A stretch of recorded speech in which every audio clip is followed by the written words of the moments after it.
Alright, we're gonna get it started here. I just realized that I had my music muted, so I did have a little bit of intro music going. Just did not realize that I had the tab muted from when I was doing recordings and stuff. But I am here, I am live. I know last time I streamed it was a little short. I still have not passed my kidney stone, so yeah. Yeah, I still haven't passed it. Yesterday wasn't as bad. Not until last night, and then last night it kept me up a bit, and then felt it a bit this morning. It's kind of subsided for now, so we'll see how long I can go for. If it starts acting up again, I might have to end stream a little early, but hopefully not, or hopefully it just passes and then I can move on with my life. Because I've just felt off for a week now, and I know that they can take a while to pass, so we'll see how it goes. Nothing too specific today. We're probably gonna play around with luck here a little bit. I'm not gonna go too crazy with it. And then next week we have season 4 starting. We've got winter convergence and all that. Which actually, let me pull that up because I just brought up the winter convergence. Like I just got a notification on it.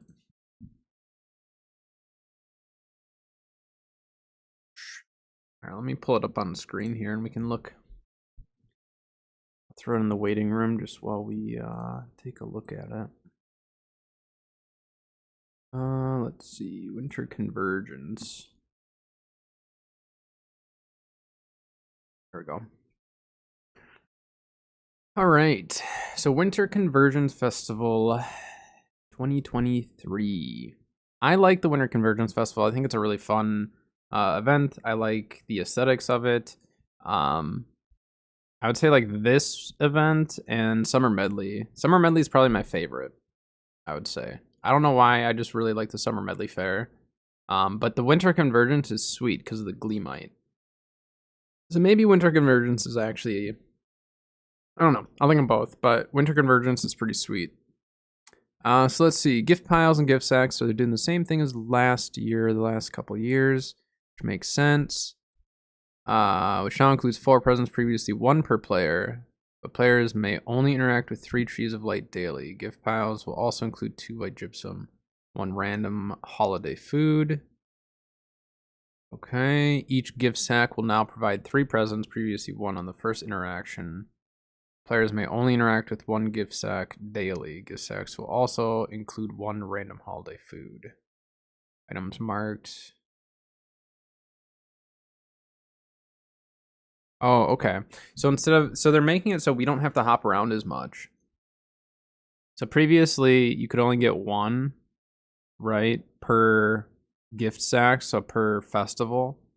And then you'd have to hop around to each one. Now they're making it so if you just go to 1, you get 3 presents instead of 1, but you can only interact with 1 gift sack daily. That is an extremely good quality of life change for an event. I'm assuming they've heard the complaints of having to hop around all over. Players may only interact with 3 trees of light daily. So there's only 3, technically 4 different spots we have to hop around to now. So they still want us to have to like go to some of the different territories.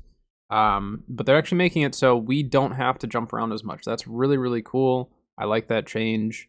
I think that will actually make the daily grind of some of the events a lot better if we literally don't have to go to every single territory. Like that is one of the worst things I think in some of these events is having to go to every single territory settlement and collect. Because you just go there, you collect, you leave. Go there, collect, you leave. It's not really benefiting the territory owners or anything like that.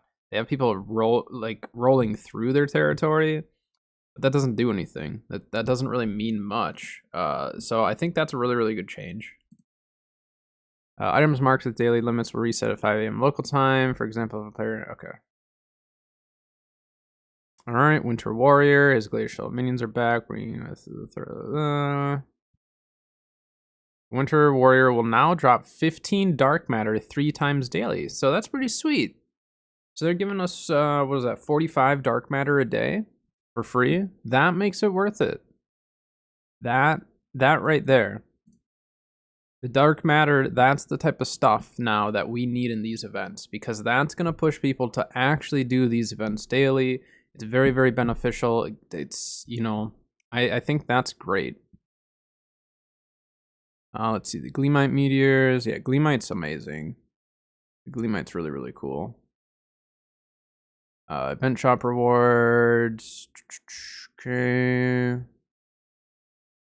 New shop item. Swing. Snowball. Gear score 400 flail. Wait. Available crafting items like Azoth, Inductus, Chromatic Seals, and Pristine Gleamite alongside fresh holiday rewards such as Snowball Flail. Is it literally a flail that has a snowball on the end? Because that's amazing. That's a really, really cool thing to add. Wooden mobile, festive centerpiece. So this must be tree train set. Okay. So furnishing items. Holiday Regent. These are the different skins. An Igloo Camp skin, that's sweet. That's really, really cool. Ice Skate emote. Okay, they have some really nice stuff for this one. Pristine Gleamite crafting material for gear score 700 static weapons, armor, jewelry. I mean, 1 purchase per week. 1 purchase per week. 1 purchase every 3 days for chromatic seals. That's really, really, really cool. Yeah. Returning favorites. So they're bringing back a lot of the favorites. I have Spice Nog from 2021, I think. 2 years old. It's not moldy. It's still good. Yeah, so that's all the old stuff.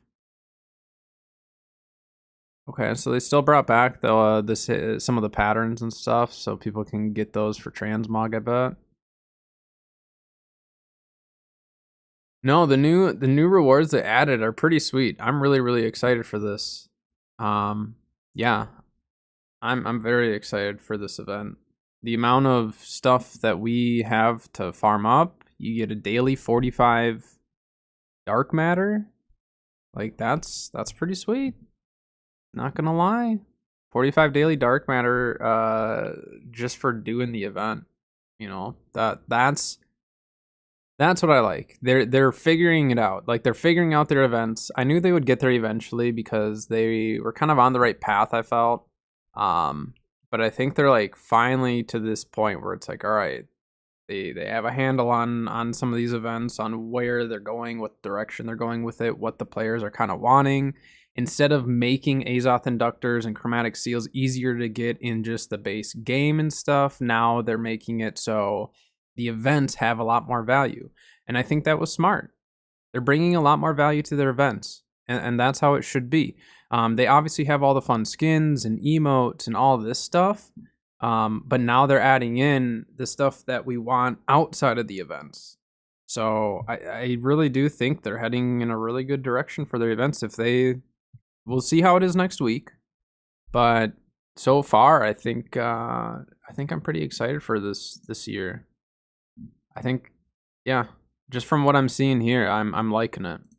The Winter Convergence, very, very exciting. This could be the start of some of their, better events. And then if this starts translating into the other events as well, if it works out, that'd be really, really nice. Sweet. All right. Here, let me all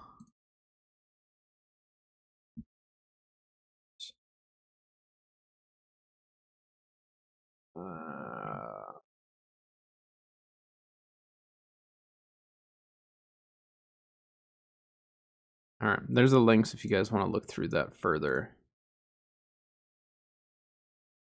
All right. Let's get logged in. So Winter Convergence looks pretty awesome. We'll see how it plays out, but the fact that we don't have to go to every single territory, we now only need to go to 3 different settlements, and then we only have to go to one of the Convergence festivals, like one of the spots. So 4 times that we have to fast travel rather than, how many territories are there? We had to fast travel to every single owned territory. So only 4 fast travels, plus you have to do the boss 3 times. You don't have to do the boss 3 times, but that's 45 dark matter.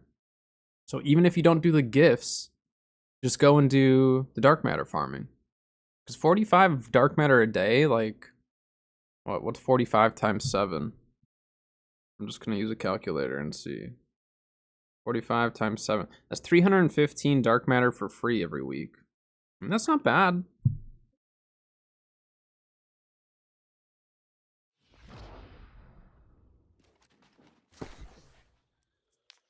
Still have our luck gear on. Kind of a mess right now. We need to clean up our inventory. Okay, so we'll mess around with luck a little bit today. I might hop around in some other builds. I don't know. We'll figure it out. I'm just really excited for next week now. So next week is gonna be kind of crazy busy for me in terms of gaming. Yeah, because now we have Winter Convergence starting on the 12th, so that's on Tuesday. That's perfect. Yeah, season 4 and Winter Convergence drop next Tuesday, so that'll be my next New World stream anyways. So that's perfect.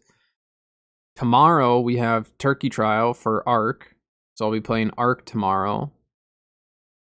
Yeah, I mean, like, timing-wise, everything's lining up just right. I like that. I like that a lot. I only have one video currently for this week. I'm gonna try to see if I can get a second one, but I've just been so off lately. I just haven't really been able to work on stuff. I mean, I got yesterday's video out, and I was happy to get that one out, but yeah, I've just been out of it for like the last week.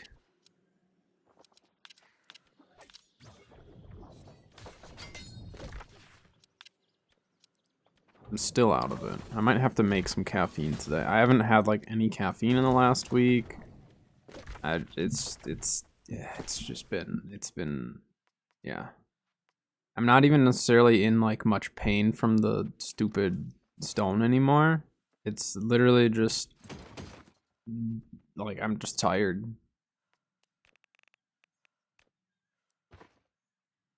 The pain was pretty awful for a while, but now it's just like I'm just tired of being tired.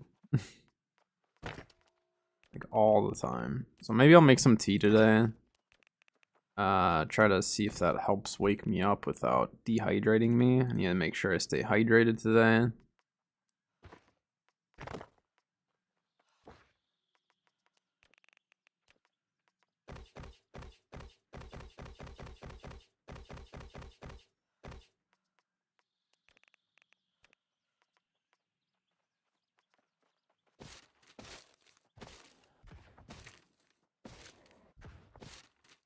That.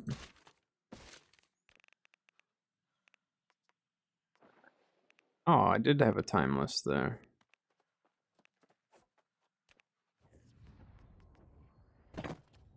Oh, I had pulled those yesterday, that's right, for craft, or 2 days ago. Gotta get my Ark video out tomorrow. I think I know what I'm gonna do for it, but I just need to get it put together. So I might try to do that today. I don't know. We'll see how long I stream for today. It depends on how I feel, and then also I do have stuff that I want to get done, so we'll just see how the day's going, but... Look how much lodestone I have just chilling there. What the heck? Why? Like, I guess I just had this... I don't know. I don't know what I'm doing with that.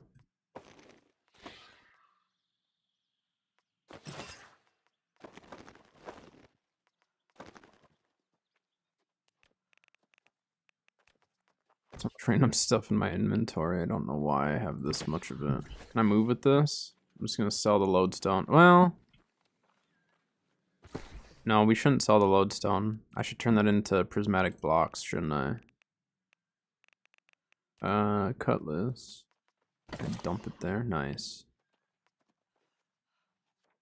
Yeah, I mean, I'm sitting on some resources, that's for sure. And this is all my old healer gear. Right? No, this isn't somewhat new. Oh, this is the... Okay. This was my old ward gear. Well, some of these are.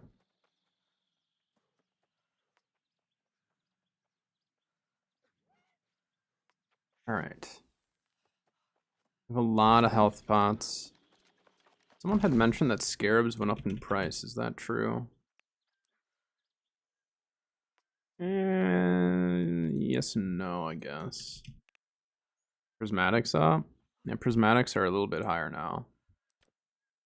I mean, so that's the thing is because of the Azoth inductors and the chromatic seals and all that, people are going to be using scarabs more.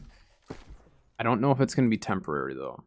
It may just be during the event and then, you know, it might change. Gosh dang it. I just dropped that stuff. Alright. We're dropping health pots then. Just need to make sure they weren't worth anything. You never know. Sometimes it'll surprise you when something's worth it. And you go dump these in, I think Morningdale is where I was keeping that. Yeah, this is where I keep all like my old event stuff, I guess. Then why do I have these here? I got a Weaver's hat just chilling there. And these are the most rare items currently that I own.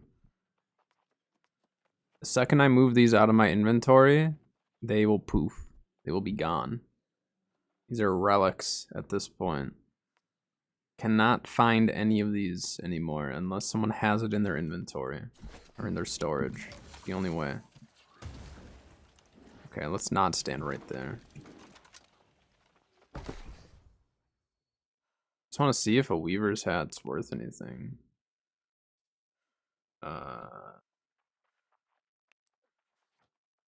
Yeah, not much. It's a pretty easy farm to get them. Okay, drop those again. Can drop some hardy meals. Drop that.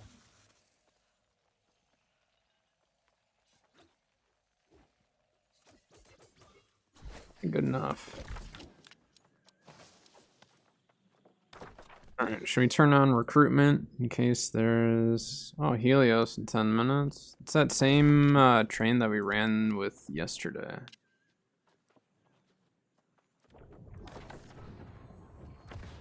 They must have already done wall then.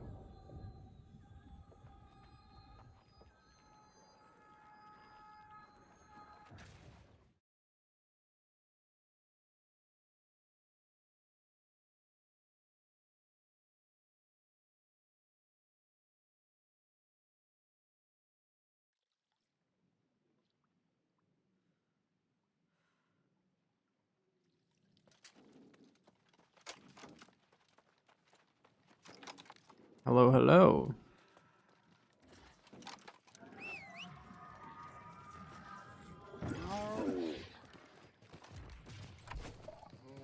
Let's see if these guys actually have more people on this run or not.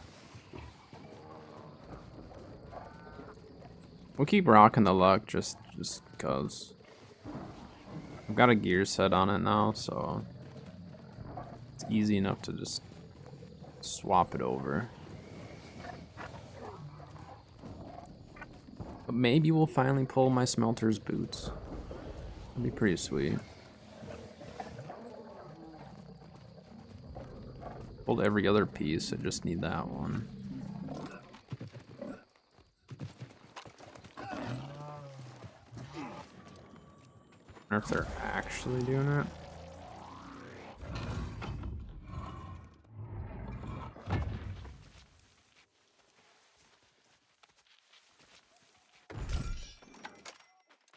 You have something to comment? A few minutes ago? Oh. Yeah, I've been live for like 20 minutes now, so I probably just haven't seen it yet. Here, let me look. What'd you say? Hey, Rasco. Hello, hello. Oh, there it is. The person. So you're getting disconnected? Or can you explain exactly what's happening? Like, are you thinking like somehow you're getting DC'd, like people are DCing you somehow?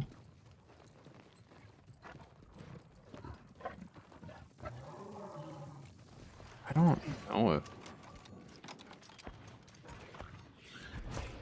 there actually a run happening here? There is, they're not in there yet.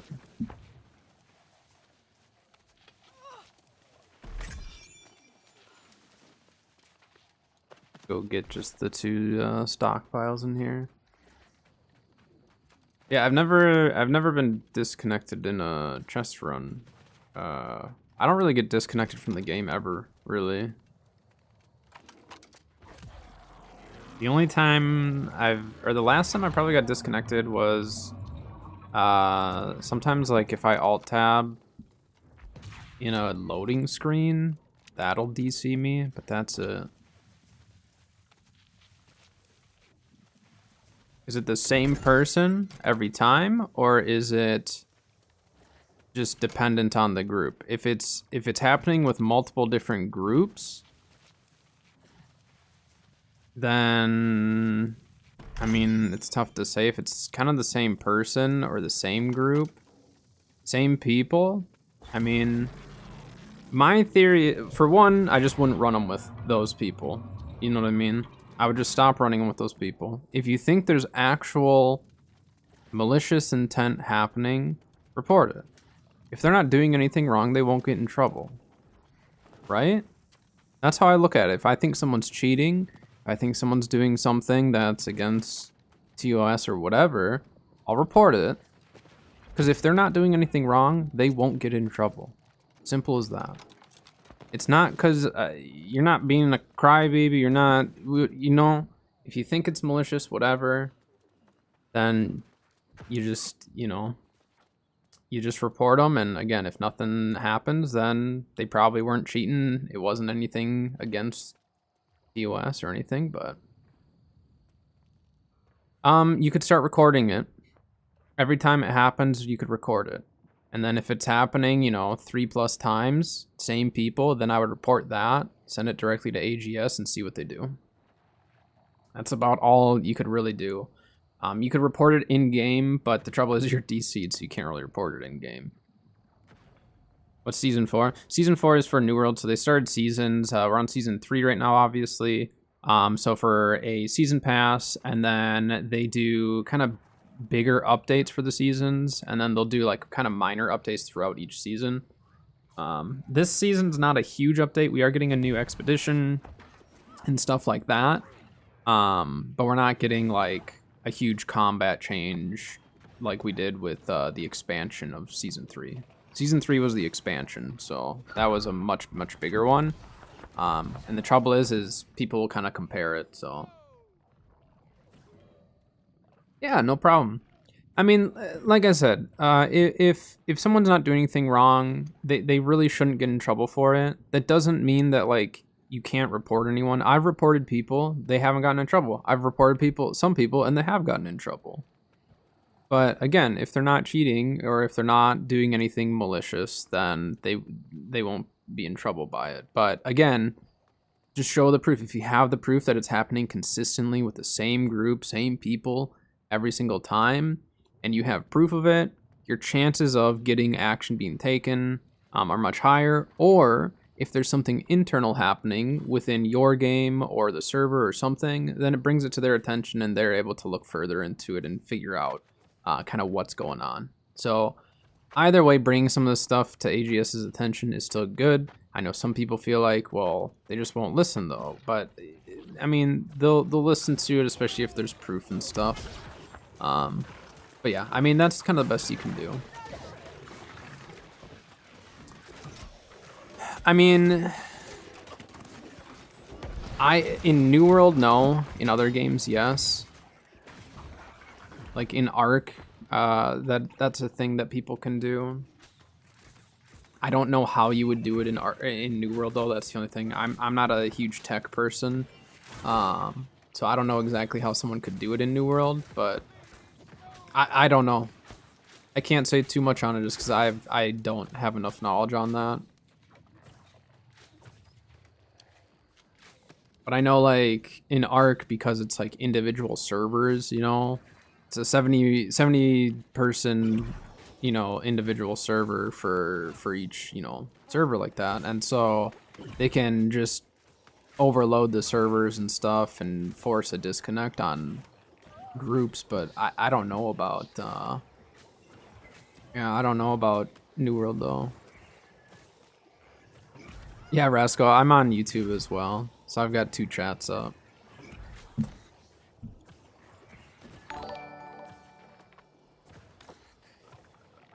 Troy, thank you for the sub over on YouTube, appreciate it. They can't see you saying hi, but Rascal says hi, YouTube.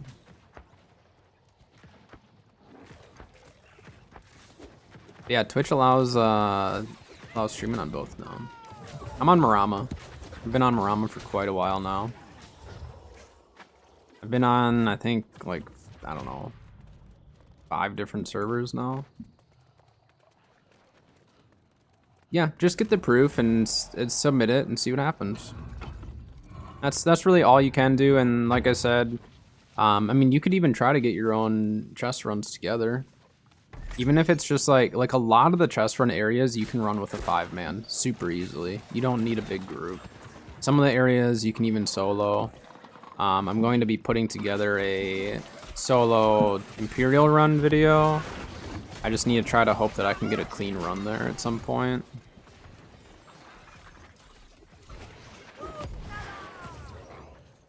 Forgot to take the luck food.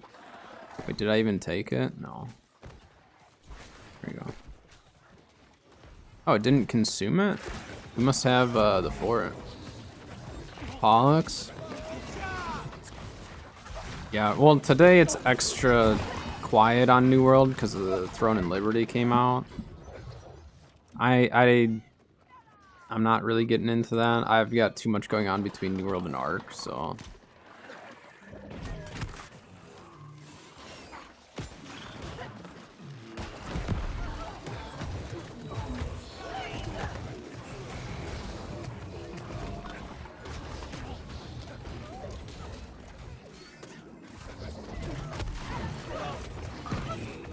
Yeah, for chest runs, if you are struggling, I always suggest get a small group together as if you're gonna go run a dungeon, and just have all the same roles that you would have in a dungeon. And honestly, you'll probably be able to run it just fine. I really like having small group elite runs every so often. Yeah, that's just it, is if they show up and try to troll you and stuff, then, and you disconnect and they showed up and you disconnected right then you have some proof there, but the more people running chest runs, the better. I mean, on Marama, there's quite a few that run them, so. I mean, it's on Isabella, nice.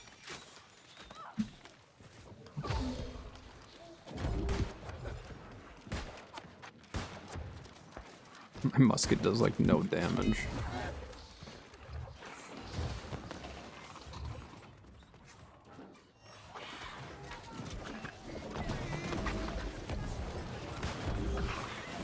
Terrible throw.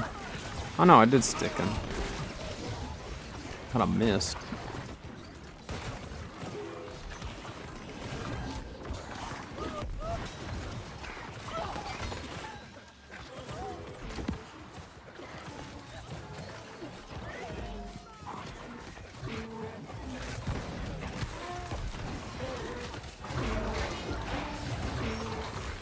I really should put together my musket build too. I think I'm just gonna use the same armor as my bow build, and we're just gonna go with a we'll go with a nature damage build.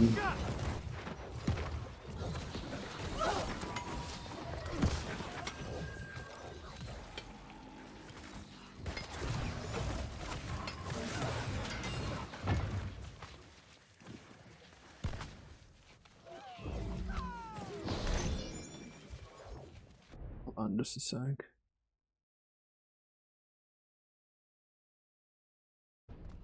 All right.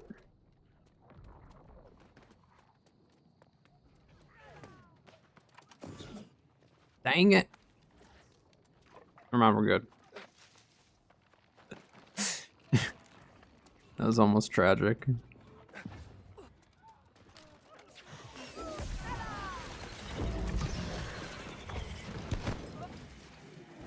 I try to keep you alive.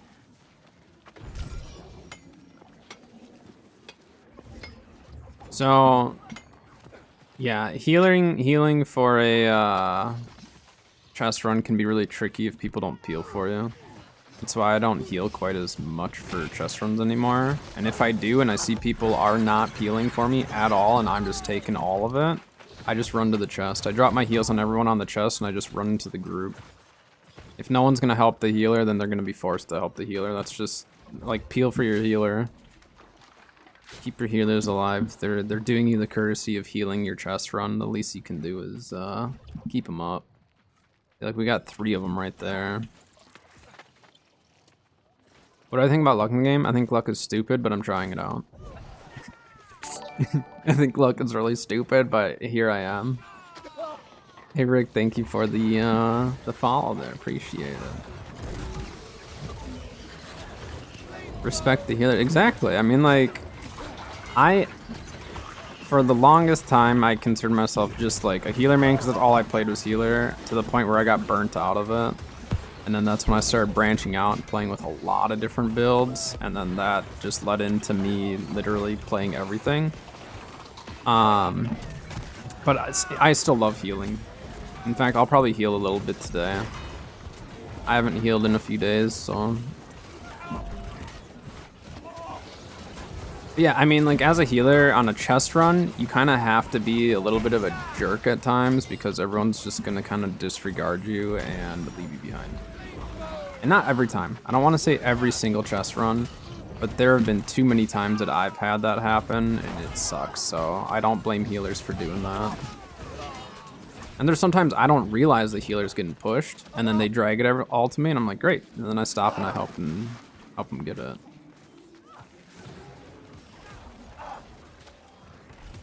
Nah, that's just them being upset that that you're actually taking action because they're not helping, you know? I wouldn't worry about that. If they're not peeling, I would call them out too if I were you. Just be like, hey, like, you know, let's kill ads. I'm assuming it's the type of chest run that maybe no one kills stuff. And so it's just like, as I always joke and I just say, guys, this is a chest run, okay? This isn't the chest stop and kill everything. I say it as a joke, but some people say it like, what? Some people say it not as a joke. Let's see, will people get me up? I'm not in a group, so it's a little hit or miss. Yeah, healing is fun. Oh my gosh. Why is this thing like whooping us so bad? I got aggro right now. Like, I'm in light armor, sword, and shield. I shouldn't be having to block, but... The heck is killing me? Gosh dang it. I haven't died to that guy like that before. Ruh-roh. There were a lot of people dying. That wasn't like a group issue. That was a... I don't know what was going on type of issue.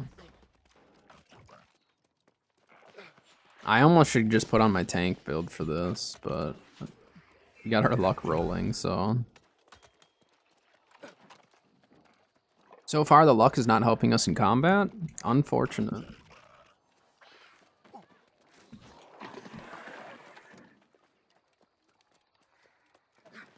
Hey, they haven't dropped down yet, so they're still up top fighting.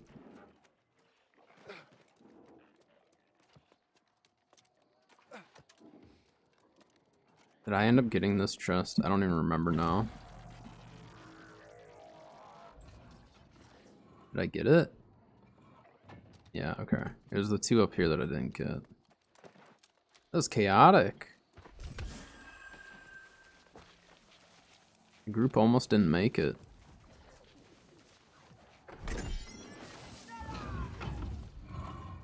It's cause we had to fight the cats with the big guy. That's what actually screwed us over, I think. We didn't kill the cats fast enough.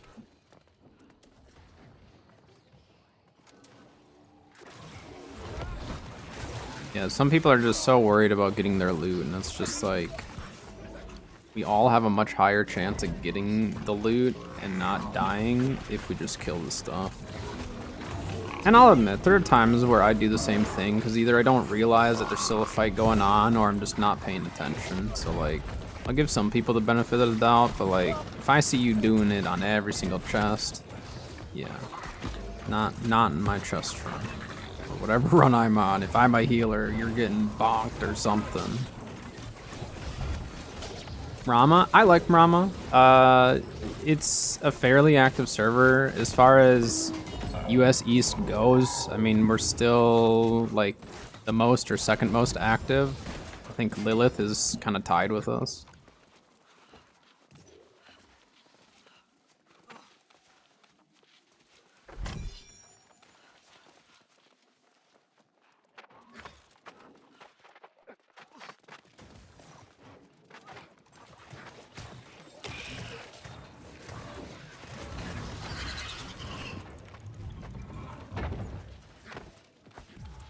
Orfina, yeah, I was on Orfina.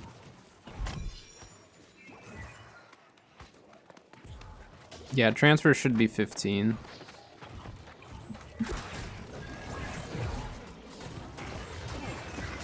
And for some of you who are kind of on the fence about transferring and stuff, it's totally up to you. I mean, the servers will be a little bit busier next week with the event, so whatever server you're on should see a pop increase. And then also, again, Throne and Liberty came out today, and so a lot of people are streaming that and playing it, so the servers in general today are a little slow. And just general hype has died down from the expansion.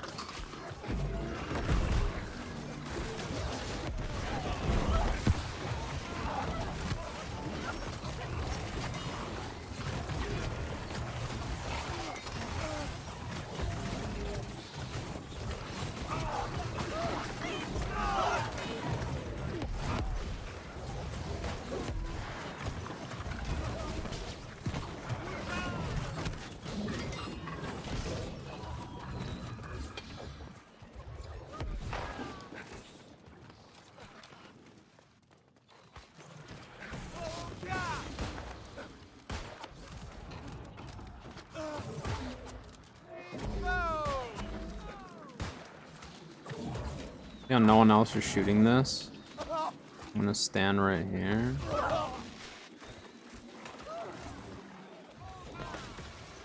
Where the heck did those guys come from? What? Where? Oh, I've got aggro this thing. As long as someone has aggro that's not on chest, that's all that matters. Yeah, the archer rotate around. Alright. Whoever is on the chest should be good. I don't know where all those ads came from. I think someone must have died or something and kited them back.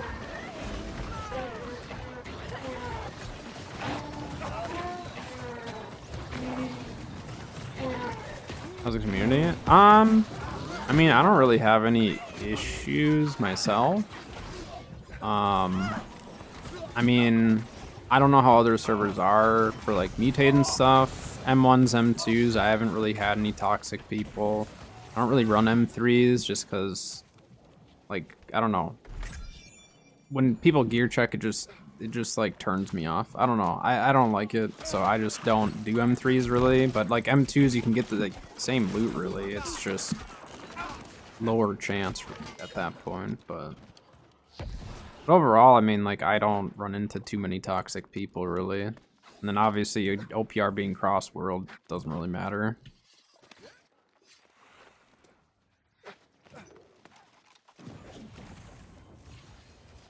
Things retreating.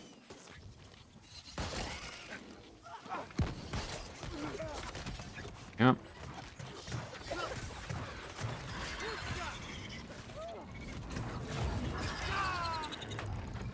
I should go do Capri after this.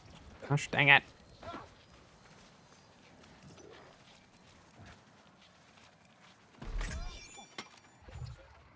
No, like I don't really get on too many chest runs that are overly toxic. I don't know. For me personally, I don't think it's too toxic on the server. I'm sure there's people who have had issues, but that's every server, right?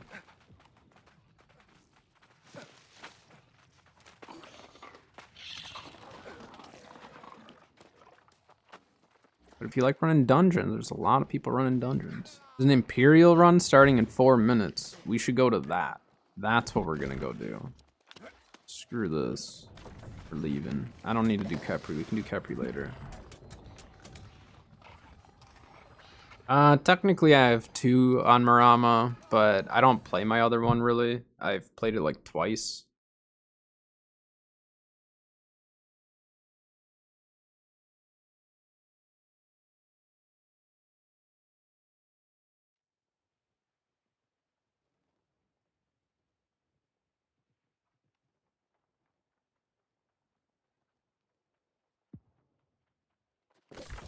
Sign that Imperial is actually true. Yeah, people are asking for him. Imperial, that's where we're going. My favorite elite zone to run. We're grabbing all the loot. Got our luck. Could you imagine if we pulled the Goldfish Bowl? I don't even know what I would do.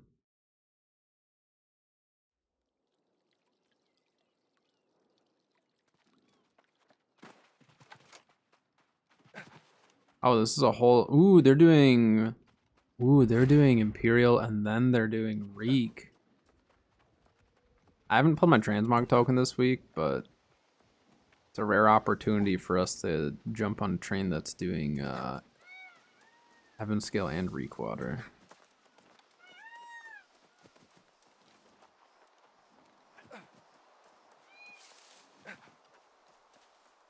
Like for chest runs, sometimes I group up with the raid, sometimes I don't.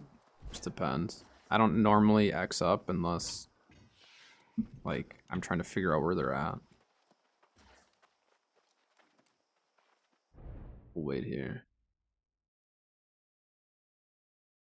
Yeah, I've got 1 alt character, but I don't really play it much. Just cause like any of that time I just invest into this.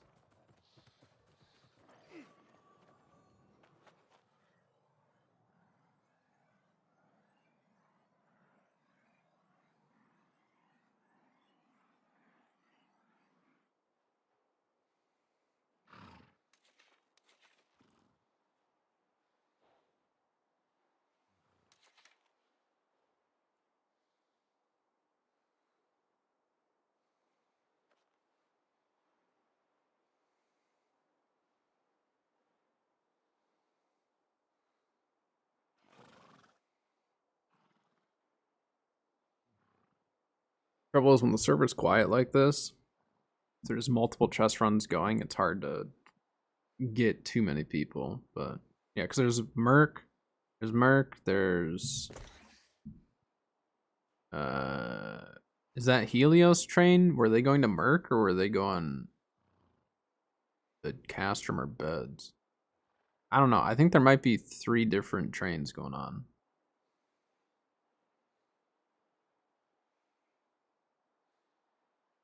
Crazy. I'm assuming that the people wanting to go to Merc are still trying to get their Abyss and Grey Wizard hat.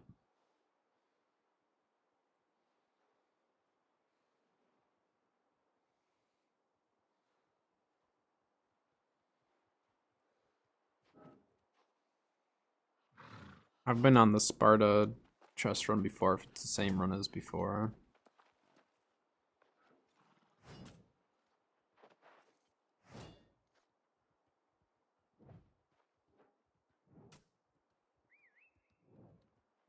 Suppose we can X up for this, huh? It's a smaller group, so we'll X up.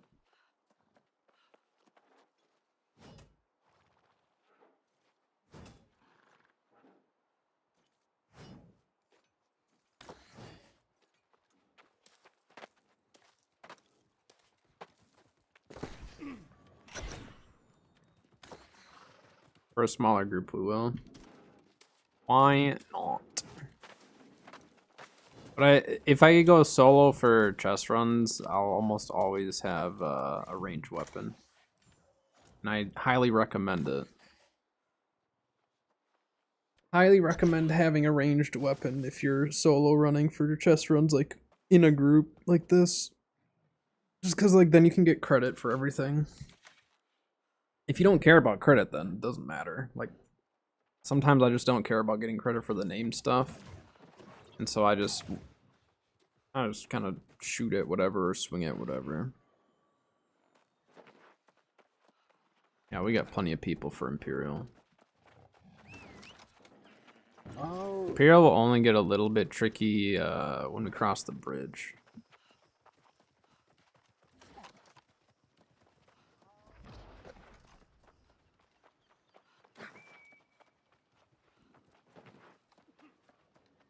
Oh, cat's not here.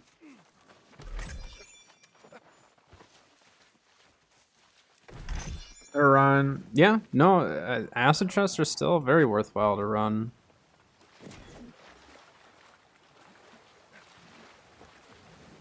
I might not run them every single day like I used to, but they're still worth it.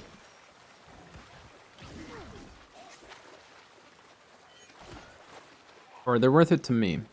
So here's the thing. Not many people run their acid chests, right? Like, there's still people who do, but not daily. Like, I don't run it daily, and a lot of other people don't. Well, what that means is that there's a lot less people farming sulfur, right? And so sulfur prices kind of fluctuate, and I actually have made a few $1,000s off of sulfur just because, like, I had some stockpiled. I farmed it up on a couple of acid runs because no one else is really farming it. And then before you know it, you get some money. So outside of just the chest, some areas are still worth it depending on what you're trying to get out of the run. But if we're talking just the chest run and not talking about, you know, the extra farming around it, then it's really, really hard to beat Imperial and Reekwater. Just because every single chest can have value to it.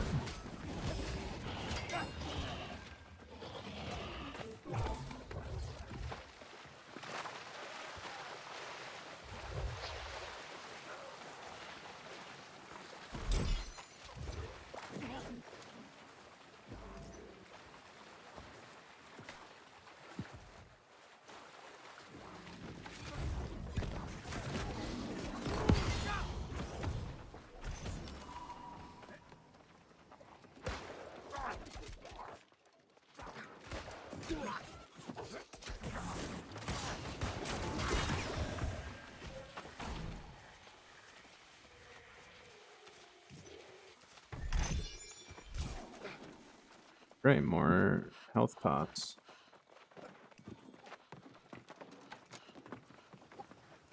Yeah, I think acid chests are for sure worth it. I guess depending on what you're looking to get out of it. And that's just it. Is like every elite zone, although I have my favorites and what I think is most worth it, it really comes down to what you're trying to get out of the chest run. And sometimes you just want to run a certain area. Oh, okay, that thing decided to just run right past.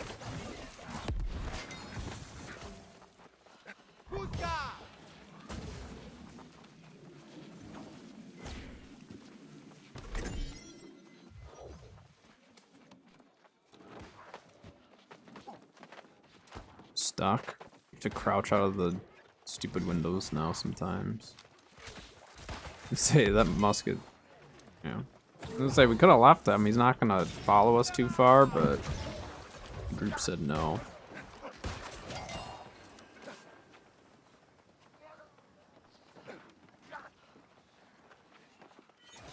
Drag him inside, guy.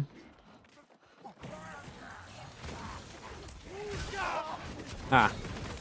These people went straight to the chest and they got hit. Where'd the other guy go? Oh, did they stop to fight him outside? Must have. So Imperial as a group, like, it's really easy to group stuff up because you literally just drag them into the houses. So, like, You're ever running with a group, just like run straight into the house and drag everything into the house. And they stay really grouped up easily and makes for a easy time taking them out.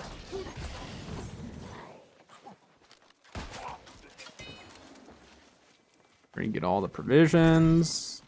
Dang it, no sugar.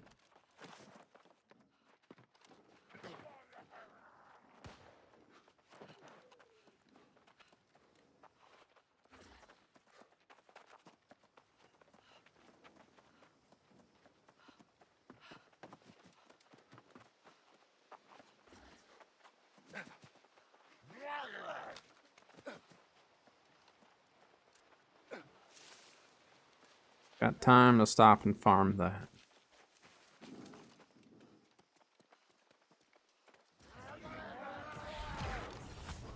Say, we're gonna have to take all this stuff out anyway with this group. Ooh, I need to be careful. I kind of forgot that stupid bullets can penetrate through, and I could have shot that stuff back there. That would have been bad.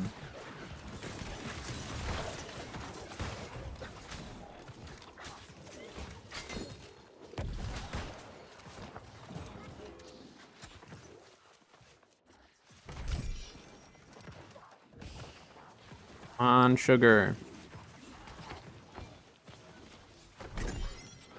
Dang it.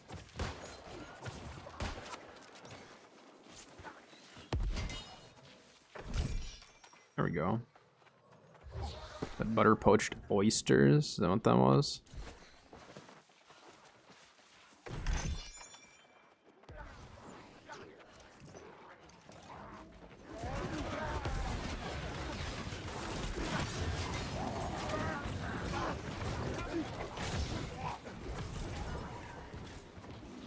What? Why do people drag the guy before we get these chests? It's easier if you get the chests and then drag him. That bow shot him immediately.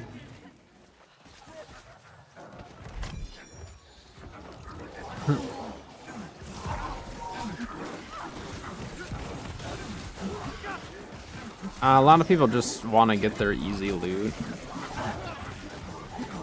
And so, even though they think it's easier to go to the chest, it actually is more difficult on everyone if they do that. And again, sometimes you just aren't paying attention, you know, and it happens. But then you see the people who do it consistently, and you're like, it's not an accident with you. I know it.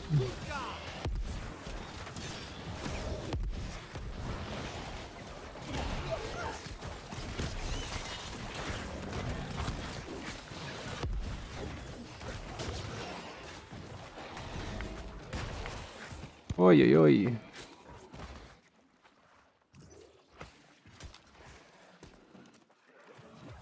Yeah, at the start, yeah, that was personally I think that was one of the big turnoffs for people. Grab this really quick and then turn around and help get that. There we go.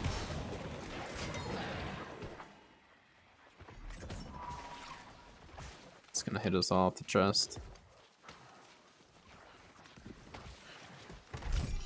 We have an ad break over on Twitch starting in about 5 minutes, just a heads up.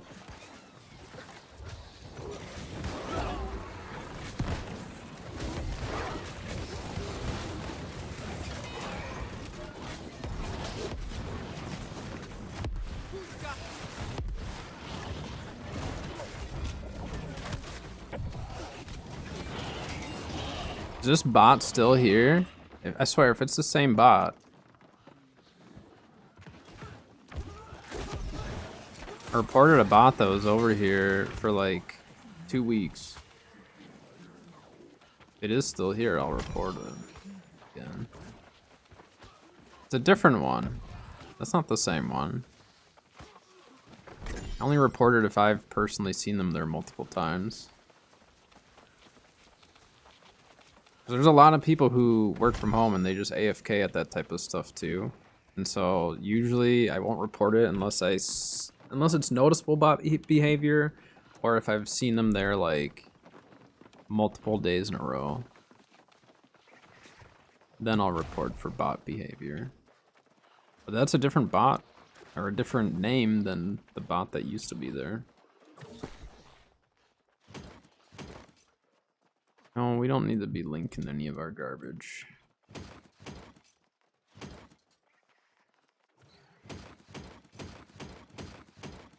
Can't wait till they bring in the salvage all. It'd be real nice.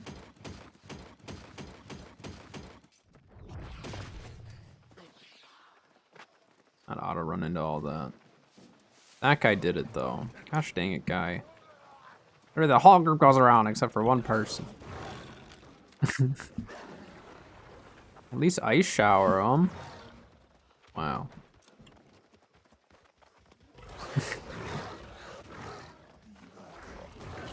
Kinda looked like they were auto running like me though. Couldn't tell.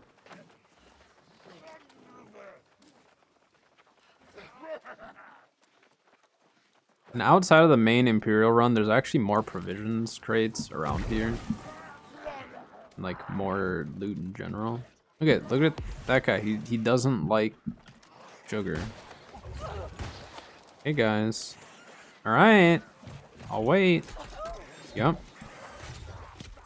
Funny how that works, huh?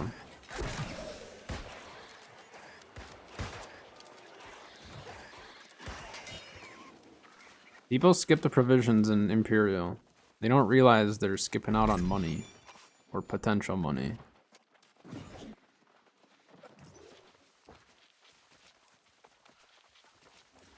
And it may not be a ton in one go, but that sugar adds up. How much do we have so far? 20? It's like $100. If it's still selling for $5. So on this particular musket build is not much of a musket build. It's literally just because it's a luck musket. Hades, thank you for the follow. Welcome. I'll be putting together a musket build eventually. Probably using my bow build, just because I can run it the same way. But yeah, this one, I've ran traps in the past with musket. I don't know if I will for my build or not. I think it's okay. I like that they changed the perk on it though. You plan to make gypsum more useful? I don't know. I haven't really heard too much on that. Yeah, I'm really not sure. Because, yeah, the gypsums kind of just stack up, don't they? And it's not like we're burning through them for, like, heart runes and stuff. Yeah, I don't know. What the heck is that guy shooting at? And I think this group does sirens and then pools, which is the order that you want to go in. You want to do sirens and pools, because sirens has the shrine at the end, and then you fast travel to the Lazarus shrine, and then you're right by pools. Whereas if you go pools and then sirens, you actually end up backtracking and recalling and stuff, and it actually takes you longer. So if you're trying to be efficient with your time, do sirens and then pools.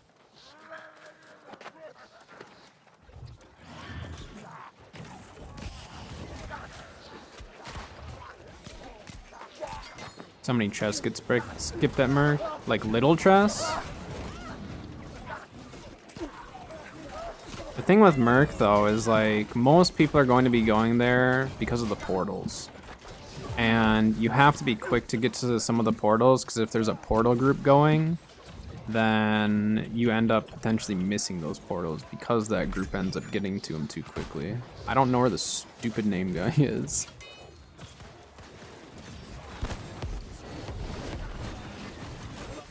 Yeah, they do sirens and then pools.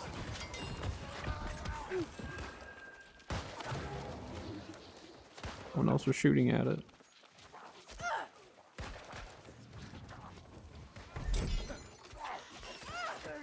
I whiffed that, didn't I?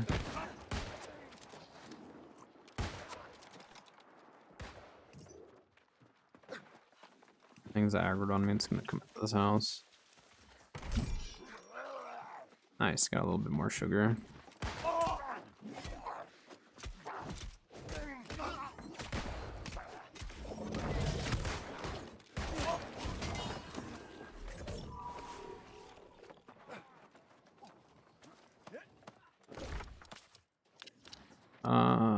Was recalled Eben skill, I guess.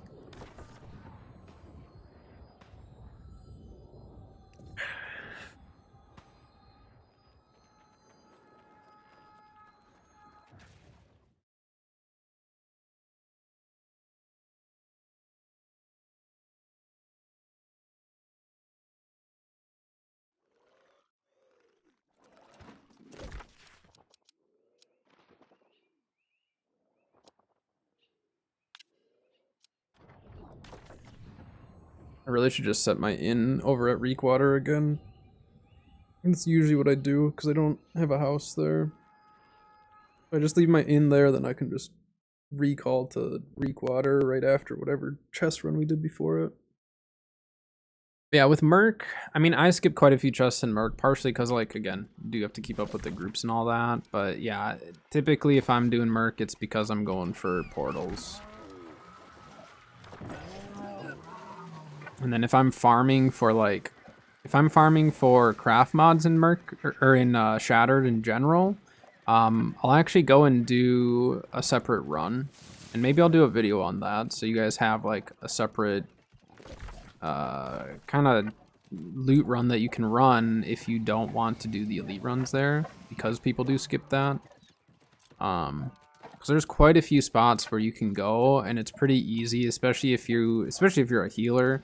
It's really not that bad. It just takes you a little bit to kill stuff, but even with a DPS build, it's not bad. You're not gonna die overly easy.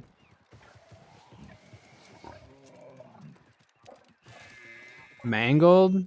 I never liked Mangled personally. I never cared for Mangled.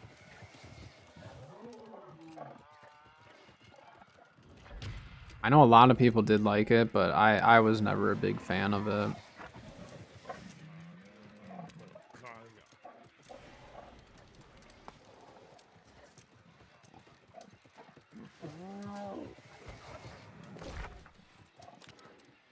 Wait, where the heck am I going? I'm literally following the road. I don't know what I'm doing here. I was following the wrong guy and just like head down running. Looking at my other monitor.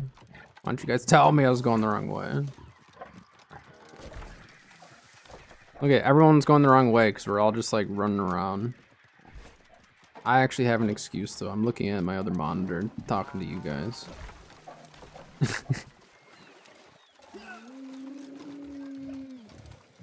Our ad break's almost over. We Azoth water. We can't stop though. We're getting distracted.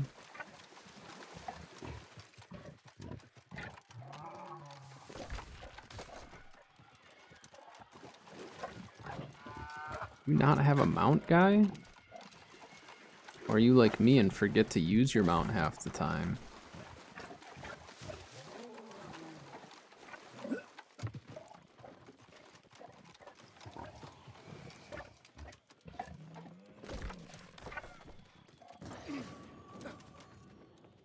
Yeah, maybe I'll put together a video for that.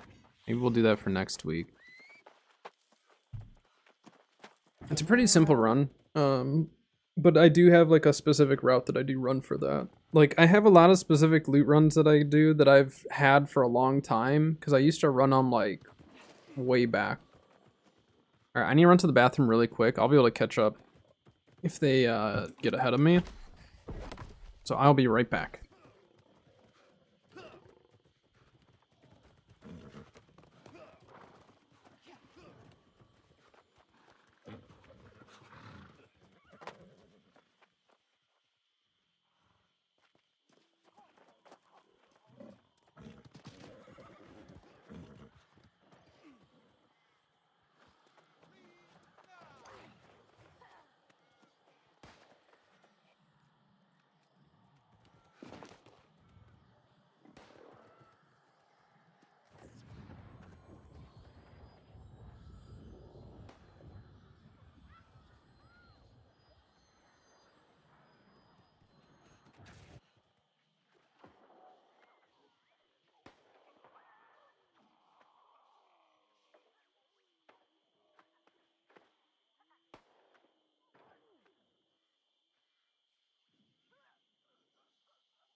I'm back. I made it.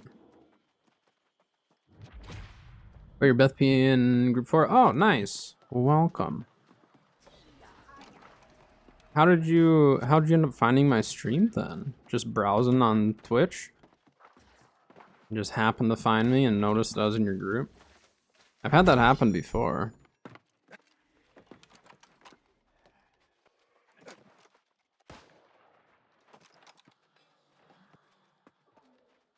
Nice. Well, welcome in.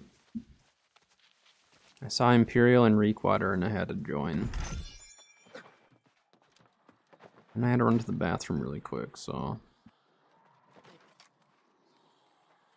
Don't worry, team, I'll catch up. I also have a solo route through Sirens that I might do a video on as well. Sirens is actually pretty easy to run solo if all you're doing is getting elite chests.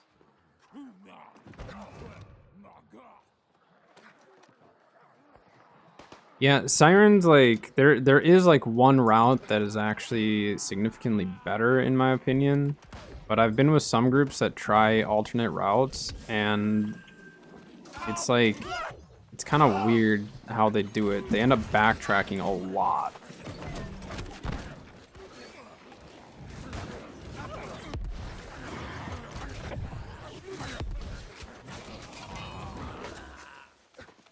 Chest runs used to have breaks in between to allow people to break stuff down, because some of you who played earlier in the game, like fast traveling was really expensive because it was distance and weight based.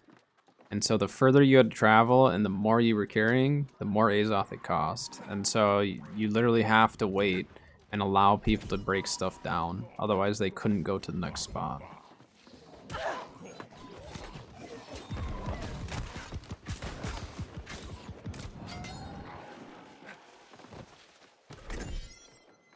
So I think part of it is now that they gave us the capabilities of moving fast, they do. But also, I mean, like, if the whole raid group's there... Yep, that part's still bugged out. If the whole raid group's there, I can't really blame them for just going, you know? Oh, that was smart. They pulled this guy because you can shoot him through the window and pull him over here. That's really smart to just bring him here. Are people gonna get the little one in there? There's a little crate in there that a lot of people skip. They don't know it's here. Now you done it, guy. You aggroed him.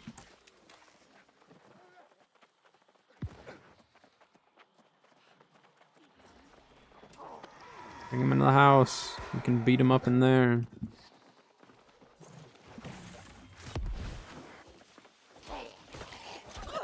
Yes, hit all the people on the chest. Do it.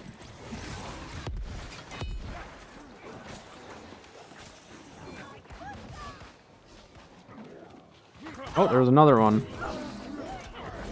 Another one.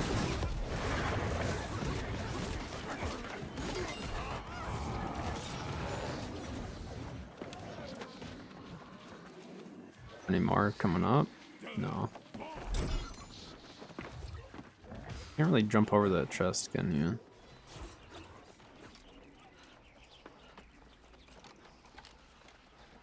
All right.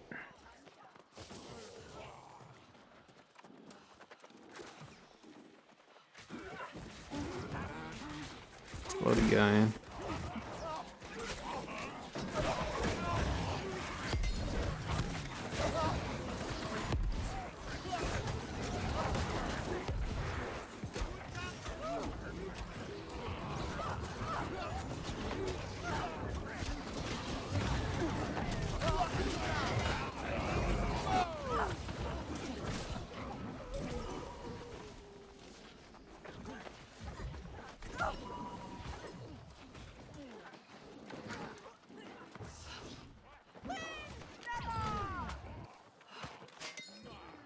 Nerf will stay for a couple kills on the big cannon guy.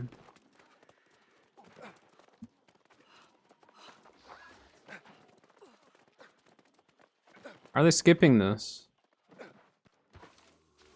I'm getting it. Everyone just skip that one. Okay. I don't know. It always like makes me laugh when I see them like go out of their way to get certain chests and they'll skip other ones, and I just don't know what the rationale is behind that. I don't know if it's just they don't know it's there, or I don't know. 'Cause I feel like I do it sometimes too. I just like don't realize it maybe, or well, again, like sometimes I don't know a chest is there, and I'll see someone walk off and I'm like, what are they doing? Go and check it out and find that, oh yeah, there is actually a chest there.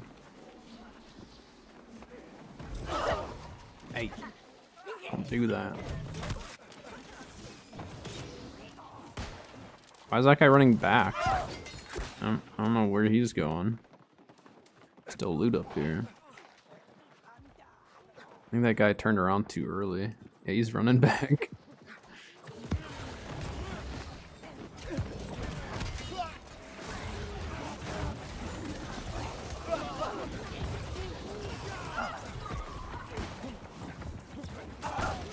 Ow.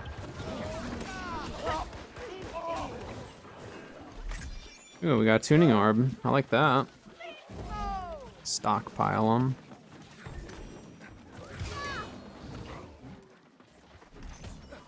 No more loot.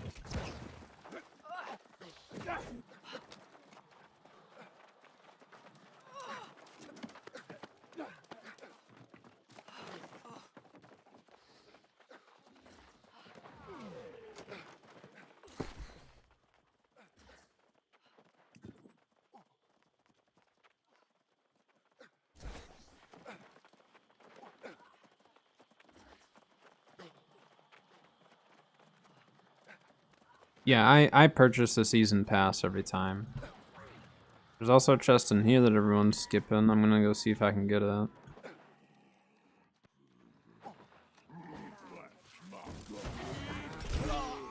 I got it. Now I kind of stop and kill because everyone else ran, so I'm not gonna be able to kill that stuff. Yeah, I buy the season pass every time. I don't buy like the extra levels and stuff, just because I finish the season pass every time anyways. That the extra 20 levels does nothing for me. It gets you there a lot quicker, but I don't care about that. But I mean, like, value-wise, I think it's worth it, you know? I mean, I buy it every single time, like I said, but some people will kind of pick and choose depending on if they like the overrides and all that. But yeah, I'll get it pretty much every season.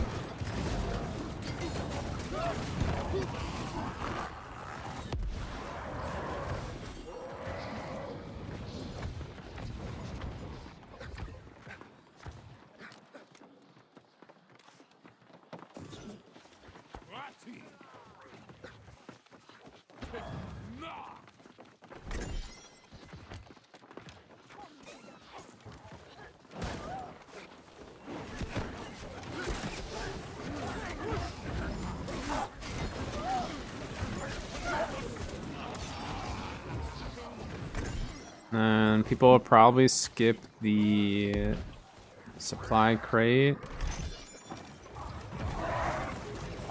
that's in that house over there.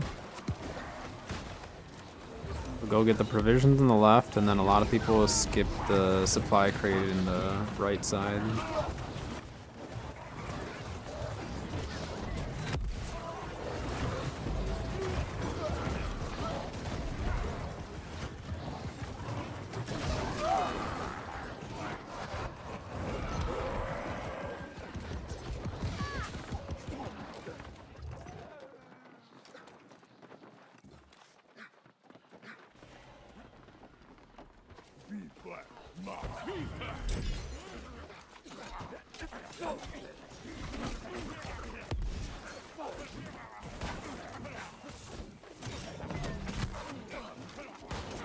What? Did my grenade not go off at all? I didn't hear the actual explosion of it. Yeah, see, whole group just... Oh no, they actually are getting this one? This is like the first run I've ever been on where like the majority actually got this crate. Crazy. You guys are absolute madmen here. And then, wait, and then they're gonna skip. This is what I don't get. They go out of the way to get that one, and now they're skipping to the right. There's loot to the left. They're skipping 2 crates by going to the right there. I don't understand that. If you pulled a squirming vine out of one of these 2 things, it's like $1,000+ right? I haven't checked recent prices. I think the last time I looked, they were like 1,500. But yeah, you get a crate there, and then there's a crate over here. Right here. But they're trying to run through the run so fast that you end up skipping loot. Why skip a chest on a chest run? The elite chests really, to me, the elite chests aren't really worth it nearly as much almost. Like, they're still worth it, obviously, but not like they used to be. Come on, guy. Come out here. I can drag you away from him. He can get the chest. There you go.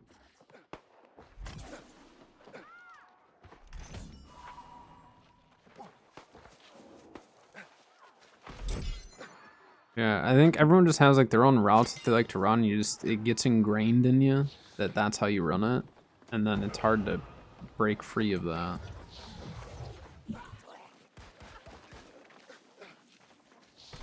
On sugar, yes.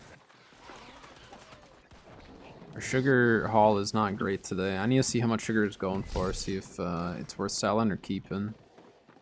If it's worth selling, we'll go farm some sugar. We'll go do a quick sugar run. Easy enough. In fact, we probably should anyways, because before long I'm going to have to make more consumables.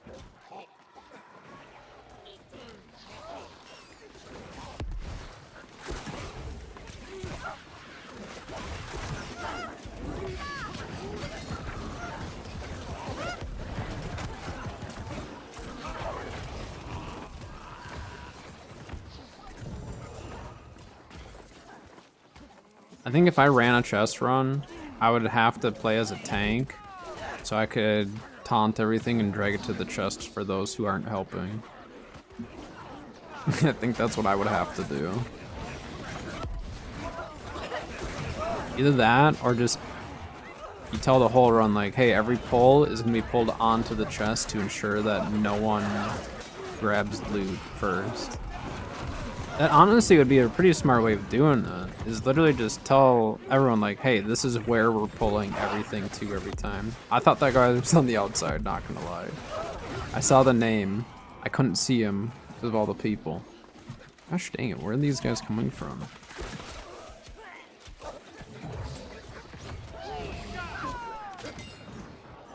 Get so turned around in these houses sometimes too. Should be a crate upstairs.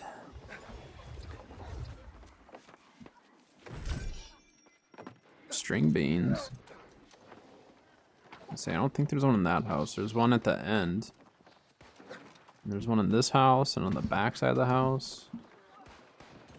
What is going on? There's people everywhere. It's madness.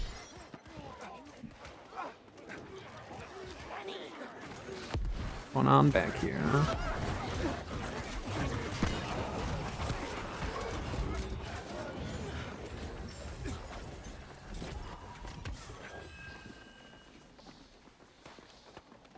We haven't really gotten anything good, have we? I also feel like we haven't pulled any craft mods, like, at all.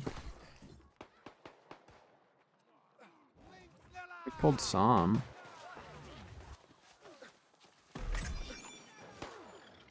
Not much.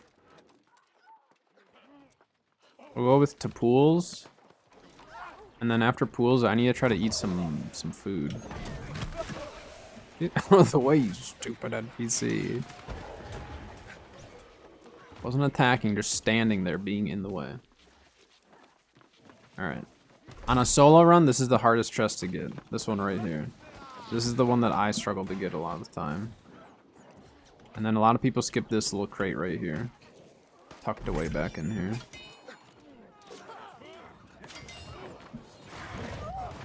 Oh, the guy was still out here?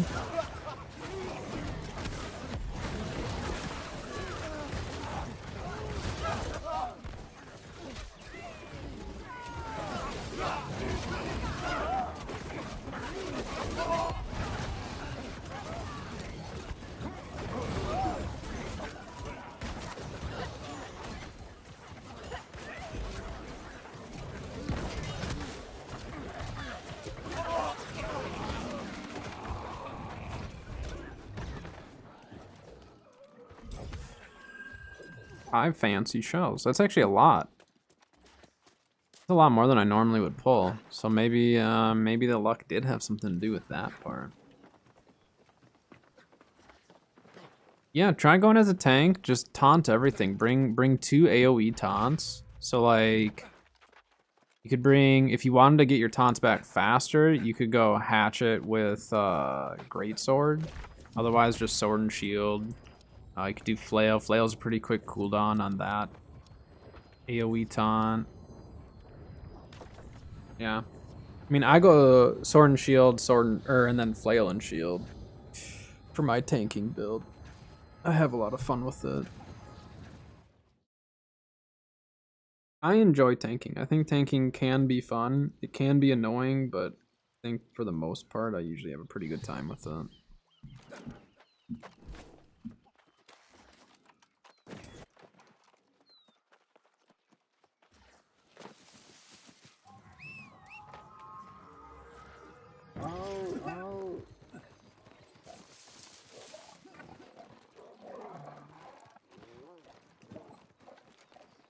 I don't even know what I'm gonna have for lunch today.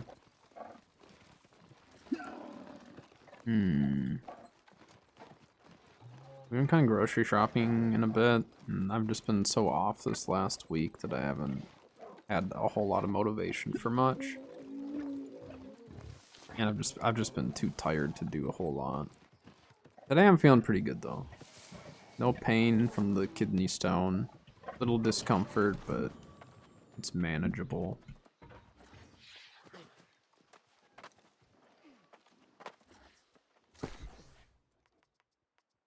Alright, let's break a few things down. We'll keep some stuff. Have all that.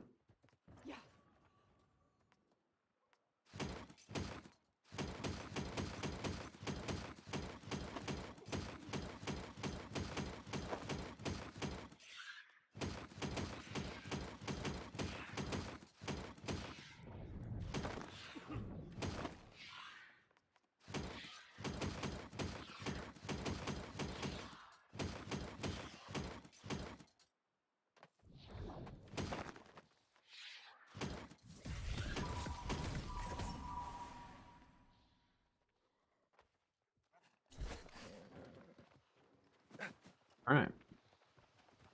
We'll look through the actual gold gear after the run.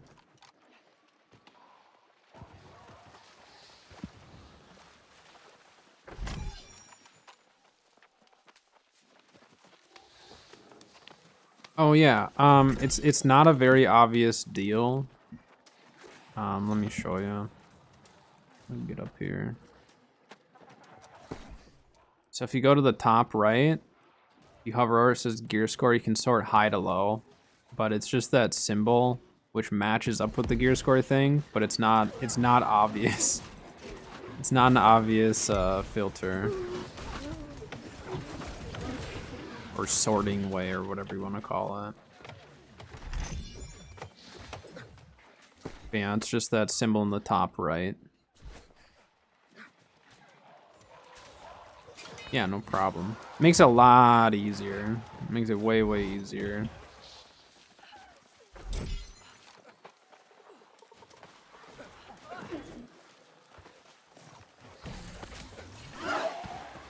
Whoa.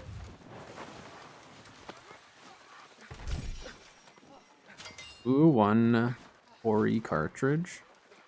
I'll take it. It's free.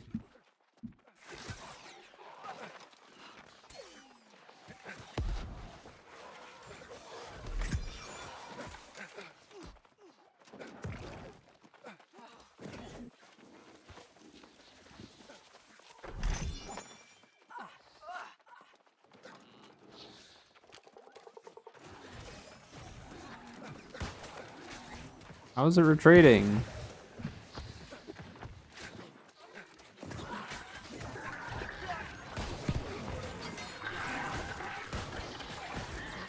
Be the stupid wolves.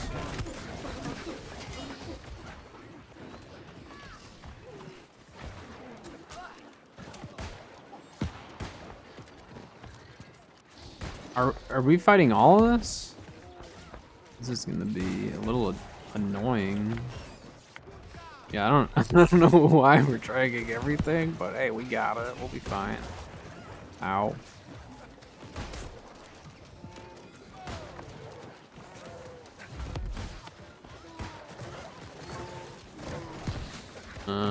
I will die if I try to go for these reses, so let's not. That was spicy. That was very spicy. Stuck inside the bear. Bunch of nothing.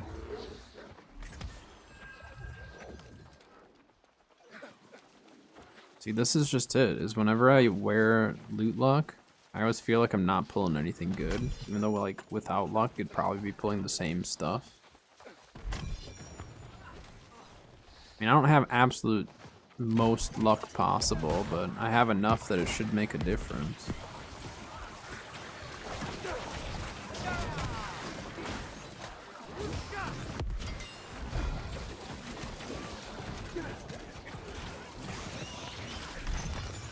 Glowing swamp moss sells for a couple $100 usually.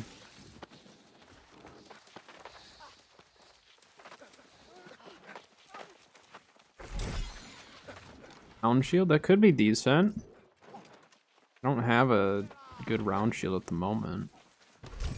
Not for DPS. Yeah, and that's just it. Is even with luck, it's still RNG. And that's what I try to like tell myself when I'm trying out luck. I'm just like, I don't notice the difference. It's like, well, it's still RNG. It's just the RNG is shifted a little bit.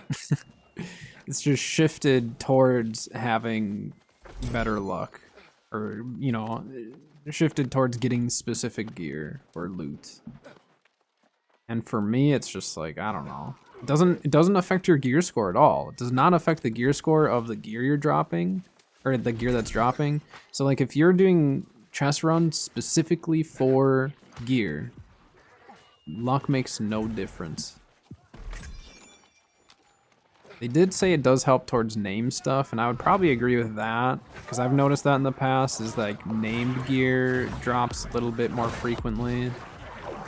But like I don't get any more trophy mats or anything like that. Like some people said, I get all my trophy mats with luck gear, and then I'd say, well, do you wear luck gear on every single run? They'd say, yeah. And I'm like, well, there you go. I said, I've pulled the majority of mine without luck gear, and guess what? I don't wear luck gear really, so it's RNG.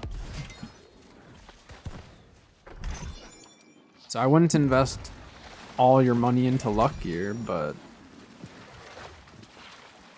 I think having some, it's not gonna hurt you to have it, I don't think.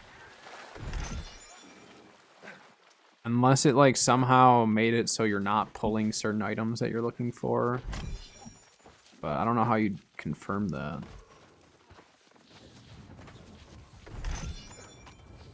All right.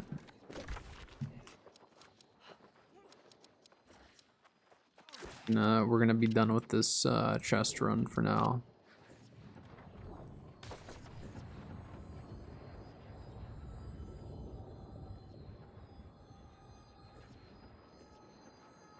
We'll look through our gold gear. We didn't get too much though. Nothing too crazy.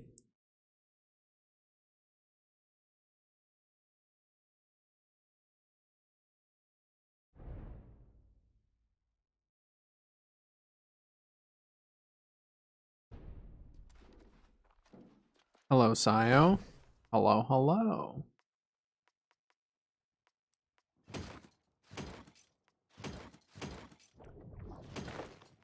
Alright. Let's see, did we get anything that is useful?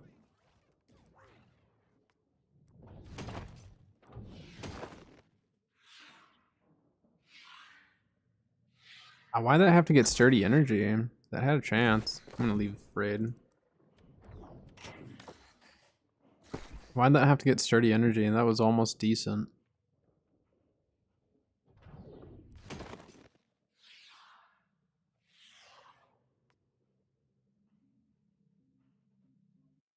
That's not very good.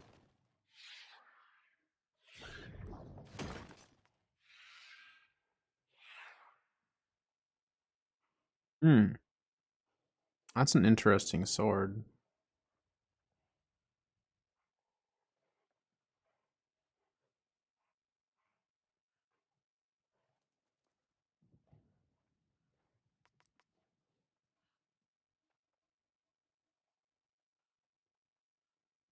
That's really, wait a minute. That's like super similar to my tanking sword, but my tanking sword has refreshing move. That's the sword I use for tanking. So with this sword, and then the build that I use for sword and shield, I can apply like 45% rend, I think. Yeah, this one's not bad. I'll keep it in case I want a DPS with it, but powering Whirling Blade for like a light armor DPS wouldn't be great. So, I don't know.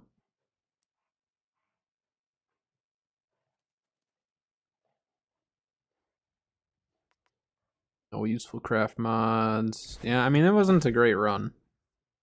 That's just how it goes. Not every run is going to be amazing.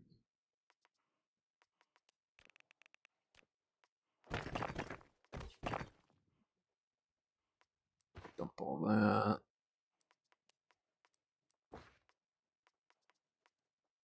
Any new music or recipes? Well, probably not any new recipes.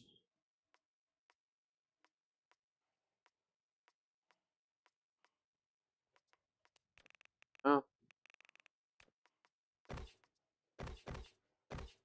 But again, with or without luck, that probably was going to be a bad run anyways in terms of loot. I stockpile my music sheets, don't judge me. These are all my extra music sheets, schematics, recipes. Yeah, I mean, like, the way that they explained luck, like, I get it. I understand what they're going for. Oh my gosh, look at all the stuff that I still have to break down. Look at all this dark matter just chilling here. My bad. I didn't realize I had this stuff here. That's a lot of dark matter. Each row is 4, so minimum 4 dark matter per row. 1, 2, 3, 4, 5, 6, 7, 8, 9, 10, 11, 12, 13. I will say 14, 15, 16, 17, 18. I don't know, there's like almost 100 dark matter chilling here. I just haven't touched it. Again, I forgot it was there. Alright. Drop that. I mean, like I said, like those shells, I definitely noticed the fancy shells dropped more. That's about it though.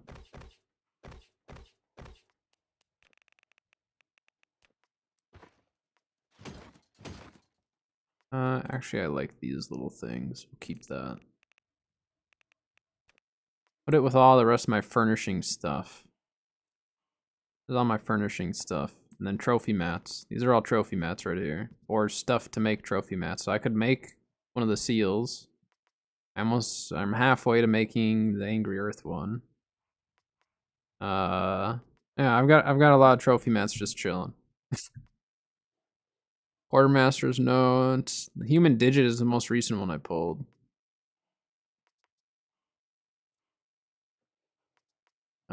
Oh, this is the arenas. Yeah, you can only pull this from doing arenas. kind of forgot I had. I think I have another one of those too. Got more eggs. Bunch of eggs. Yeah, I have a lot of junk. I mean, I like furnishing stuff though. I like collecting it. Just it sits there. I don't do anything.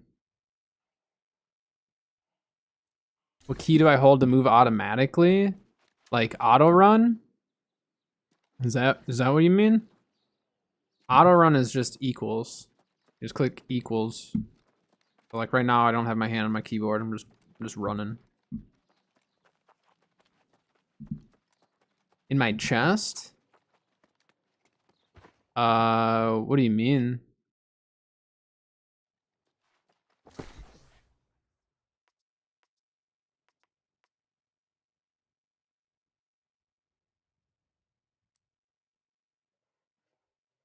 Do you mean to move stuff between, like move stuff in and out? Is that what you mean? Like this? You hold shift. So if you hover, yeah, so if you hover over an item, it'll show you exactly the key bindings that you need. It'll show you the move, split, and link. So then if you want to split it, just hold control and click. But shift click. And then control C is your quick salvage. So control C is quick salvage, control what is it? Control click is gonna be split, and then shift click is to move it. I some of this stuff, like I just do it naturally. I don't think about what buttons I'm clicking. I actually have to look. I have to actually pay attention to myself doing it or look at it. Those miner goggles. I guess I'll throw in Reek. I don't know.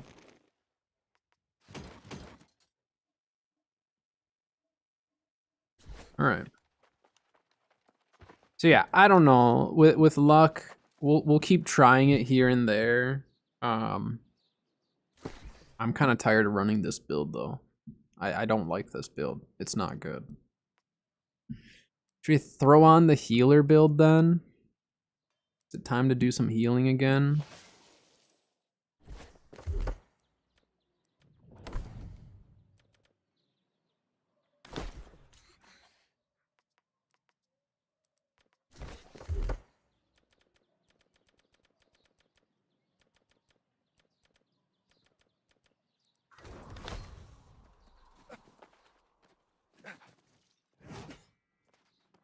Yeah, respec my flail. Maybe we'll try something different this time. I don't know. Kind of run the same build because it works, you know.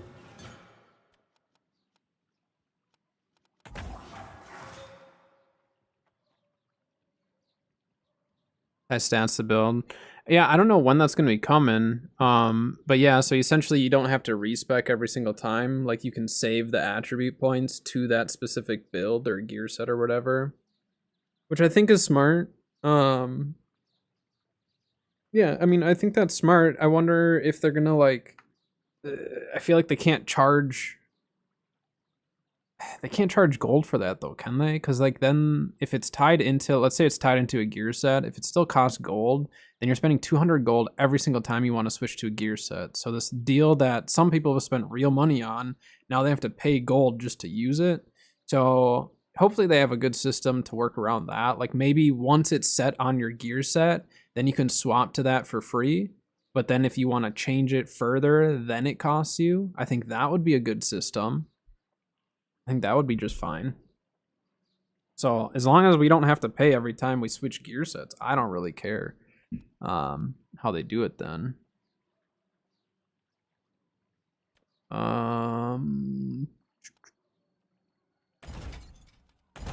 We'll do a little bit of outpost rush today. It's been a minute since we did some outpost rush.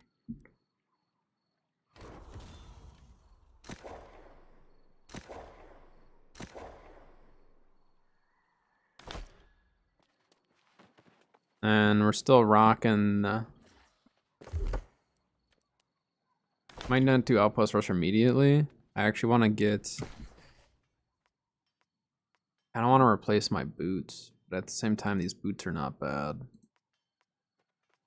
Prefer to have health. These pants I pulled from an outpost rush cache. which worked just fine. I'd prefer to have health on everything else, but Nimble Coat I still really like as well. All right, I think what I should do is eat some lunch now, because then after lunch, then I'm good to go. We can go. We'll first probably go farm up some tokens, and then maybe we'll go farm like some glyphs or something, and then we'll do some OPRs and stuff if I'm still feeling good for the day. So I'm gonna go get some lunch together really quick, and then I'll be right back, and then we will. Wait, there's not a new balance of power out, is there? I haven't looked recently. Let me check.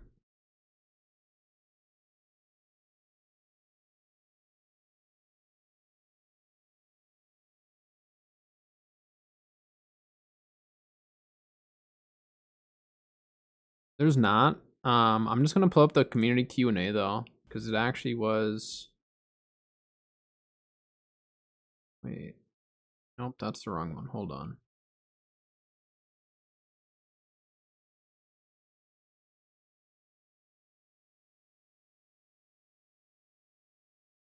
Let's actually watch last week's What about Balance and Power. Whoa, that was so loud. I'm sorry. I didn't know it was gonna be that loud. Yeah, we're gonna watch this one. Let me pull it up. You guys can start watching it while I'm gone. I've already watched it, but it's been a bit since I watched it, so.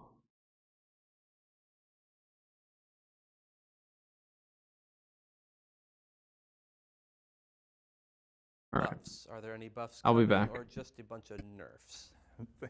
Thanks for asking. Actually, I really like this question because, yes, there are some buffs coming.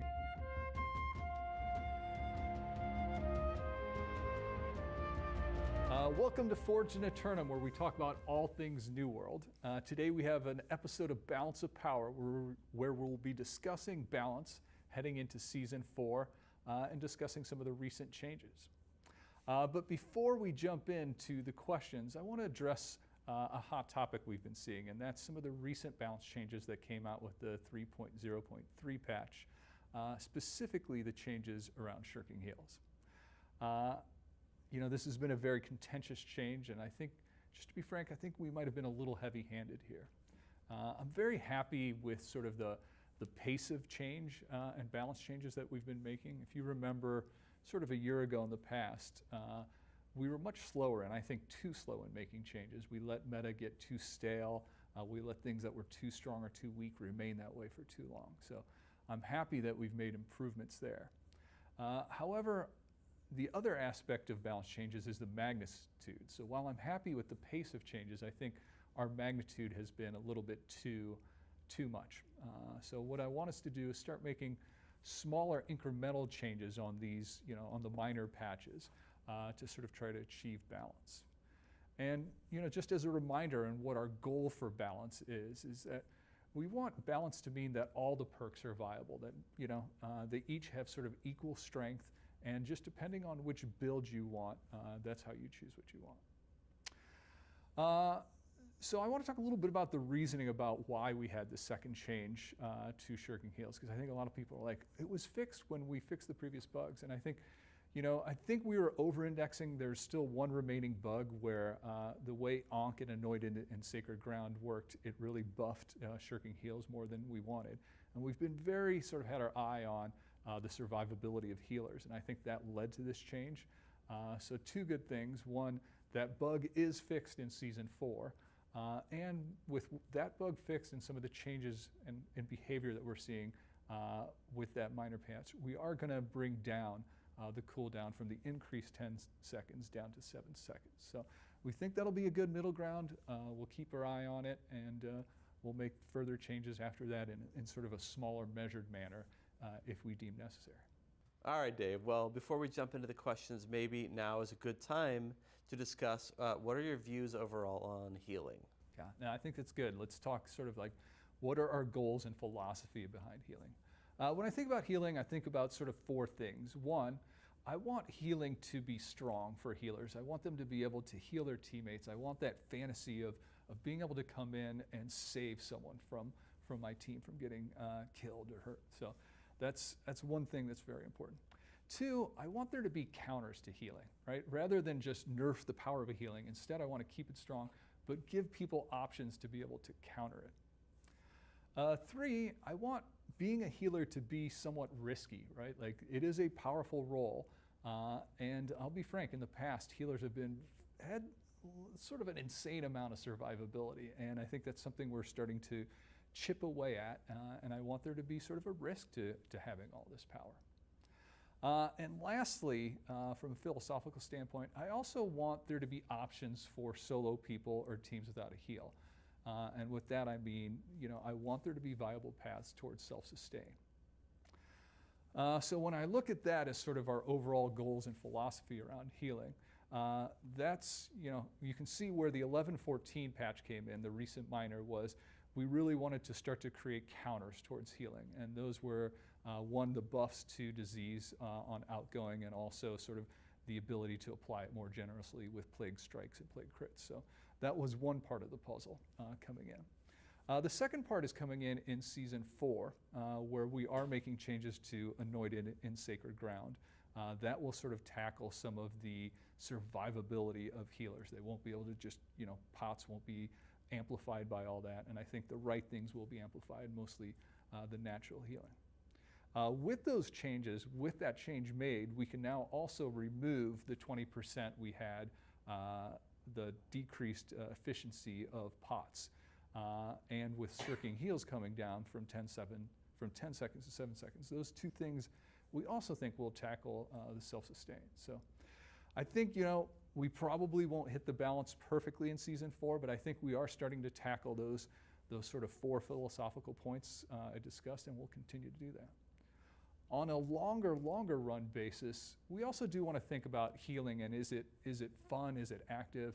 I think right now a lot of the heals are sort of passive HOTS, and I think that's less fun than some of the more active weapons we have. So we are looking at that in sort of a longer run, and also sort of seeing, like, can we make some of the other weapons more viable so that there's a little more swapping between weapons and combos between them. So it's something we'll be looking at in the long term. In 303, you made some nerfs to Blunderbuss, and do you think it's in a good spot now? So we did make some changes. I think we took 2 actions. One, we tried to reduce its survivability by adjusting some of the perks. We also reduced a little bit of its damage by nerfing the primary attack in ASP. So I think we did take some changes. I think some of the recent disease changes have had a byproduct of sort of buffing it. I think overall it's still pretty strong. I think we've got our eye on it. No plan changes yet for Season 4, but it's definitely something that is on the stronger side, and we are keeping our eye on. I have a Alright, tuna in fish sandwich. 303, you gutted the range of Splash of Light to 25 Turned meters. up a little bit. Why? Yeah, I think this is another one that I think, we probably went too far too fast. I would have preferred if we had stepped this one down. But Should have done the 50%. rationale behind it is that 25 Or 50 meters, is the range for all the other healer abilities. And we wanted to sort of create a standardized range. It also works very well with the UX. Teammates become gray after they go out of that range, so it helps. So here's the thing, okay? Here. I'm going to show you right now.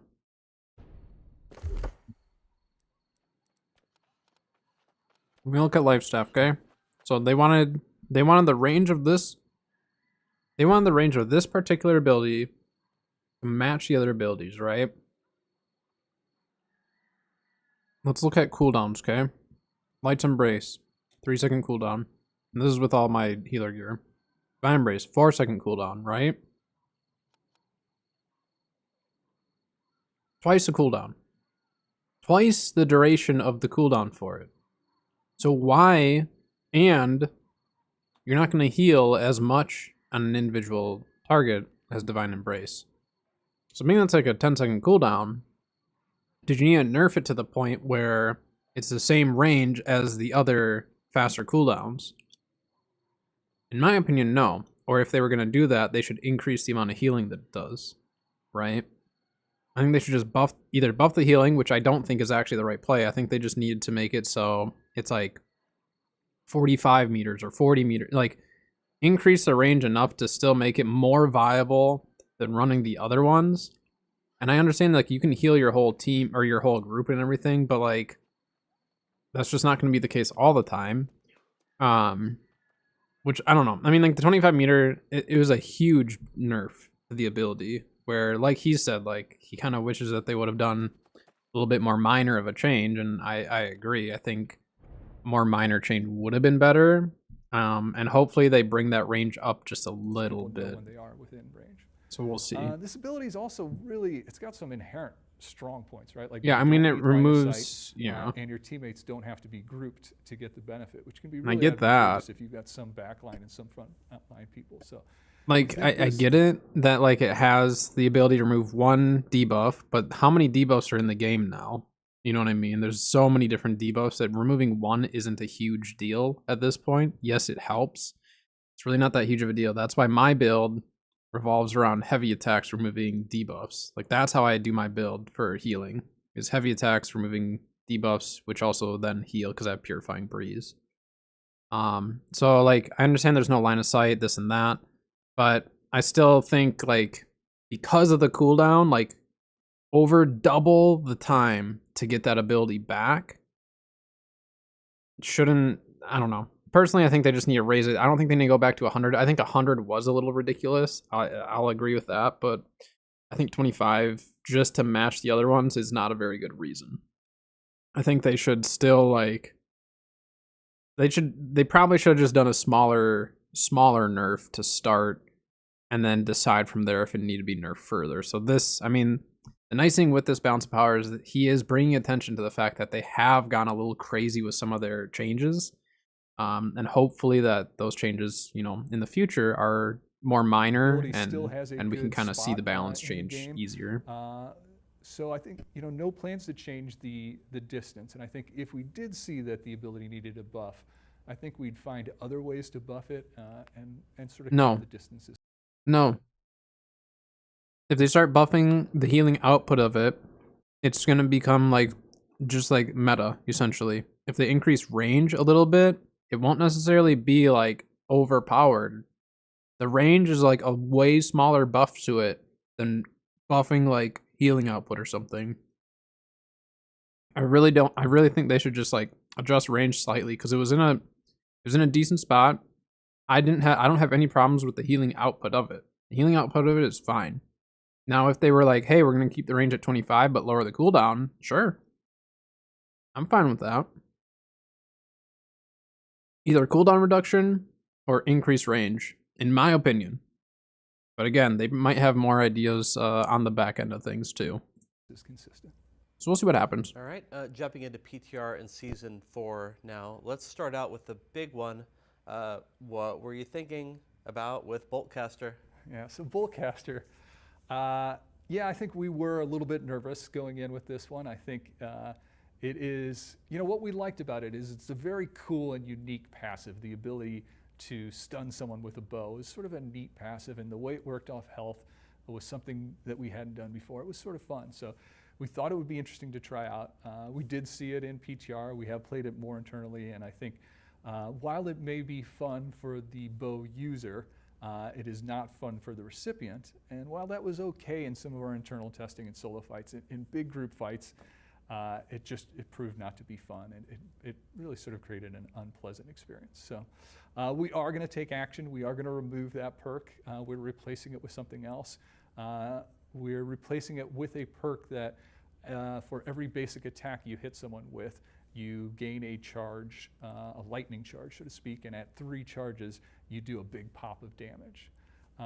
We like this as sort of a direction for the weapon. I think it rewards sort of skill and precision and hitting people versus just, you know, some people with bow may just be spamming AoEs or shooting into a pocket of people, and I think Hey, this will there's reward nothing wrong with people AoE. who have a little more targeting and skill Wow. to their Depends. usage. So we're excited to see how this plays out. What about the gym changes? Any changes to those? That was another one that was pretty controversial. I think we went out very strong in the PTR, where we made these gems very powerful. They scaled highly off both int and focus. And I think, you know, in the spirit of what I discussed at the start of this, of taking more sort of measured approaches and going a little more in steps, I think we are going to tune this down. We're going to go to 75% scaling on intelligence and 65% on focus. I think that is a good place to start out. These gems are still really powerful because they allow combinations that otherwise wouldn't be available, and we're going to see how it plays at this level and then may adjust. Another thing to mention is while we were doing this, one of the things we found, and I think we've heard feedback on this and we really looked into it, I think it's accurate, is that the intelligence ATBs are just stronger than a lot of the others. So that was creating a lot of desire to put in these new gems to scale off int even for strength and dex-based weapons to get access to the new ATBs. So that is something we're looking at. We are making one change for Season 4. The 150 ATB, the elemental damage one, is going down from 15% to 10%. And we'll be looking at them more. I could see us making one more change in the future to the intelligence ATBs to sort of get them in line with the other ones. All right. How about the flail? How do you think it's doing?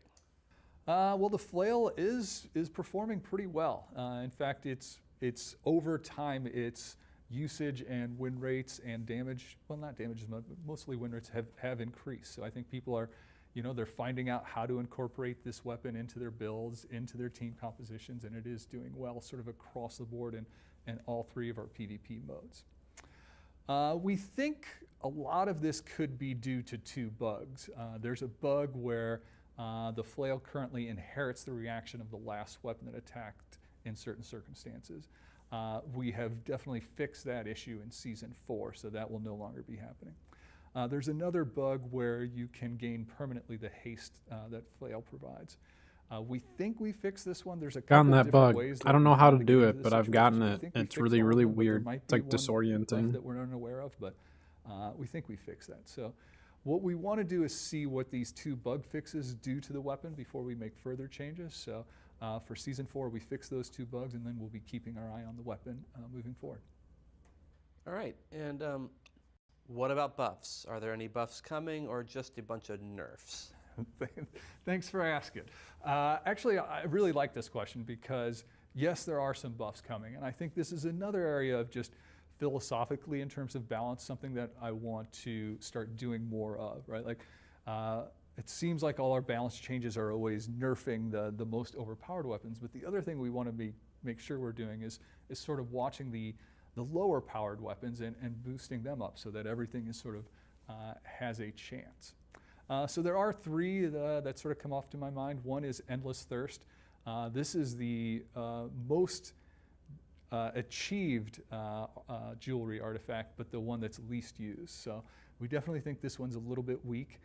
We are making some changes. One, the penalty, how long you have to wait between usages of potions, is going down to 25.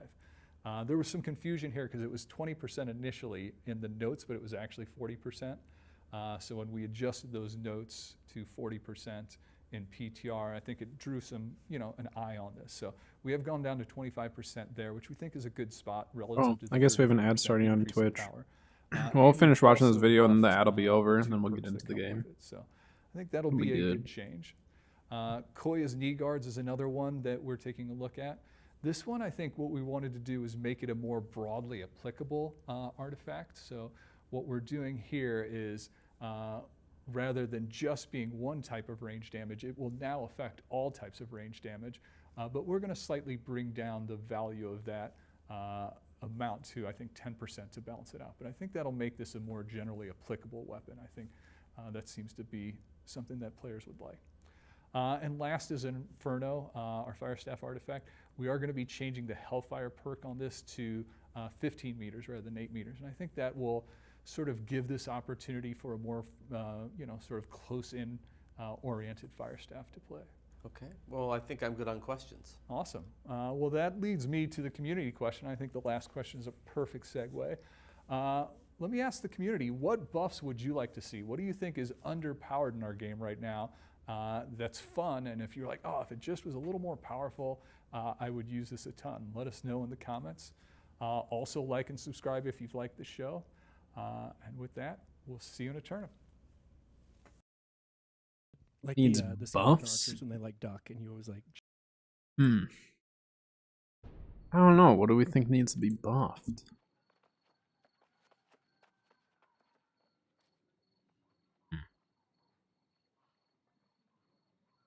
Yeah, I don't even know.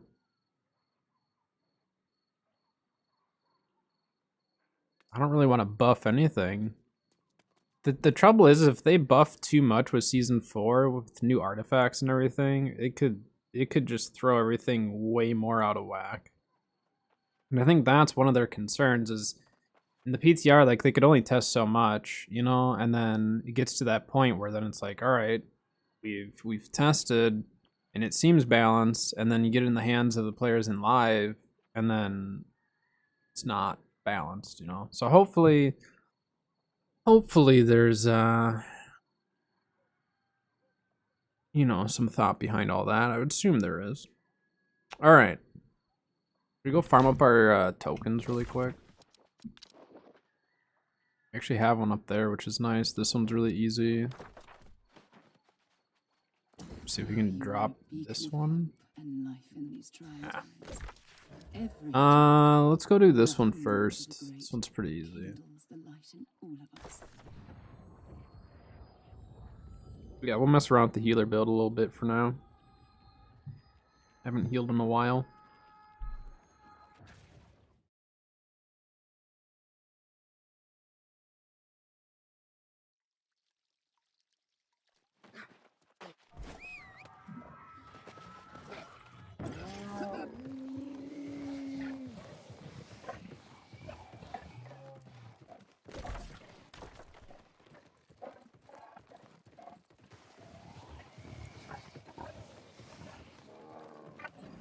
This one's really easy. You just kite all this stuff on the lower level, kill it all, and then you're good.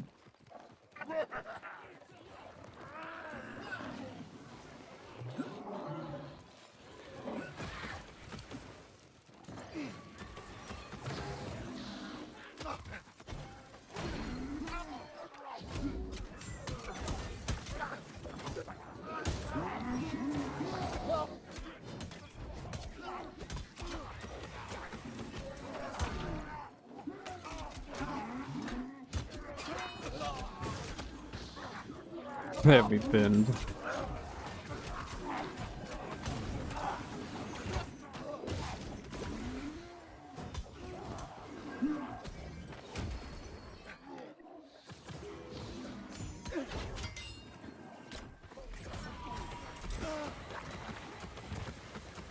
Just let me get the bags, and then I'll be gone.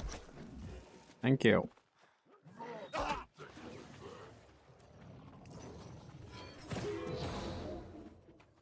See, that one's pretty easy.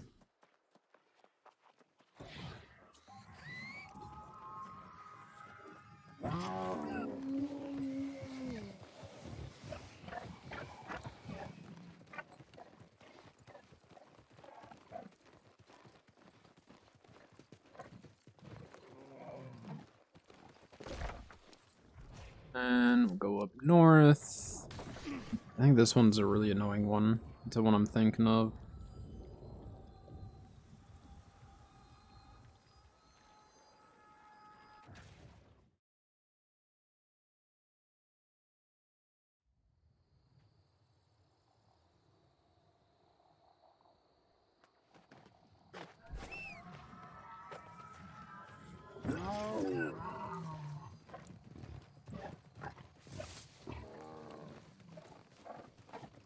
Should we grab...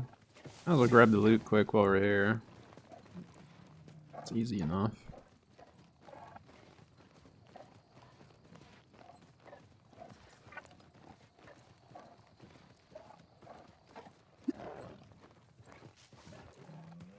So bright out today. We don't even have snow on the ground. It's snow on the ground for a few days. It's just super sunny out. It hasn't been this sunny in a bit.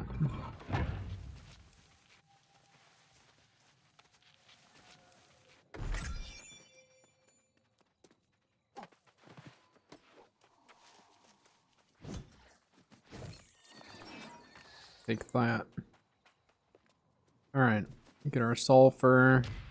Oh, wait, we didn't even look at sugar prices. I forgot we were gonna do that too. We'll do it when we go back to town and turn in the quests. Quick, it's open. Someone was here.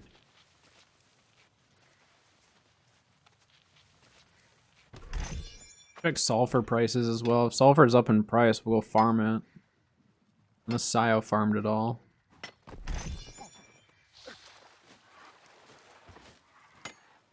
Ow, I'm burned. There we go.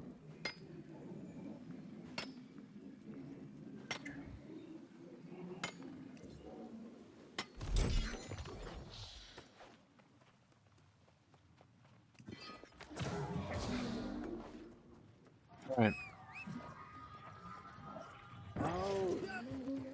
To the faction quest we go.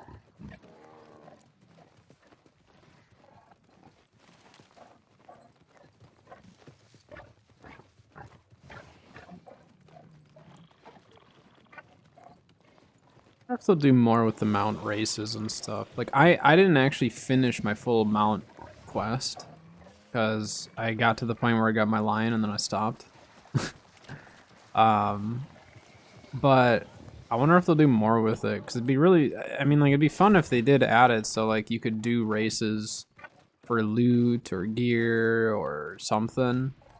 Not make it too easy, or maybe difficulty level increases your loot, you know, chances or whatever.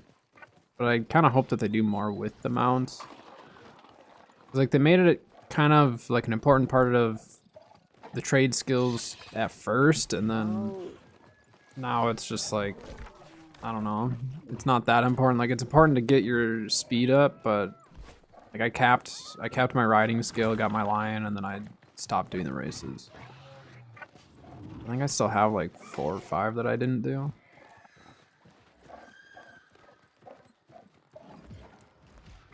You heard they were going to? I've heard people say they wanted them to. I haven't heard anything as far as AGS saying they were for sure doing it. I'm on Marama.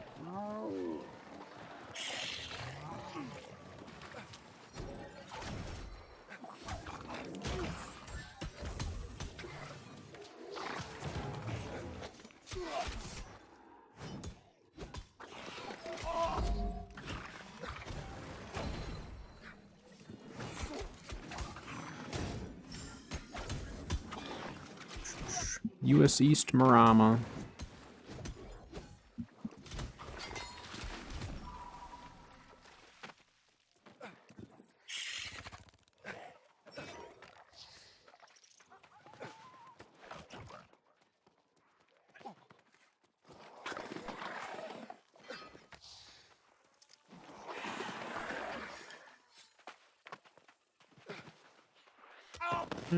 Let's make this a little bit easier on ourselves. We're gonna get these guys to retreat, so we don't have quite as much stuff to fight. I don't feel like fighting all of it.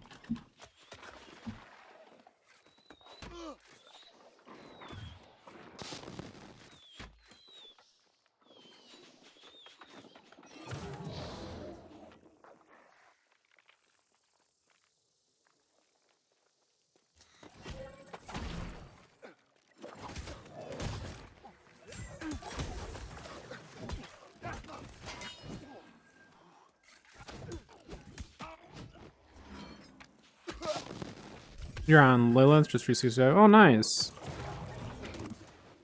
Well, now that you're 65, the entire game's opened up to you. You can do everything. Well, most everything. But if you have any questions or anything like that, you are more than welcome to ask it here.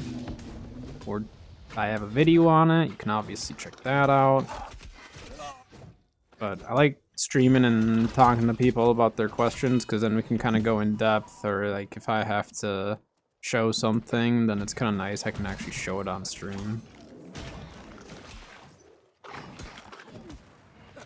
Yeah, and that's just it, is like for some players there's not much to do because maybe they only like one aspect of the game, but if you're into most of the things in the game from PvP to PvE, there's always something to do, you know?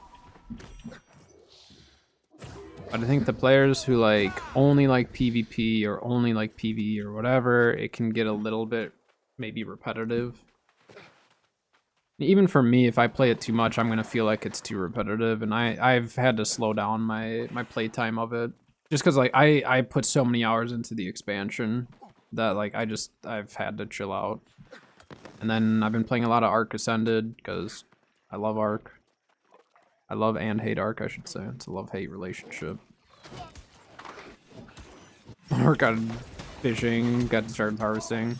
So I made sure that before the expansion came out that I got my fishing, or I had all my trade skills capped before the expansion, because I wanted to get the title of Skills Grandmaster, and I knew that once the expansion came, and especially fishing, once it hit 250, I wasn't going to hit it very quickly, and so I made sure to get it prior to the expansion.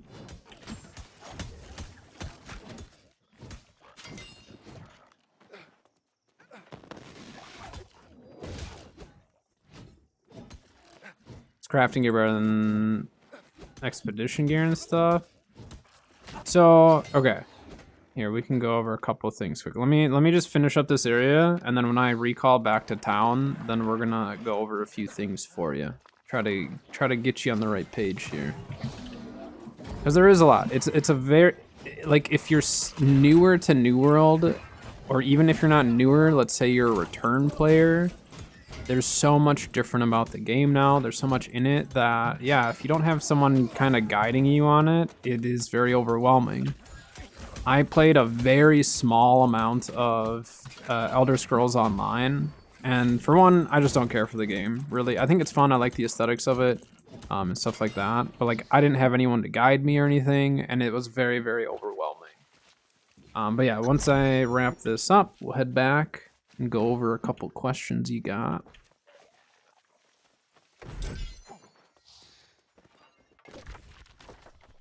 I don't want these guys to come and smack me.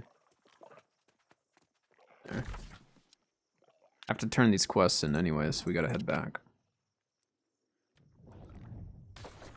Oh, you've been playing for like a month now? Gotcha.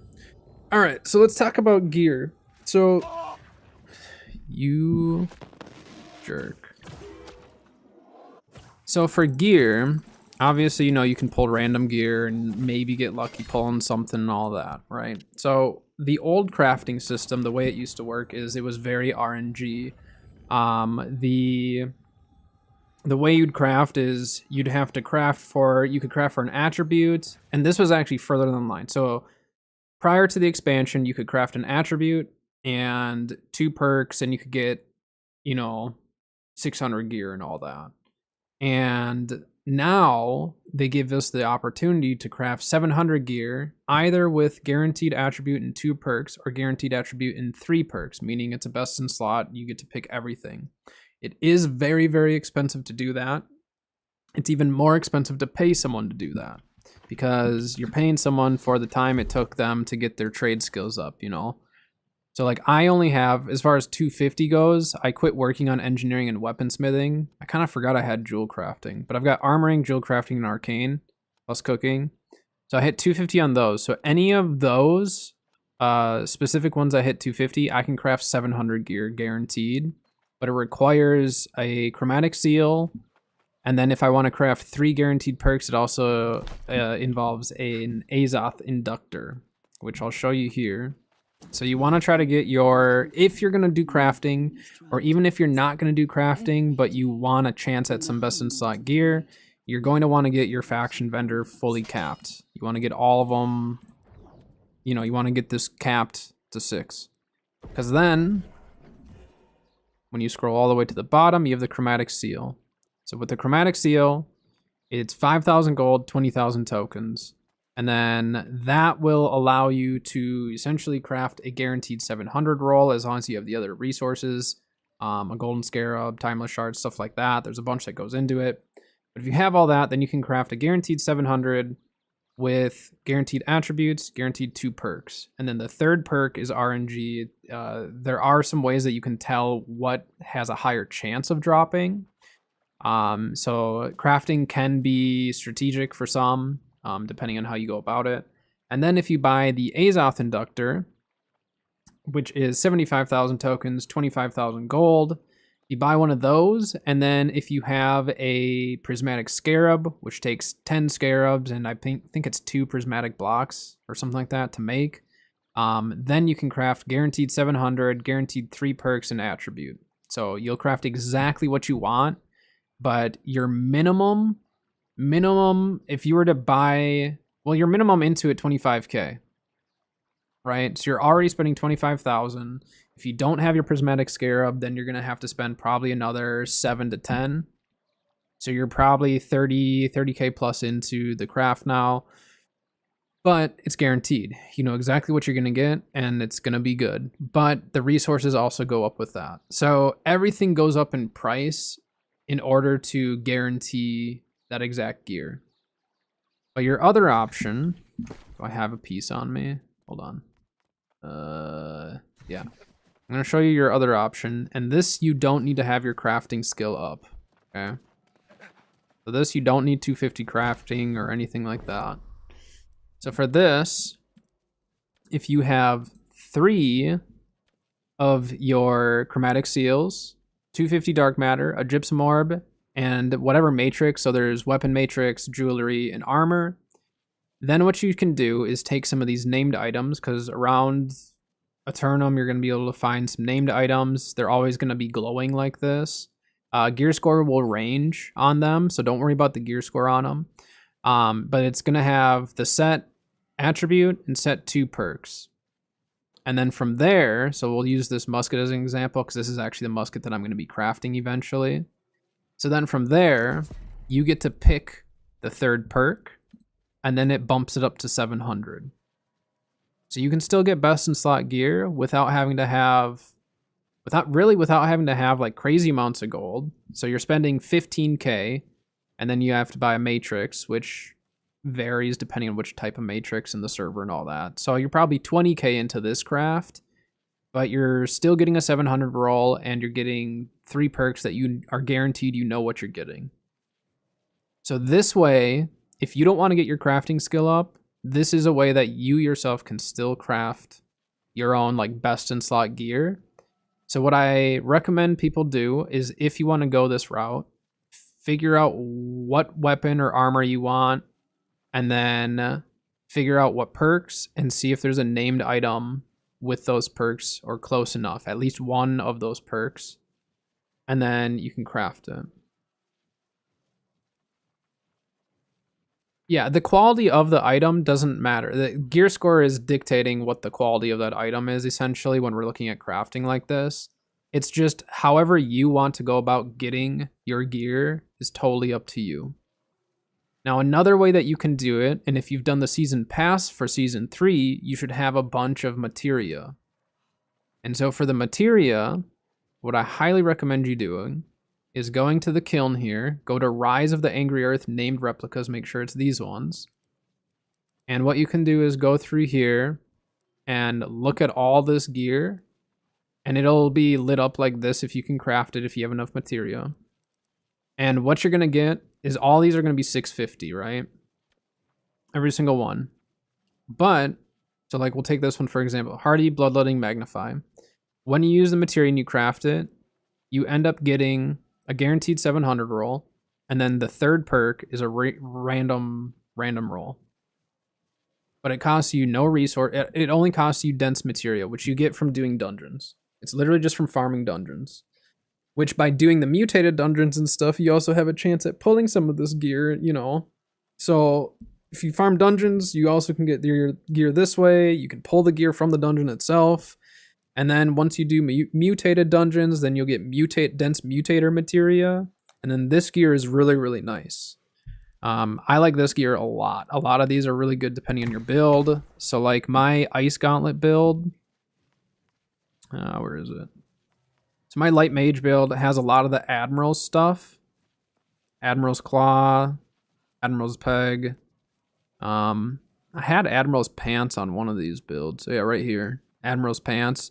So the Admiral's gear all have ice harnessing, which for an ice build makes sense to run that. Avery, thank you for the sub over on YouTube. Appreciate it. So yeah, I mean, when it comes to getting gear in the game, it's really, really easy to get it. It's just a matter of getting what you need. right? So you can definitely get some good gear. If you're a one trick where you're playing just one build, it can be really, really tricky because like the RNG is really hard because you're looking for just like one build and one build only. So it does make it tricky. Strength and dex build, but most of the gear I get from exos don't match what I want. So say. So you can definitely, I don't want to say one way is the best way. And the reason why I say that is because everyone likes doing different things in the game. So like I've accumulated my gear from various different methods. So my healer build is a really, really good example of this. So I have, wait a minute, I have like 5, so my armor, I have 5 different ways of accumulating this armor. So I have my boots, which I crafted. Okay. I have my pants, which I pulled from a OPR cache. So doing OPR, you get a loot crate. I got these from that. I ended up upgrading these. These were just a two perker, and I upgraded these to have physical version or have refreshing on them because they previously had physical version and health. My chest piece is an artifact. So another different form of getting gear, which this one you have to get from PvP track. It's a little harder to get. And then my hat is actually same deal. So actually 4 different ways of getting gear. My hat I actually also crafted. So my healer fit, just my armor alone, I accumulated my gear in 4 different ways. One being a random roll that I got lucky pulling. One being one that I crafted, and this was just a 2 perker. This was a guaranteed 700, 2 perk, but this was rolled at like the armoring station, our outfitting station. Whereas in this was a kiln craft, this was a kiln craft, and then this was obviously an artifact. And then this was actually an Azoth inductor craft that I did early on.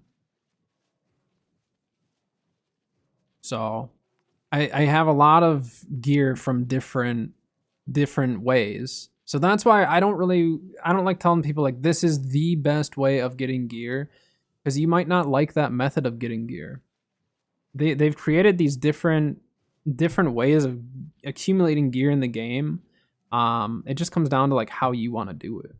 Like if you like running dungeons, go run M2s at least, if not M3s.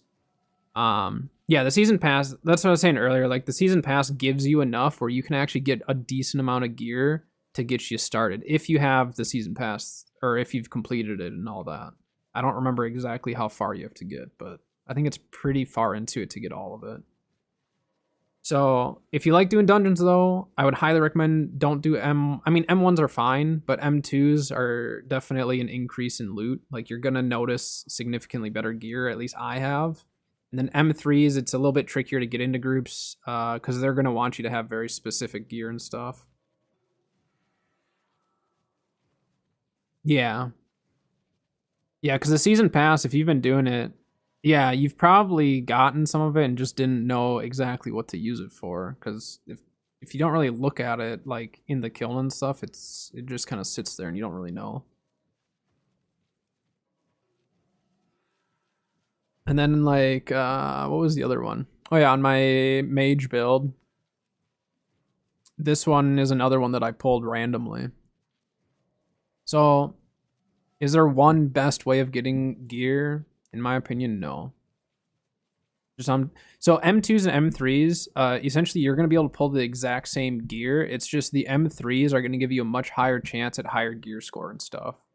But I've pulled 700s out of M2s just fine. I mean, not like super, super frequently by any means, but like 690s, 680s, like stuff like that, just to kind of get you rolling. Has been just fine for me at least. But yeah, so as far as gear goes, it just really comes down to how you want to do it. And then what was your other question? The heart runes. So heart runes kind of plays into this anyways, because as you're doing your dungeons, that's how you get your heart runes. The heart runes drop from the specific dungeons. The only heart rune I don't have is a sandworm one, but honestly, it's not very good, and I don't care about doing the sandworm a whole lot. But yeah, I mean, there's a lot of different heart runes, and then at the stone cutting station, you can level them up, and you'll level them up technically now it's 4 times, I guess. But the first 2 times will always be the same for everyone. The third one, you get to pick on which one you want to level up. I don't have any low level ones on me right now, but I can at least show you it here. It's like all of these ones, I can level up to 700. And you just need these resources. So let's see, 625. So you can see the damage 4,579. Once it goes to 700, 5,120. But when you craft it to the 3rd level to make it gold, you get to actually pick between 3 different options. And then those 3 different options will have slightly different resource requirements. And then you can just craft it up. So heart runes are really nice. You can, I mean, you could do one of each heart rune too if you wanted to. Like, if you would just want to go for more of the collection side of things. How many tokens do I have? I need to do one more quest. We'll go to do this one. This one's easy. But yeah, hopefully that answers a few questions for you. It can be very, very overwhelming. Especially if you see a lot of like just information all over the place and you don't know what's best. And to me, it's like what's best is what you're having fun with. So if you have fun with dungeons, just keep running them. Have fun getting your loot. Maybe you'll accumulate enough cash over time that you could buy some gear. Buying gear on the market is not a bad idea either. I do that fairly often. Some people sell stuff really, really cheap. You never know. So I honestly recommend checking the trading post if you've got some gold on you. How to level them? Yep, just go to the stone cutting station. And as long as they're in your inventory, make sure they're not equipped. But if they're in your inventory, you should be able to see the requirements at the stone cutting station. And then you'll level it up once, and then that next time you level it up, so I guess it's technically the 2nd level up. Yeah, the 2nd level up is when you'll get to choose that ability on it. I hope that made sense.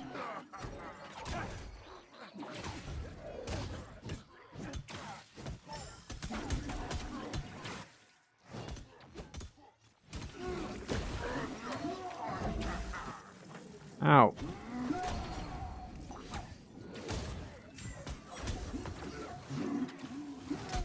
Tend to over-explain things sometimes, but that's just how my brain thinks.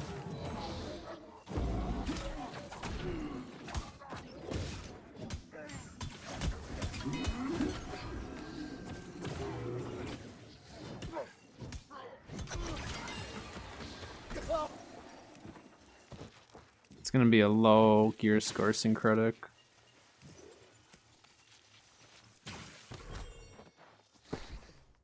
Yeah, 620. And the only reason I know that is because this area is not like a high tier area, so. And make sure, the other thing too, I always forget this because it's in the game now, but make sure that you're wearing what you want to pull. Loot biasing is a thing. Wear what you want to pull. Do I need precision? No.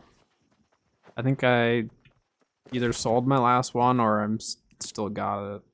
But I've got all my crafting trophies. Thank you though. Yeah, I've got all the crafting trophies. I don't have all the combat trophies.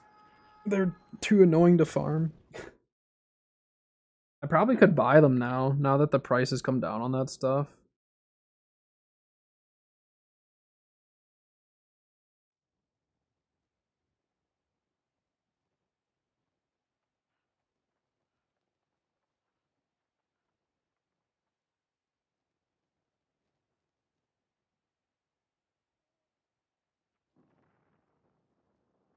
Oh, Glizak, thank you very much. I appreciate that for the 5.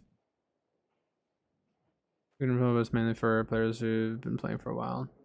Yeah, I mean, I want to help new players. I want to help people who might be turned off of the game if they don't have the right guidance, right? So my YouTube and everything, like I was doing a lot of build videos, and I love doing build videos. Don't get me wrong, I absolutely love build videos, but I'm holding off because obviously season 4 is coming up and some of those builds might change.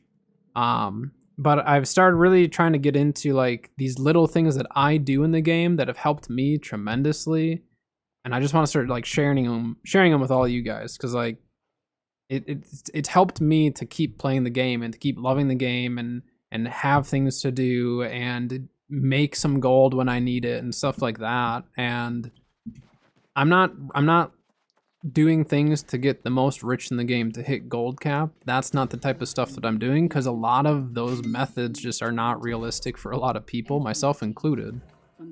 And so that's where it's like I just figure out ways that work for me, and now I get to share it with everyone. But I appreciate the 5. I do appreciate that a lot.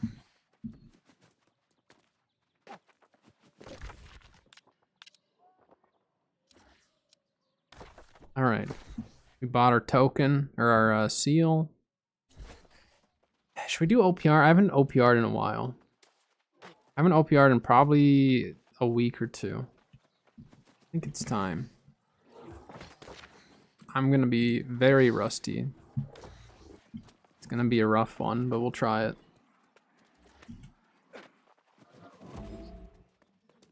Should we go flail life staff, or should we try I mean, we can kind of run whatever we want with life staff for the most part. Well, not whatever we want. I don't want to say that.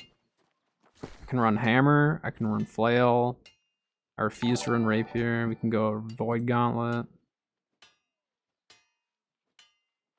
Did Streamlabs just now pop up the super chat? Good job, Streamlabs. You're a little late.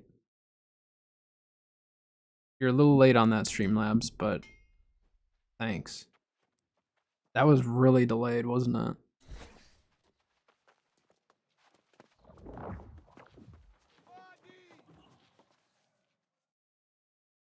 I forgot to buy more strong honing stones. I might be able to actually craft some. I feel like there was something else I was going to do and I just forgot, but that's okay.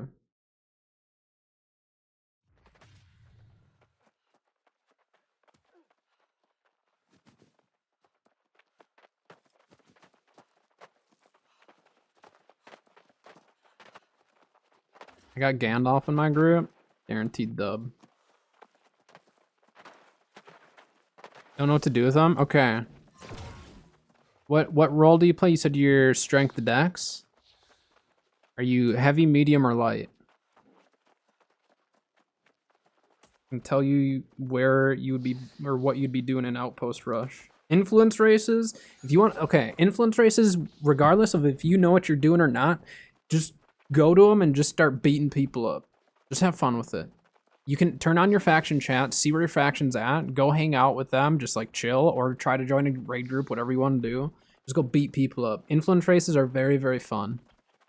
I don't do them enough because I've been playing so much Ark, but I might try to convince some of the company to do them.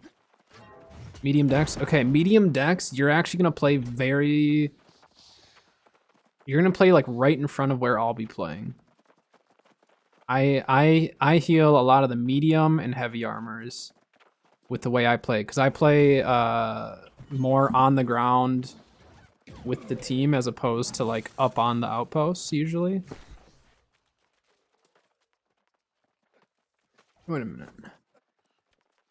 It's telling me that my con food went away, but it didn't.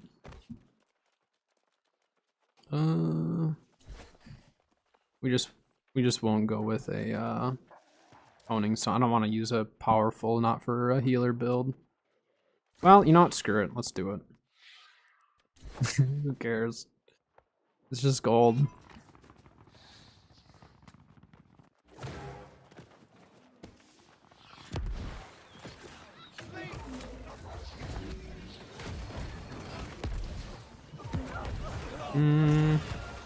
Our team pushing in.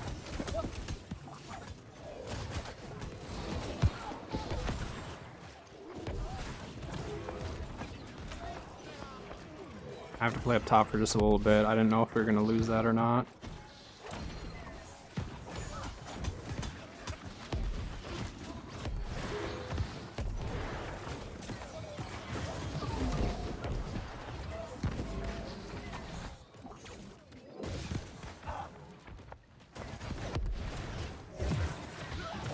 There we go. So yeah, for medium, you'll kind of be playing this doorway, and then once we start pushing, then you essentially start pushing.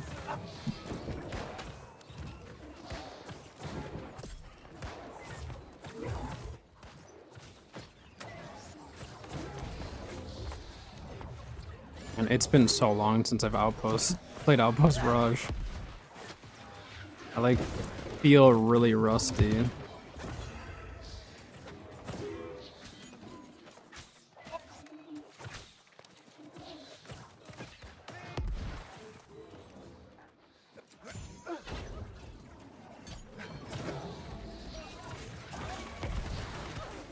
Big heals.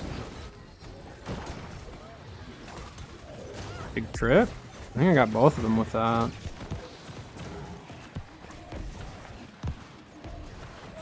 Clap. I tried to save that guy. He got pillar of fired.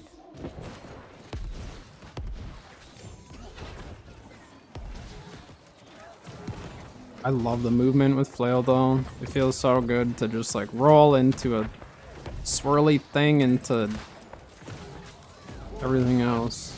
Alright, let's lead on a smite. Doorway.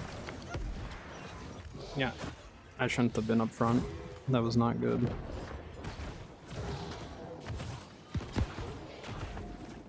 Not only have I not played Outpost Rush in a bit, but I also haven't healed in a bit. Yeah, still at work.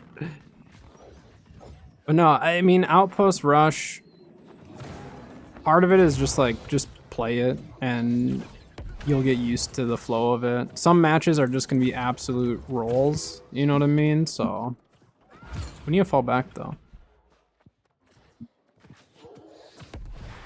You guys gonna do?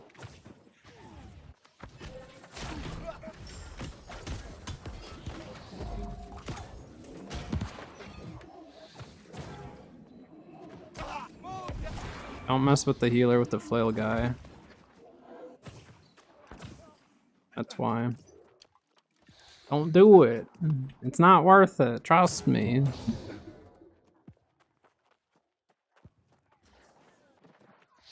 Alright, we're good. I just need to make sure no one else was hiding around the point.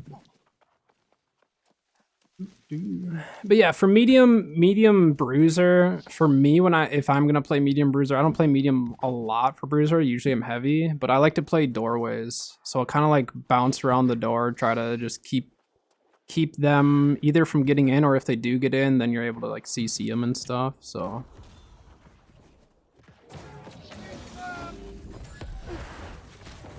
yeah, team's got a healer here now.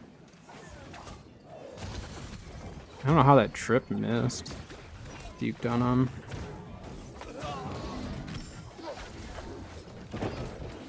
Nice.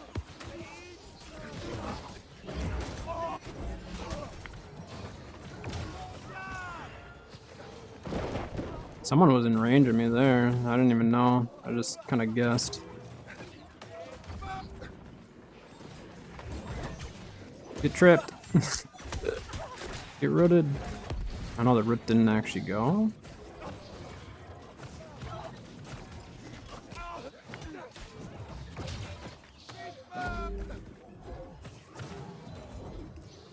Good work. Why are people complaining when we're winning? I'm confused. I checked this game out. New World's very fun. Don't let some of the negativity that's been around the game keep you away from it. Going mid? I saw that guy fall back. I don't know why we're still shoving their spawn, but okay. And this guy will get him. Yeah, they got respawn now.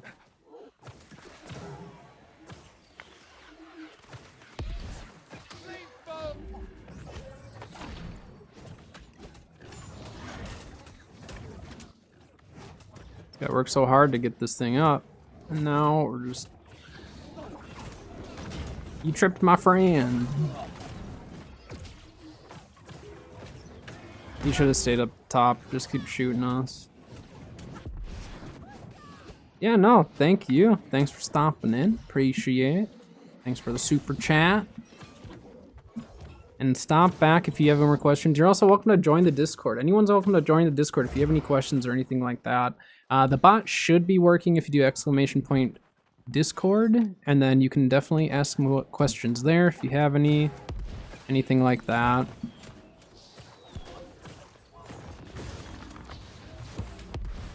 Fall back a little bit here.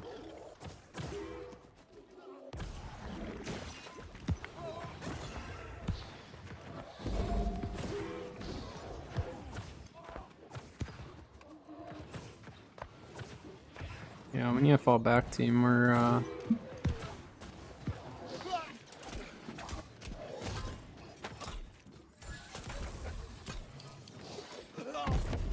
my pot didn't go off. I rolled too soon. I know exactly what happened on that. I hit my potion and then I dodged immediately and it canceled my animation for my potion. So it didn't actually go off.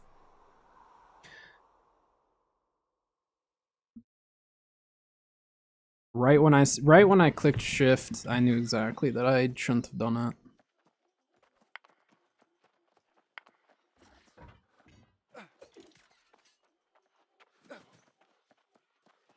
That's alright.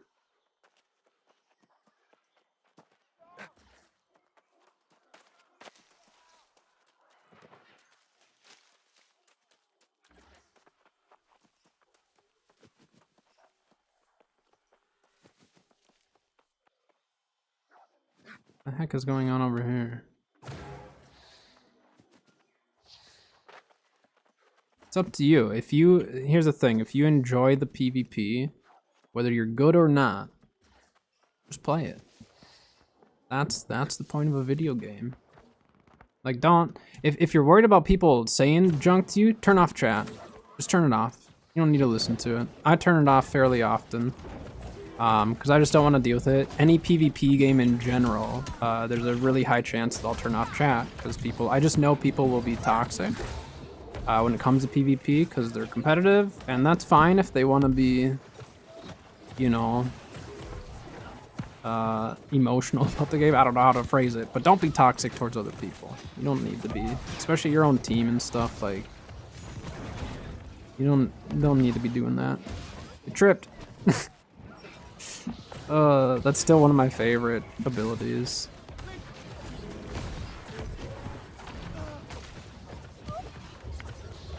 That was risky, huh?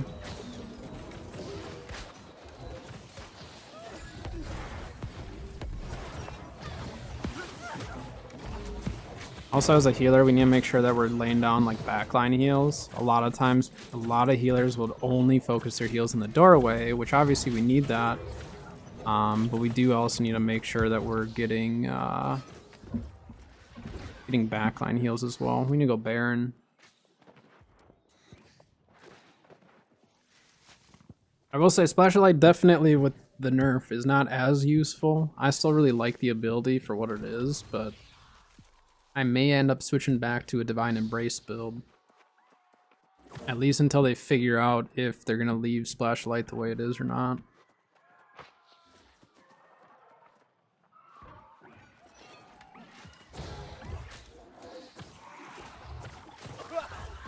Got out of there, huh?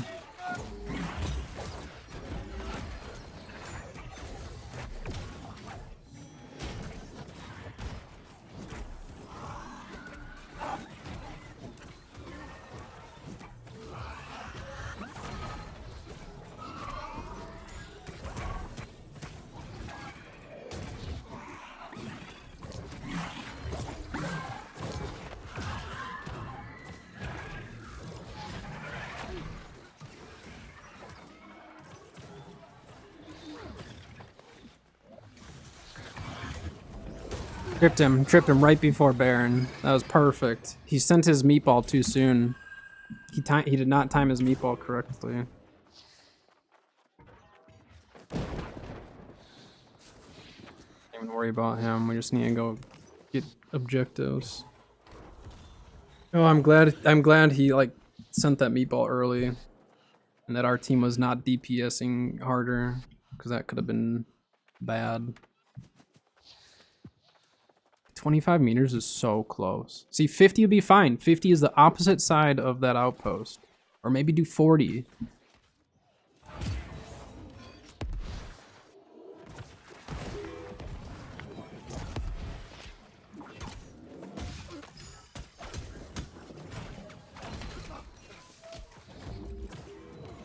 Fall back. There's more chasing now.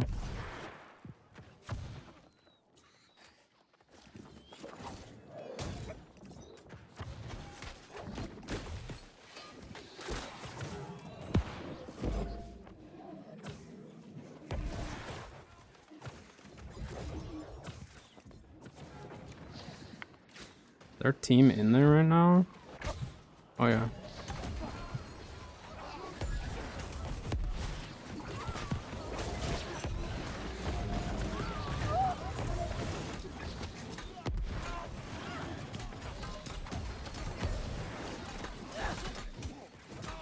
Oh,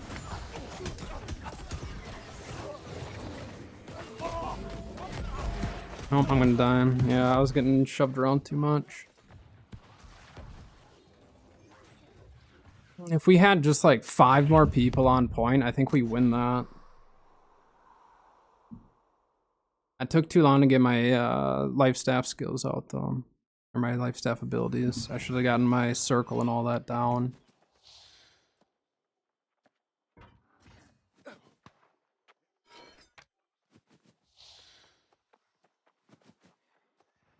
Alright. I think we regroup at Star, make sure we get it, and then push Sun as a team.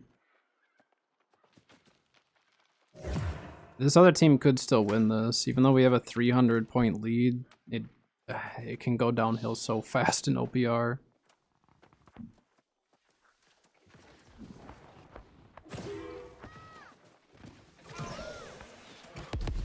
So see how there's no backline heal here? So like us healers, if we need a heal, we have nowhere to go right now. Tripped him. Another backline heal.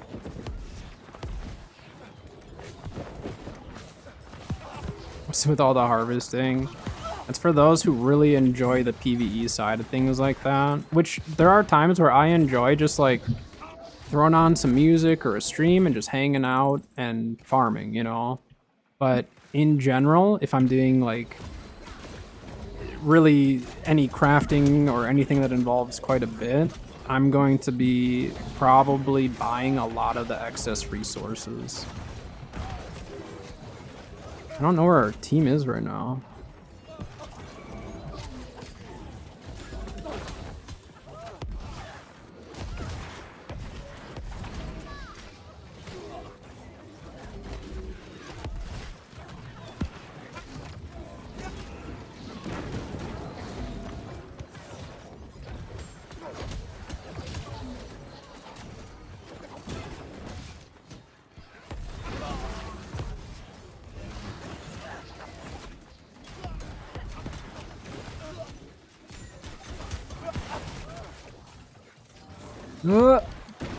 No, let me get a potion off. I was a second away from my potion. If I would have just had that cooldown just literally like a second earlier, I was alive there.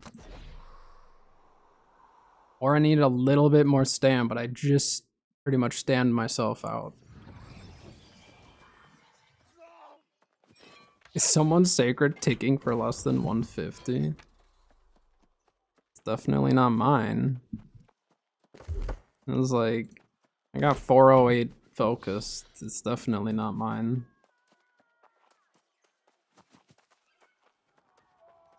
So yeah, 100 meters is excessive. 50 meters is right here. I think that's honestly 50 is fine.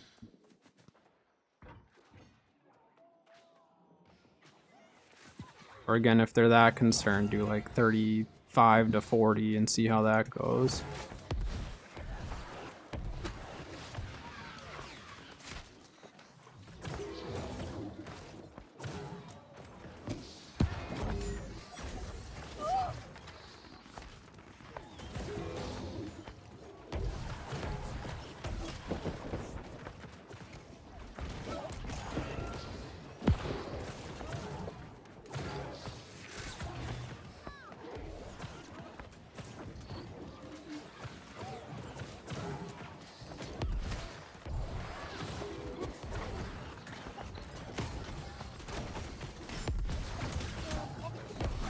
Oh my gosh, that vortex was very, very luckily timed at the perfect moment. Get that guy. Nice, someone got him. Circle on the door. I don't know how that trip didn't make him fall down.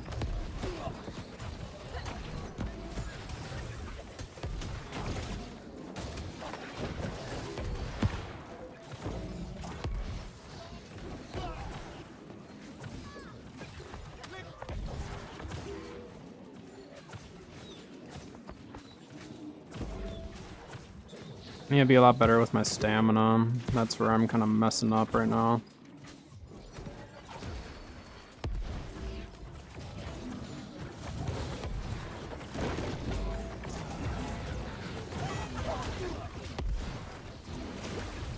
There we go. Save it. Save your Aza Assault. I always try to make sure I always have 50,000. Because if one of the PvP artifacts pops up, they're always going to be 50,000 salt. So make sure that you've got enough, because then the only way that they can pop up is if it's on the third like checkpoint. So like right here. So that's where they'll pop up if they're going to drop for you. But yeah, you need to make sure that you have 50k salt. It takes a little while to farm it up, so that's why I try to make sure I got it. I can't hit this healer. There you go, bud.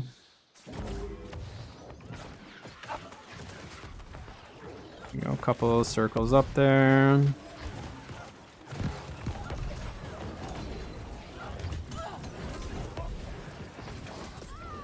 Nice, I got the trip on that.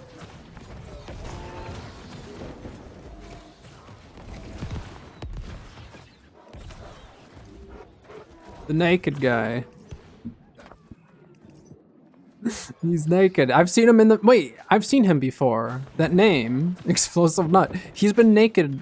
He was naked in the last one that I ran with, too. That's crazy. I thought it was just like he did it the one time because it was funny. I didn't realize that's like his thing. Does OPRs naked or something? I don't know. We're losing, like they're backcapping so bad. It's very irritating.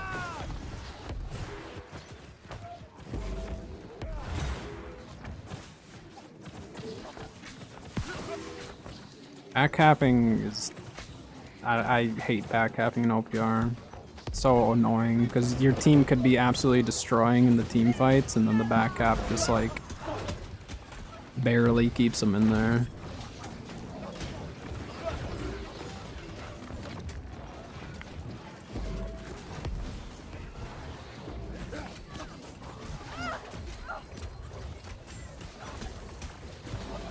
That guy made that mistake of pushing me. He wasn't doing much damage. I don't know what he was trying to accomplish there.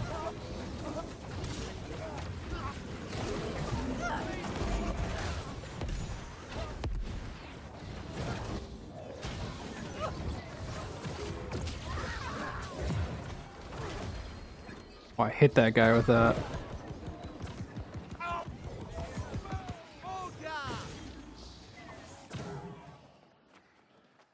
The splashlight's still pretty good.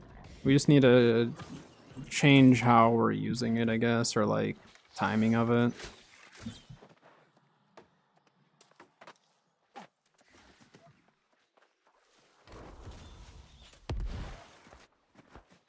See what I mean though? Like they're still only 250, 300 away, and we need to get Baron.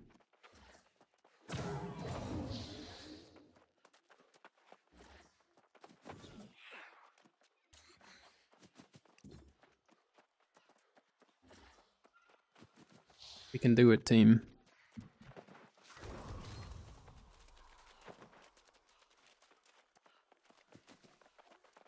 Fine, we can't do it.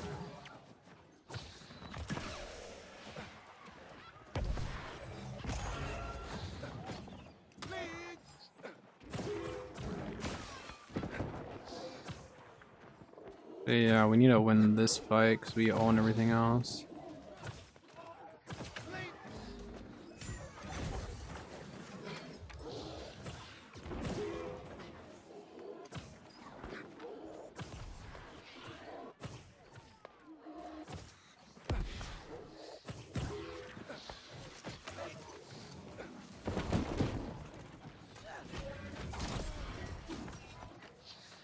Healer smash. Sorry, naked dude. That's explosive nut. He's on. He's in my group. He's naked in every single one, I feel.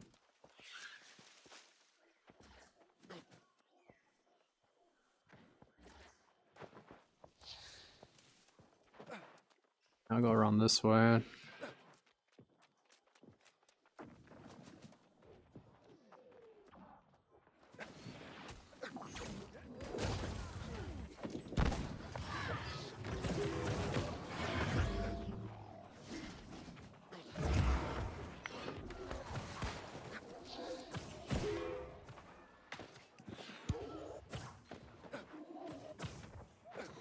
I'm barely healing that guy. I'm trying. See my heavies? My heavies actually kept him alive there. It was removing it was removing a debuff while healing him at the same time. There you go, bud. That was crazy. I thought they were dead for sure. This guy's gonna try to rotate all the way around or something, it looks like.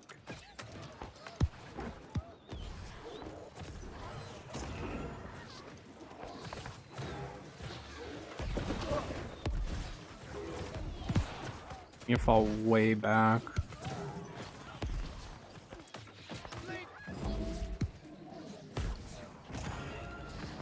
Maybe not. They're actually not pushing as hard as they should be.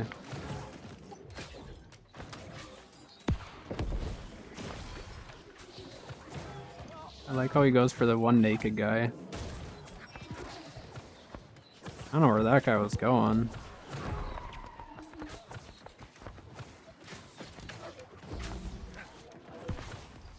Seems not pushing. I don't get it.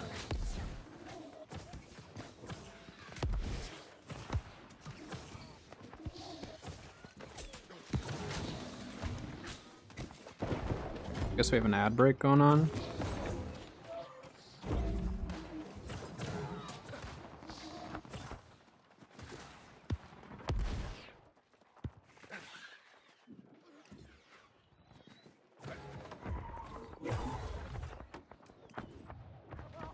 And that guy's gonna die. Oh no. Are we actually repairing, or is it just a tiny bit?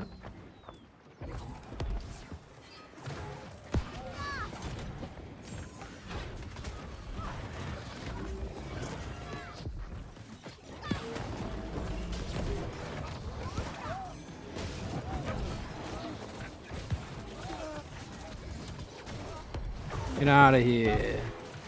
Tried to trip me.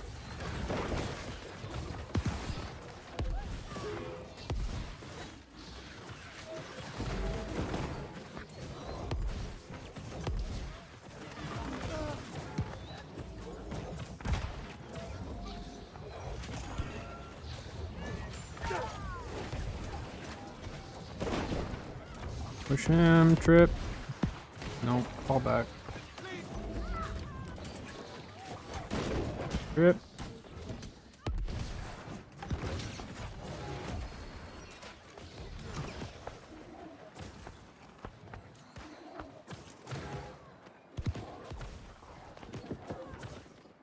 Alright, he's just gonna play over there, I guess.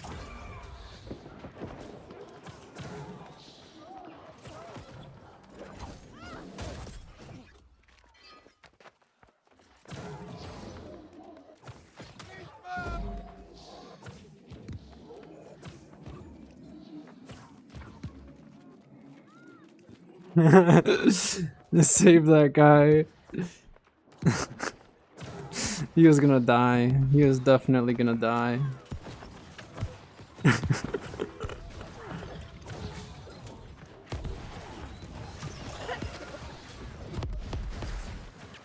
You just put a mouse player, Sheeper. No, I'm just on. So I have HyperX is what I use. Use a, what is it, their light, whatever their really lightweight mouse is. It's actually an FPS mouse, but I really wanted something lightweight. And then I use their actually I use their Naruto Special Edition keyboard, which I think is like their aluminum something or other. I don't remember the exact one I have, but I know it's Naruto Edition.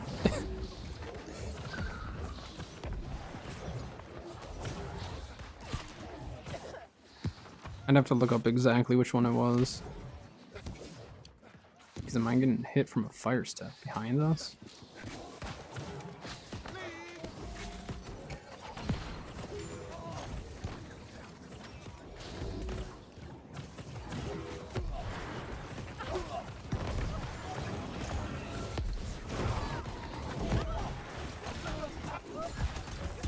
End of the match, go crazy!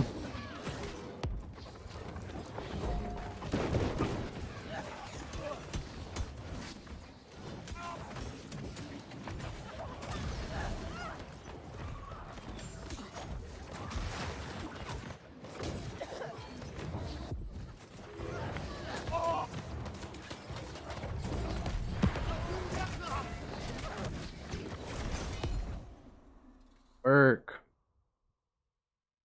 No, I don't use anything like special or anything like that. Pretty just normal mouse keyboard.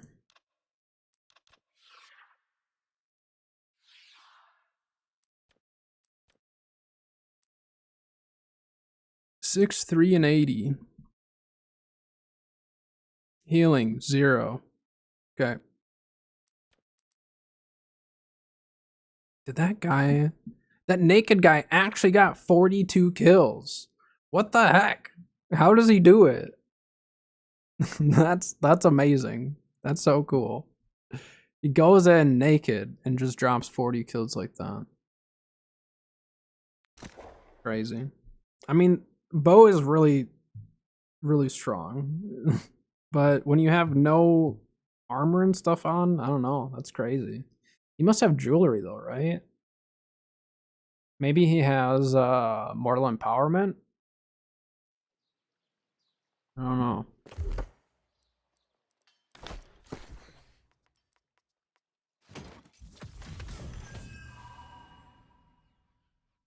Shirking Fort isn't huge, but it's a 700 hat. We're gonna keep it. 700 gear is just kind of rare to pull, you know? Alright, I need to run to the bathroom quick, so I'll be back in just a little bit.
Alright, I'm back.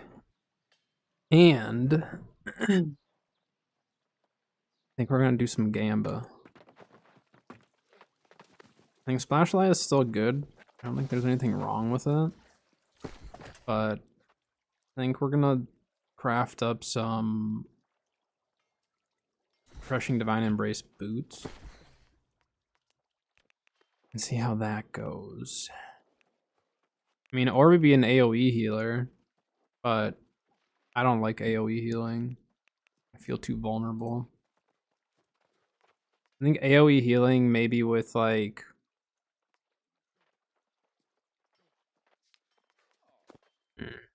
AoE healing with Rapier probably would be the way to go then, but I'm not gonna play Rapier. Is it Shard? Or no, it's a Scrap. Wait, do not have any of the... Oh no, it's a Fragment. Okay, I was wrong. Alright, we're gonna Gamba a little bit.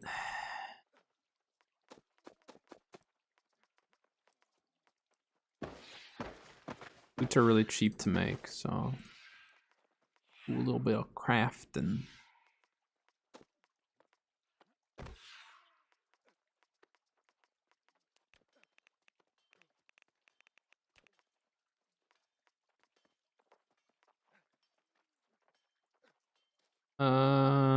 Is it shoes?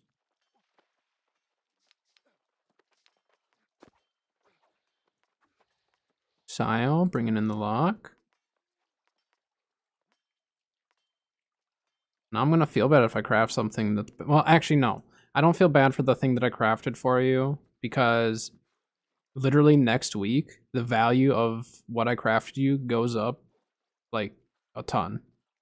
So I kind of forgot that actually what I crafted you is not good for your current build, but it's gonna be phenomenal next season. So, never mind. I was gonna say I feel bad because I didn't craft you anything good, but it was actually decent. It wasn't the worst possible pull. All right, I need to go. Do I have a Scarab on me? No.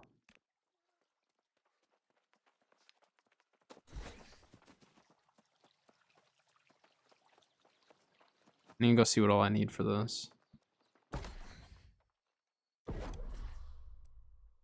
Oh, I need to grab the beads or whatever they are. And then we're doing Spinweave boots, Golden Scarab.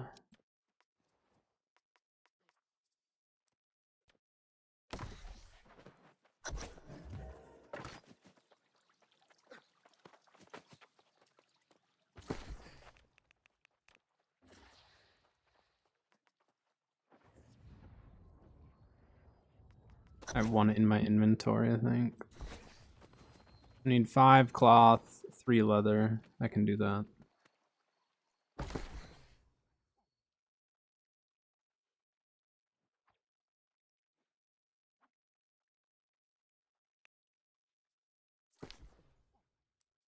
What should the... Wait. I'm mixing them up. Cloth is 5, leather's 3. Okay. 5 and 3. 5 and 3.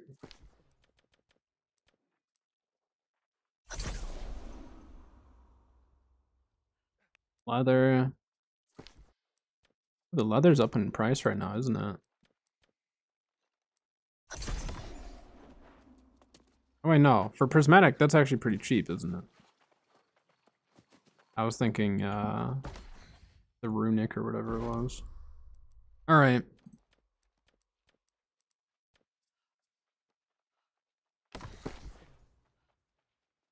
Oh, I'm missing one of my trophies. It should be this one. My fancy blue armorer's hat. That up. That up. Whoops.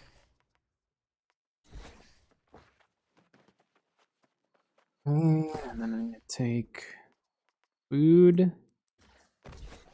Anyone else need something crafted?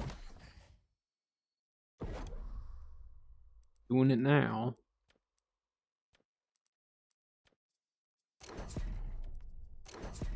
Divine Embrace. We're hoping for health. Health would be the best.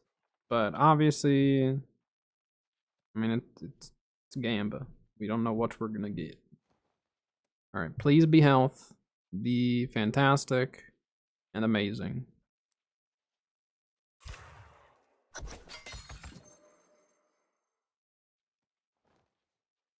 Well, it's useful still, as long as I'm running it with Flail.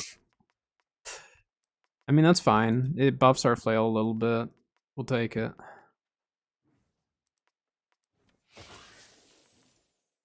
Yeah, that's fine. It's actually not bad at all, just because, again, when I'm running with Flail, it's definitely getting a nice buff, which I run Flail a lot.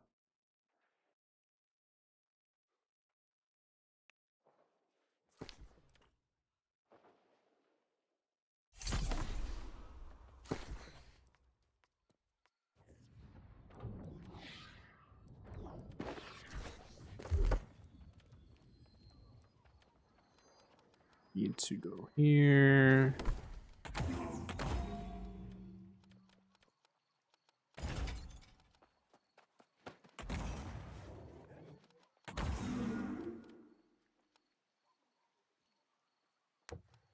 Actually, should we go Beacon?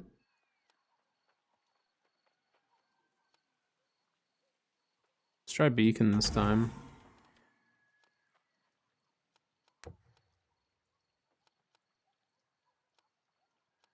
This doesn't apply to Beacon, that's right. This is my old build. This is the old build that I used to run, so we'll see how it goes.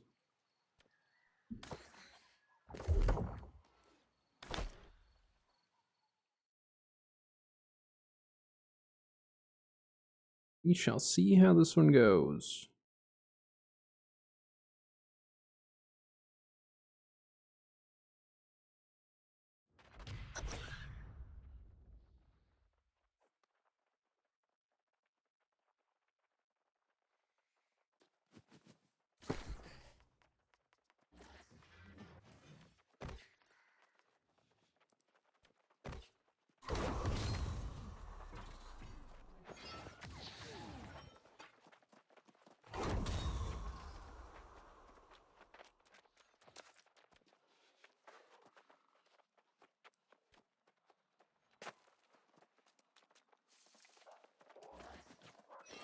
Yeah, so tomorrow I have an ARC event starting. So then we'll be streaming ARC tomorrow for that. Stream ARC on Monday probably as well. And then Tuesday we'll have the Season 4 Winter Convergence start. So I already forgot that I had Beacon on. Oh my gosh, I'm fumbling everything already.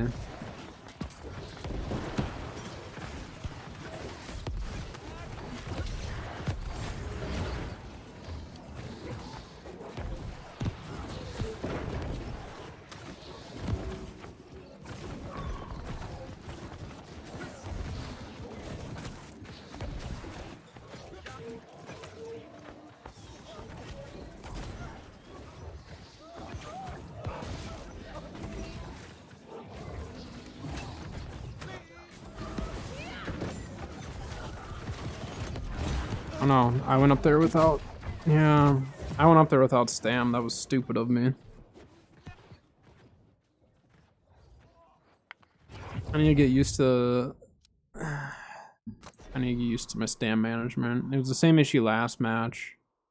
I was stamming myself out too easily.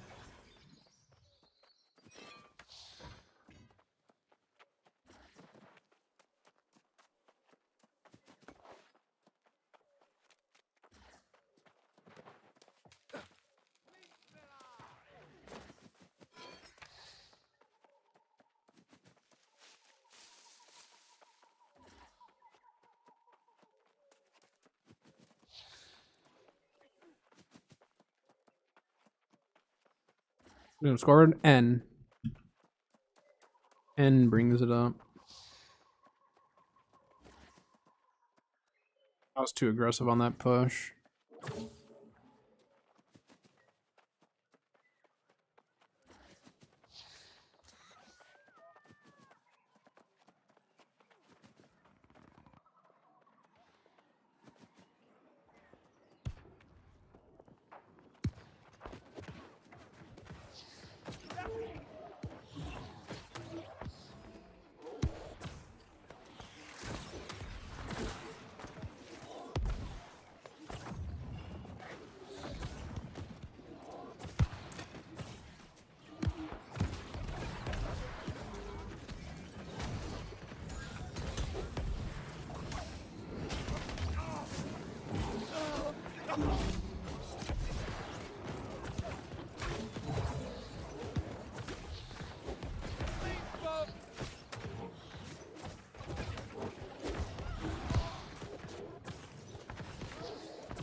Come on.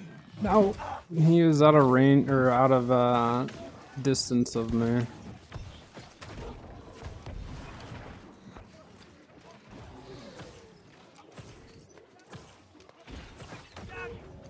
Can't see their health bars in there. I'm literally just tossing heals randomly.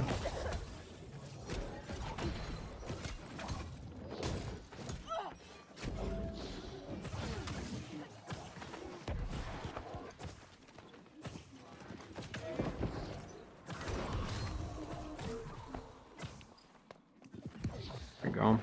Good work. I didn't even realize Manny's in my match.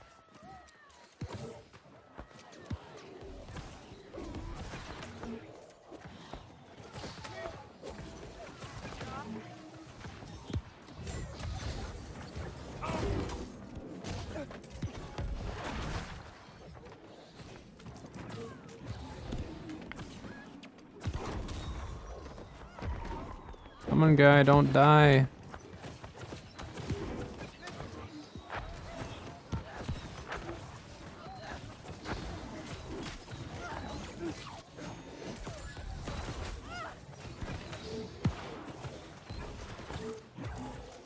I didn't even realize Manny was in there.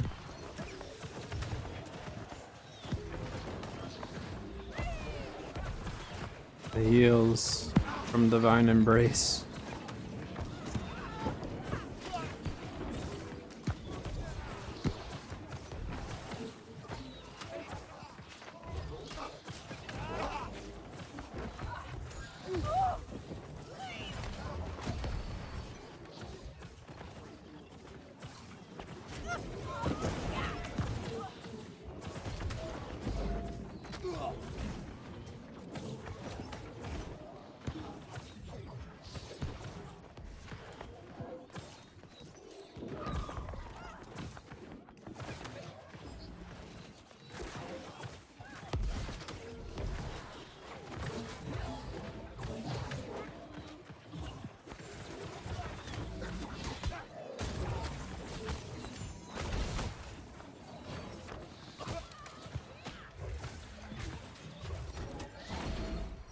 No.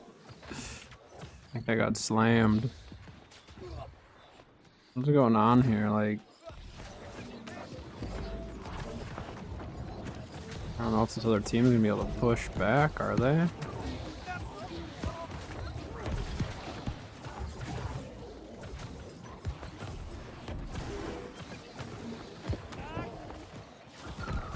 I don't even know who I was healing there. Definitely thought I was on someone else.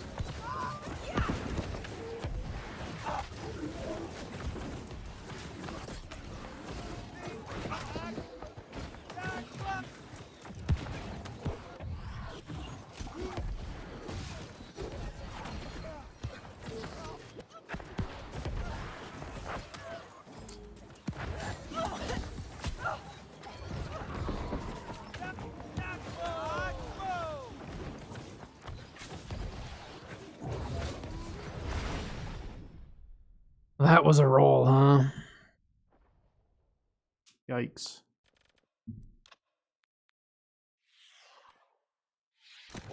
Half a mil healing.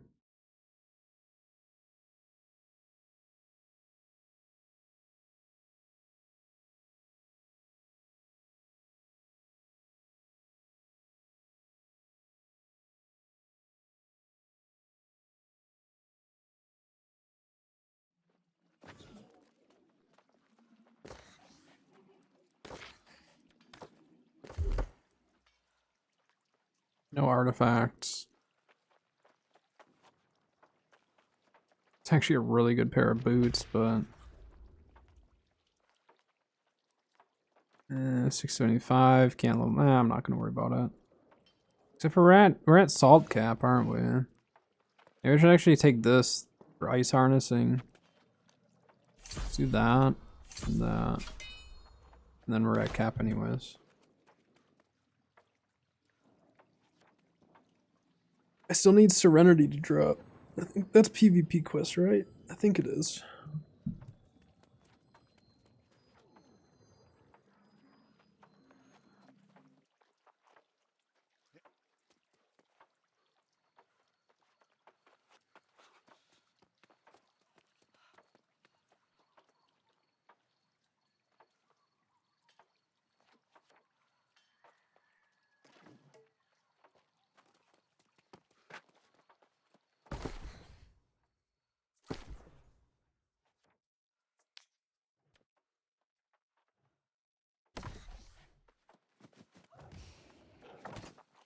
was gonna check what are water glyphs going for?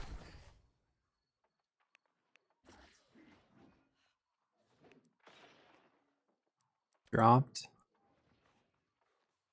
River glyphs would be the other one. They dropped. What about mountain? They actually stayed about the same. Night glyphs should be right about there. Okay. Glyphs are down in price right now. Part of that might be just people are waiting until season 4 to see what they're going to change with builds and stuff. And rune glass in general will probably shift around. We're probably going to see more of the lightning rune glass being used. Well, this isn't an ideal match to join. Just need to get our 500 points so we get our loot. That's the one thing with OPRs, you need to make sure you get at least, I think it's 500 still. You don't get any loot or rewards if you don't reach 500. Essentially, it's just to prevent people from AFKing and getting loot for free.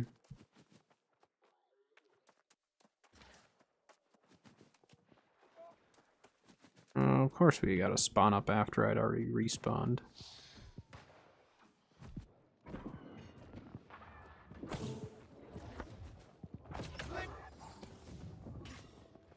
$500 points. So when you go here, see how it says your score? You need to reach at least 500 there. But you get it from various things. You can get it from the PvE, get it from assists, kills, heals. Even blocking damage now gives you points. So like, see, you got a few points there, not much. We're not really healing a ton right now. But like if we get an assist here, like we'll get points after this guy dies. See, 125.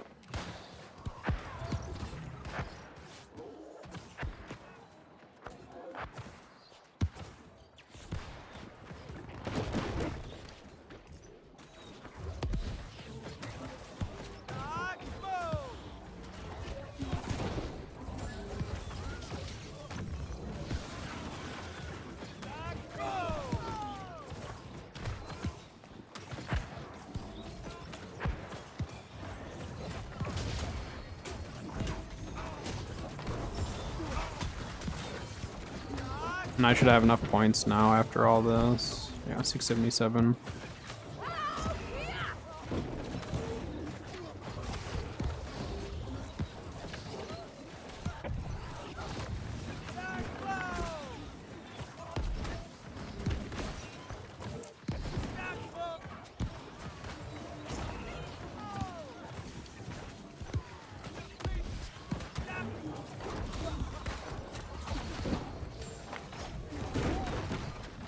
Oi, oi, oi.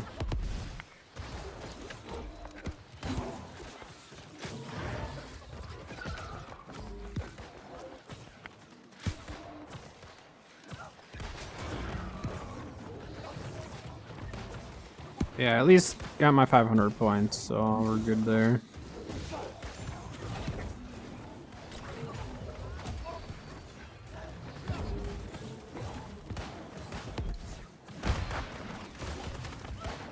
I might switch back to using Cannon Blast. Cannon Blast is super fun for a heart rune. I whiff it like 90% of the time, but the times that I actually hit it, it's fun.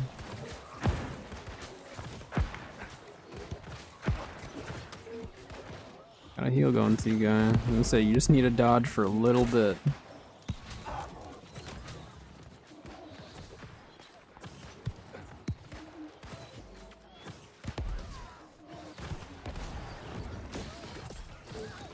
Oh, apparently I got someone with my puke there. Nice. I mean, Biobomb's still probably my favorite heart rune. Just overall, it's really good.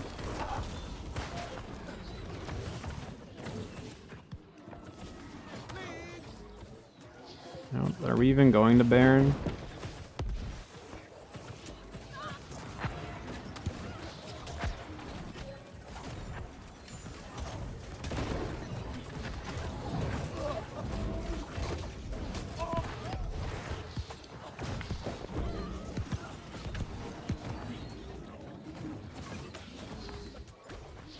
He died.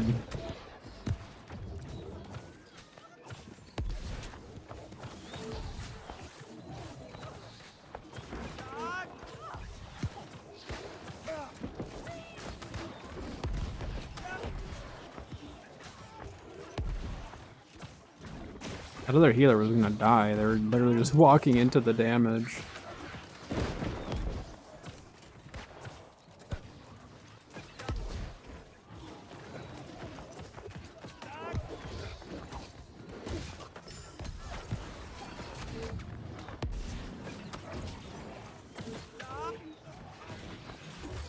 Dead. He's dead. I tried.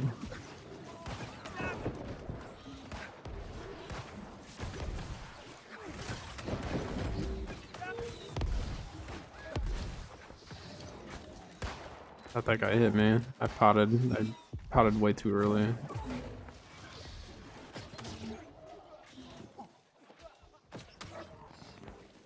There you go. I'm not going over there. That's crazy. They actually took Baron. I had the heal going, guy.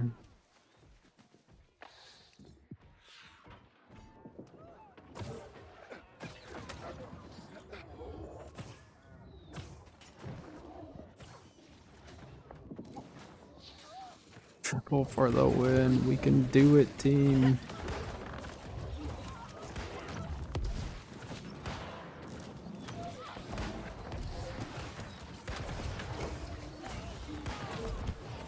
We're going in.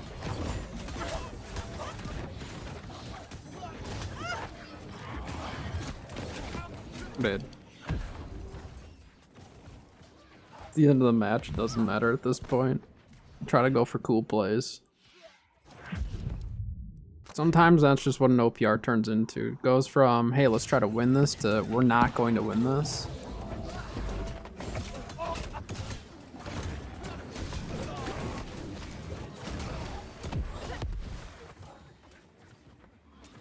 Yeah, not good. We joined at just a terrible time. We joined, what? They were at 700 something.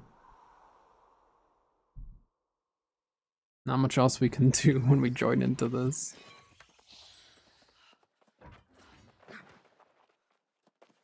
Did get our points though, so I'll take it.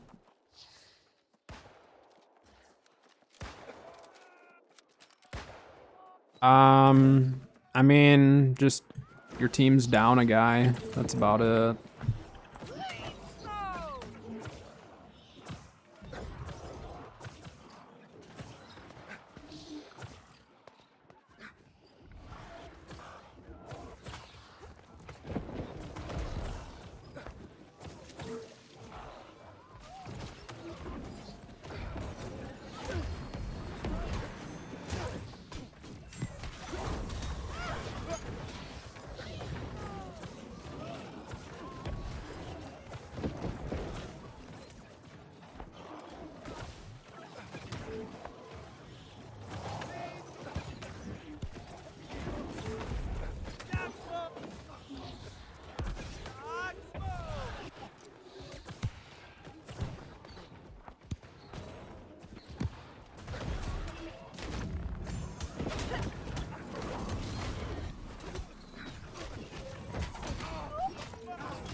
Die at the end, but please don't put me into another match like that.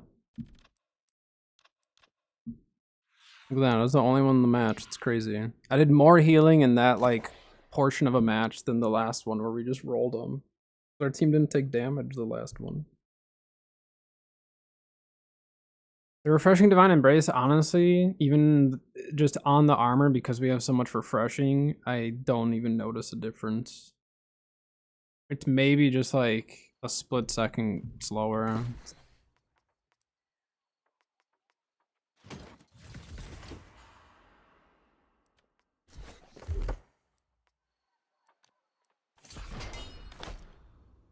But OPR is decent money.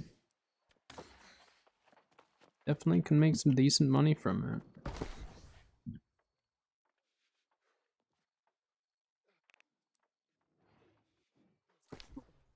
These are cheaper now.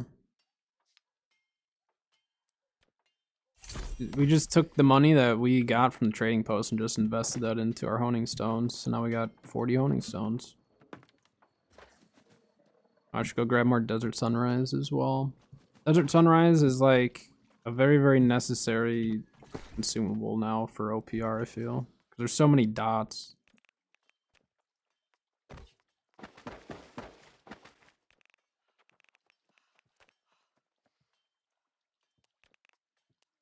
Oh, did I actually have it in Brim?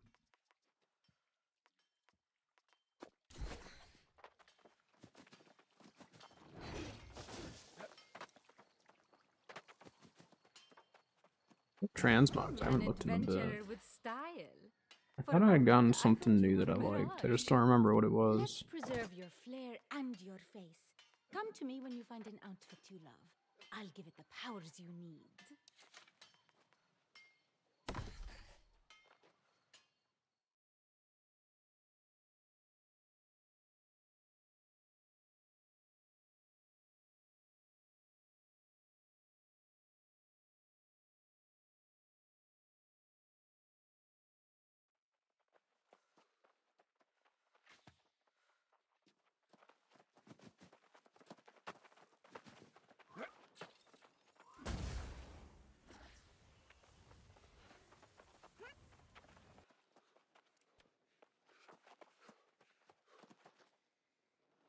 A lot of other servers in this match. Lots of other players from other servers.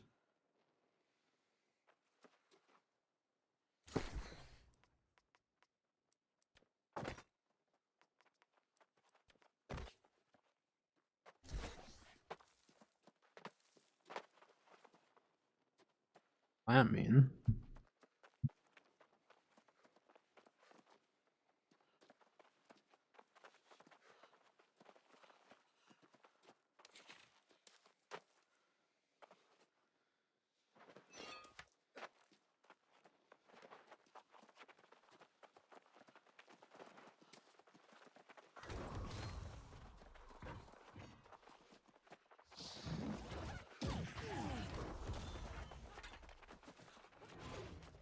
too many other healers. We're gonna have to play a little more passive if we're the only healer, or if we're one of only a couple.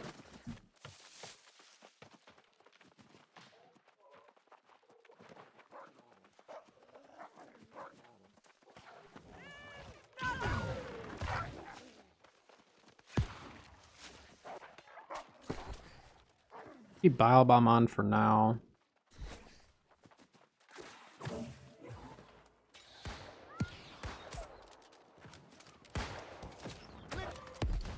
I don't have any melees on point yet.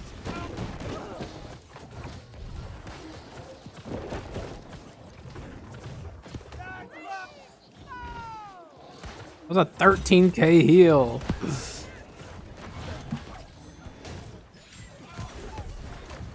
How did that guy not get tripped? I got the hit marker for it.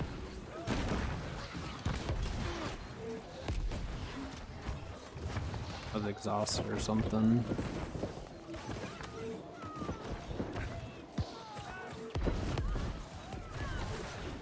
Yeah, our team is getting absolutely wiped immediately.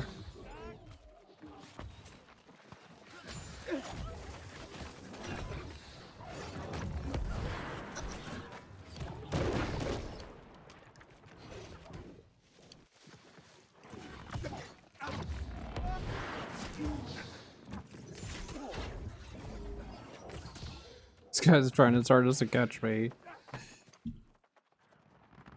Running. Keep running, fellow healer. Oh no, don't go in there. I don't know where the team is, but don't go in there.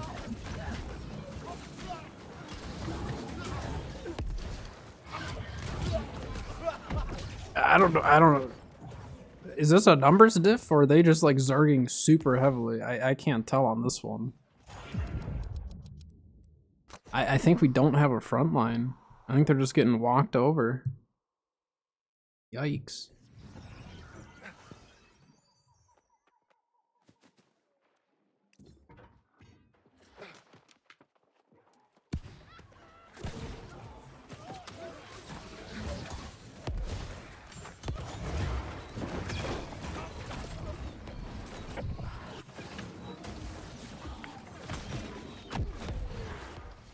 We hold on. How do we have 20 people on our team? I'm so confused. Is it because half our team is backcapping? Why are we starting the game backcapping when we had a chance of like maybe winning the frontline push? It's so weird. Whatever. Just run past them. What are they gonna do? You have immunity for like... Yeah, look. Let's keep running. Amazing.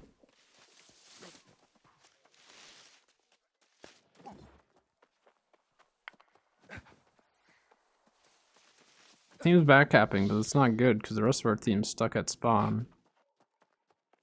Let's see how this goes.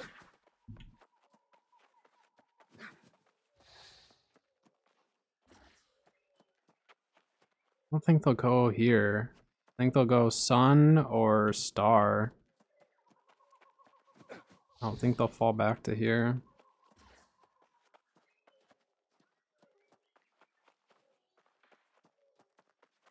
Refuse to sit still. Never mind, maybe they are gonna come here.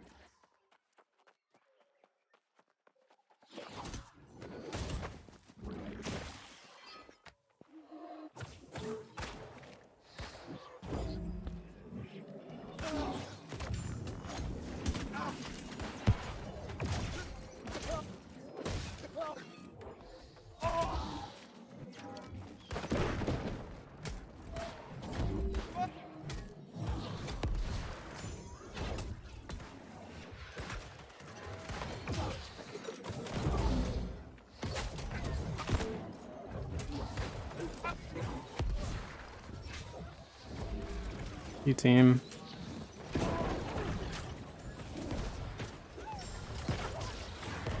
Thank you.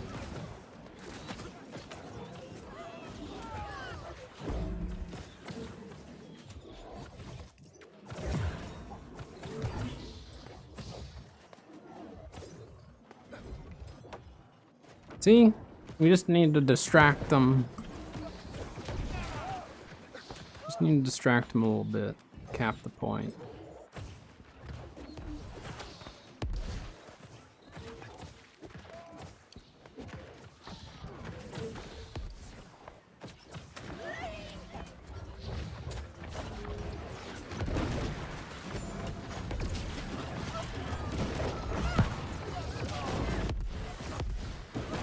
Oh my gosh. I don't know how no one shot me there, but thank you for not focusing me at all, other team. That helped me tremendously to not die there. I should be dead. I should not have survived that.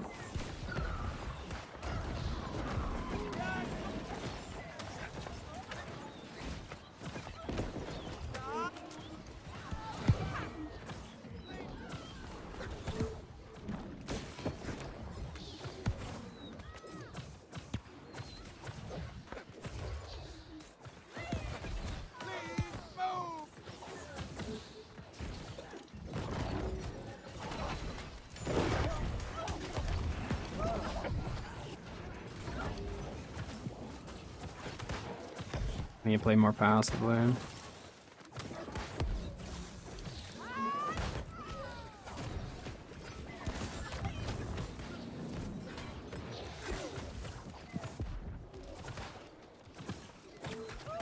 So their team has a lot of anti-heals, it seems.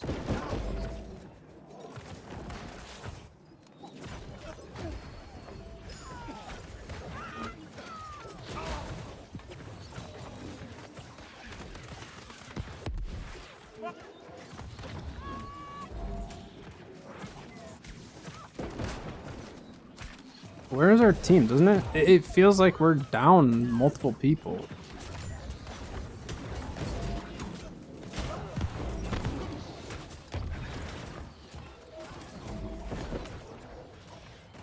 Huh. Yeah, it feels like we're just down people this entire match.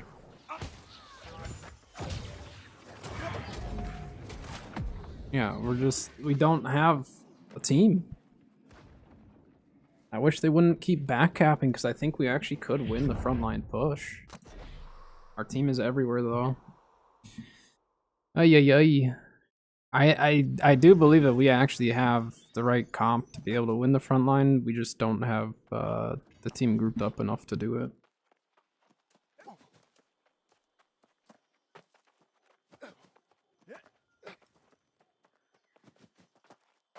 Yes, talk bad about your team. It helps everything.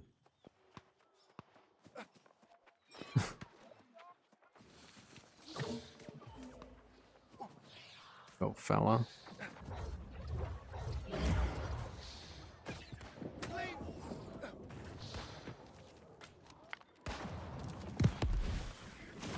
Like, look how many of them there are here.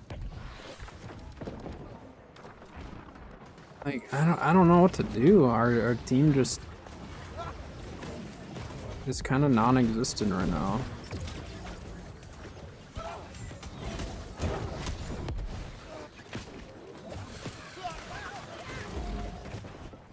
And they've got enough anti-heals that it's making it very difficult to play how I want to play.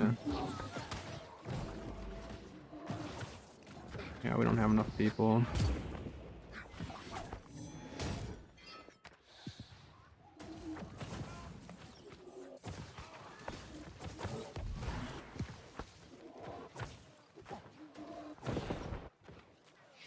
Just gonna go mid.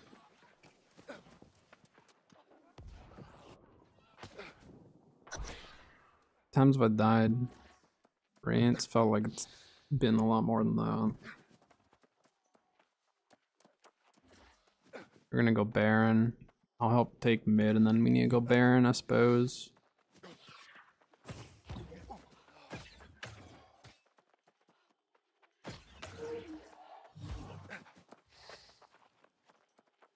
Guy doesn't have any hearty meals or something on him.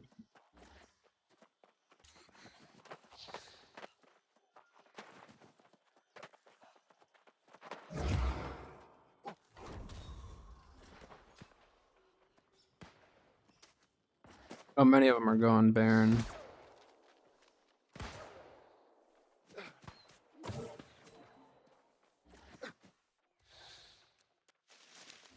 Okay, maybe we couldn't win the frontline push. So their team's very coordinated. We're gonna have to go far side and hope we can try to steal, but I don't know if we'll make it in time.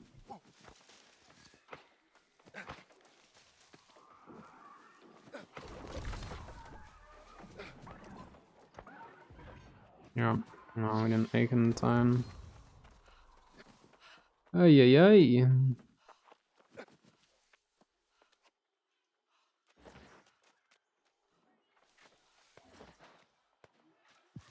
Fall back moon side here, except for losing moon as well. So you have to sit far left side and see what happens here.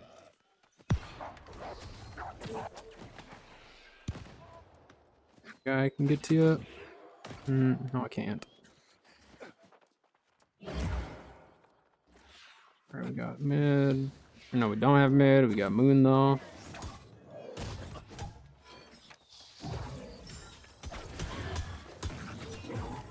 Good luck on that one, guy.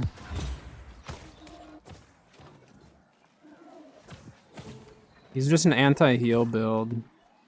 He's just set up to go really, really deep, and then everyone can collapse on whatever healer he pushes.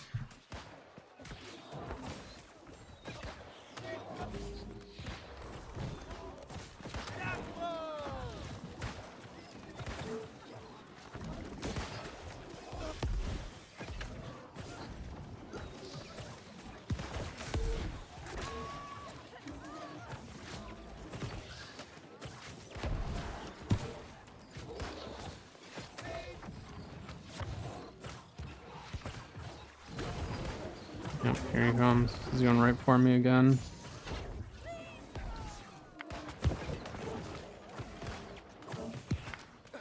Yeah. I'm getting shoved too far back to be able to stay up and heal him. If I get caught out by that guy, he's going straight for me again.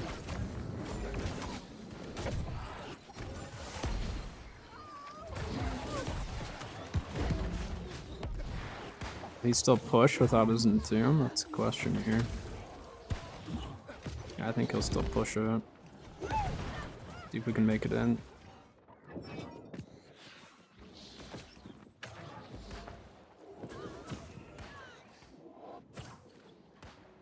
Not looking good for us, not gonna lie.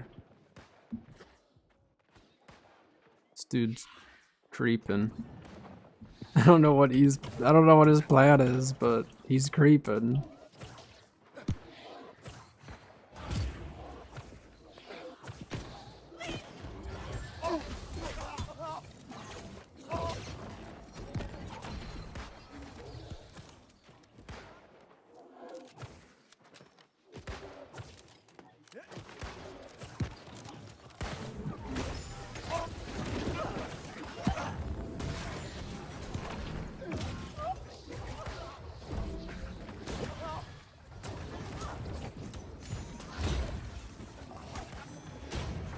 Get out of here.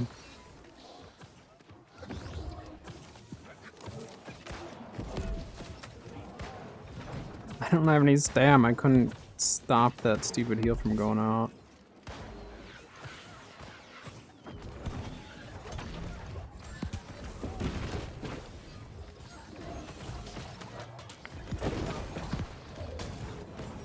I trip on someone there.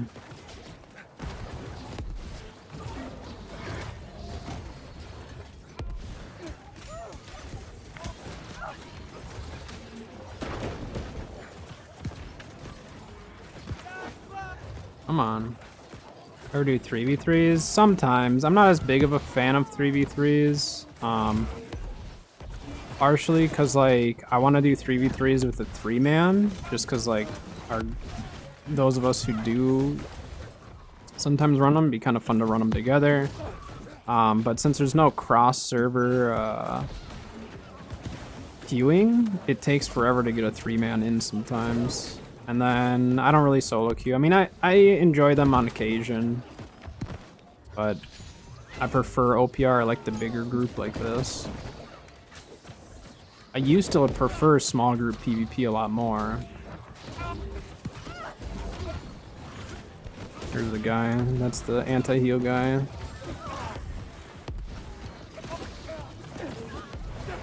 There we go. He's dead.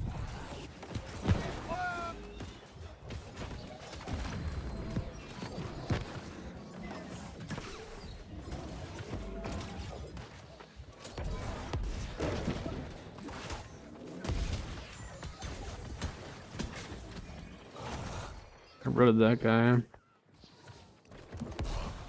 Oh, it's our brute. Okay.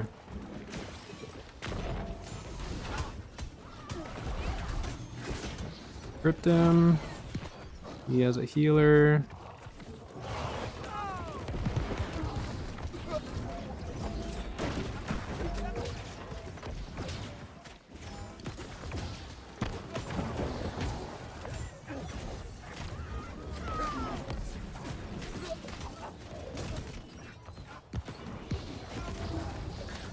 Gosh, I'm getting so lucky that people aren't focusing me when I'm doing those heals.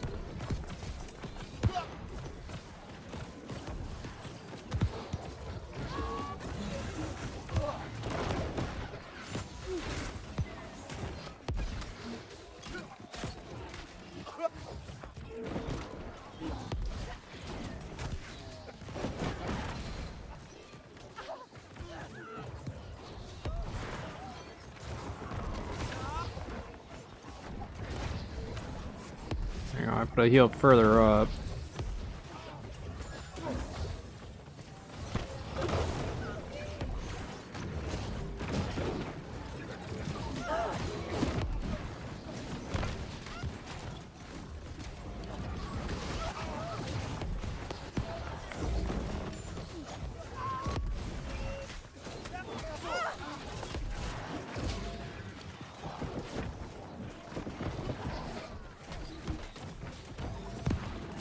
Losing this fight.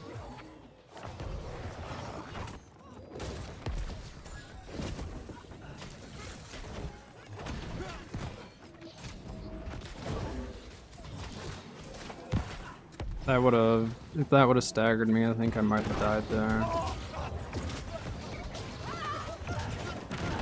I'm dead. That's right. I wasn't gonna get inside the door. I just needed to try to play outside for a bit. There was no way I was making it in though. This is gonna be a rough push. I might die immediately. Nope. Nope. Why did my game just tab?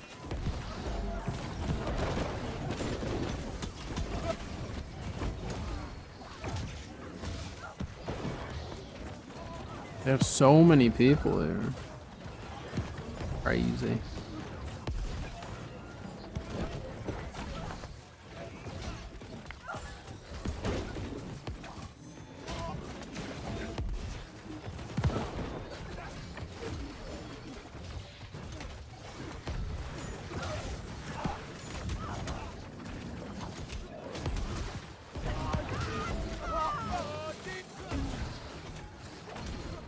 It's too many now. We're gonna die.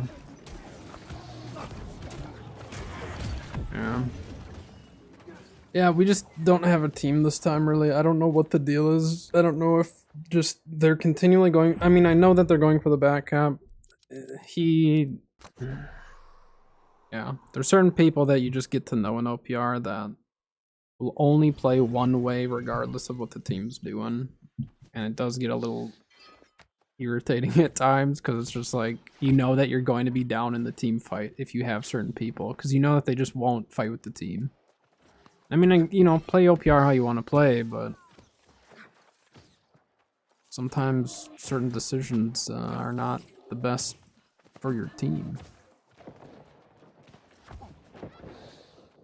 10 people at our team. True. But I'm saying, why that guy's just up there.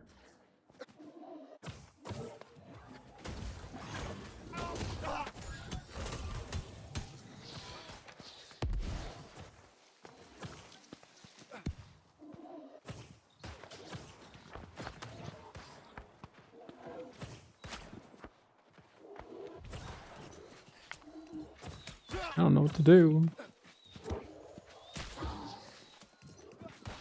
See if we can get them to fight over this way. He missed.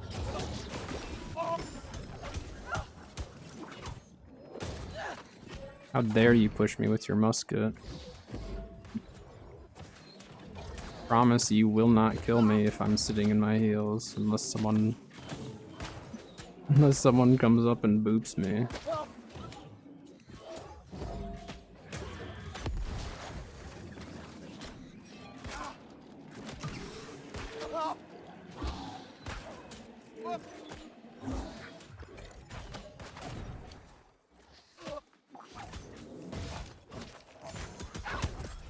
Don't mess with the healer.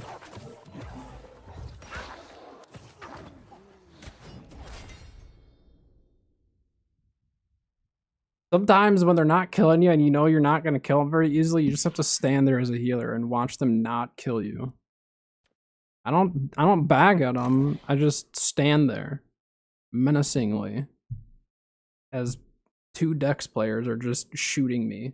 What they don't know, I'll show you exactly why they weren't going to kill me and why I wasn't worried. I'm going to show you exactly why I was not worried there once I get past this loading screen.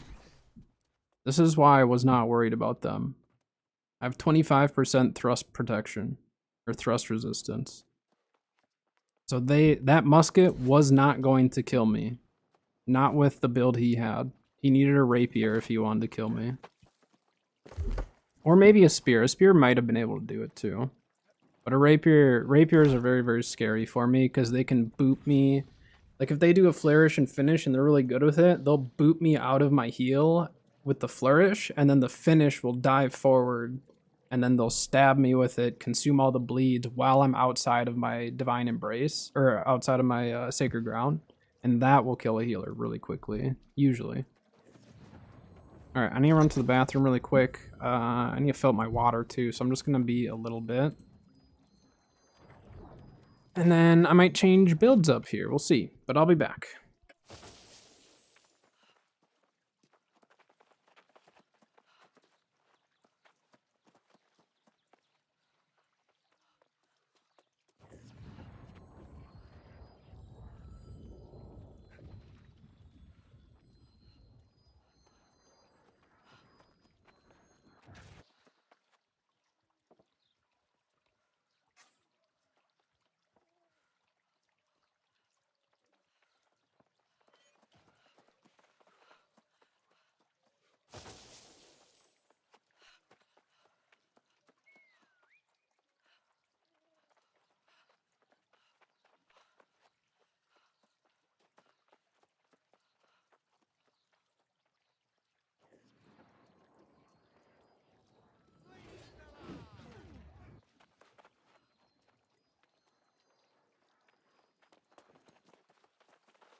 Alright, I'm back.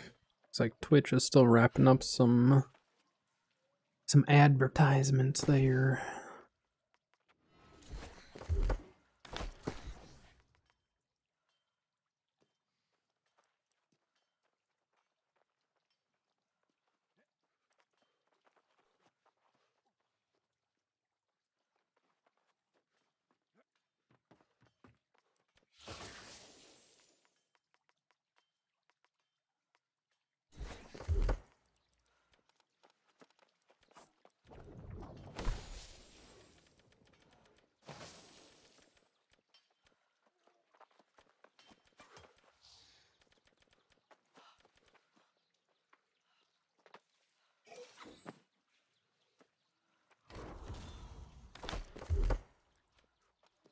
Alright, we'll do that.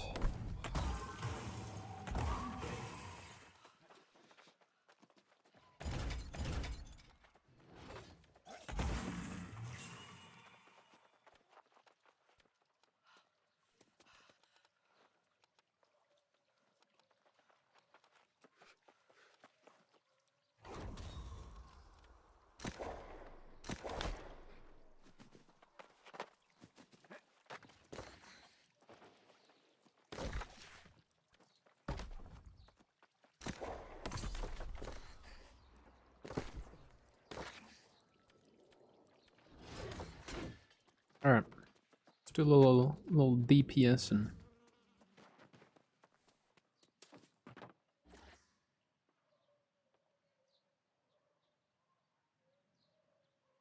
I haven't done any OPRs in so long that it's kind of fun to run them again.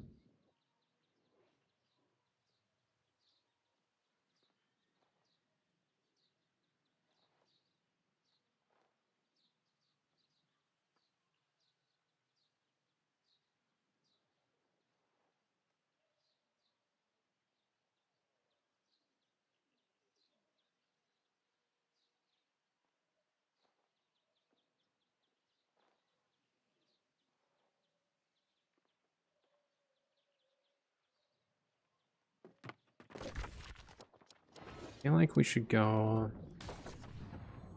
do a scarab run, I suppose. Technically, could I just like swap over to my luck gear, take the chest, and then swap back? Then I could just use a DPS or healer build or whatever. Just swap just to get the chest.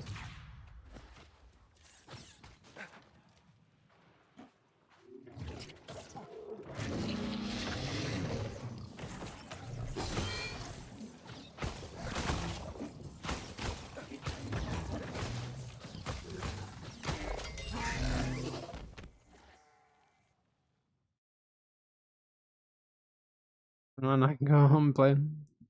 Well, I'm happy I could help. You are always welcome to stop by, ask questions, hang out, anything like that. I usually stream New Worlds on Tuesdays and Thursdays, but that obviously is subject to change depending on what's going on. But we got events coming up in both games, so they'll be good.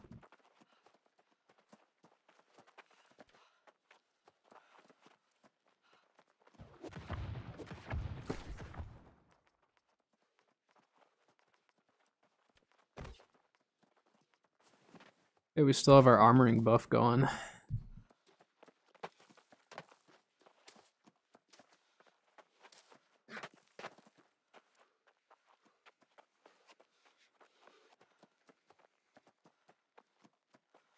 Forgot my water up. I'll get it afterwards. I don't need it right now. Forgot it on the counter.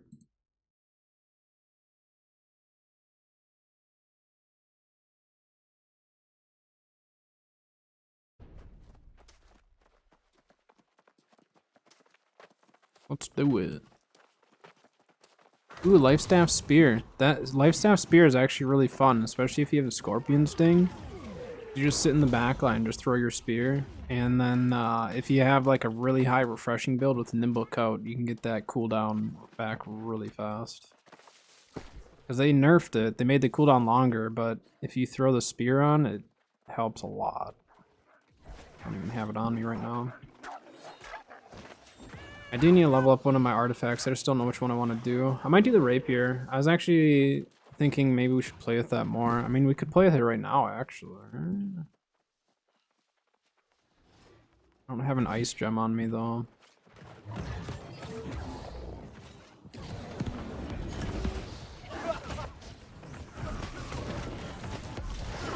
Oh my gosh, our team is not here! I shouldn't have pushed on, should I? I should have just waited. Or I should have gone up top. I thought we had more people with us. Yikes. That was just not a smart push by me. Whoops.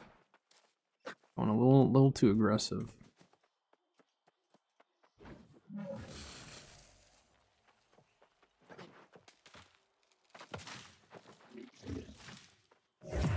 That was a rough push.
Just running. Please, healer, heal me! They watched me die. Depending on what build they had, though, if they had an AoE build, they had no choice but to sit there and watch me die. That's why I hate AoE builds. Like, whenever I run it, I feel so bad because there's times where I'm just watching people die because, like, there's no target. You're just on cooldown, and all you can do is just give them some heals, like, over time, but that's it.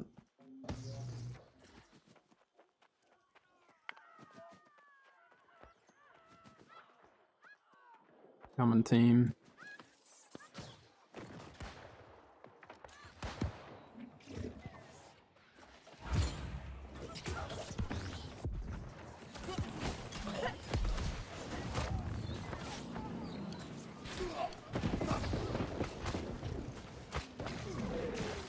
So many people. Where's our team? Do we have a full team? Yes.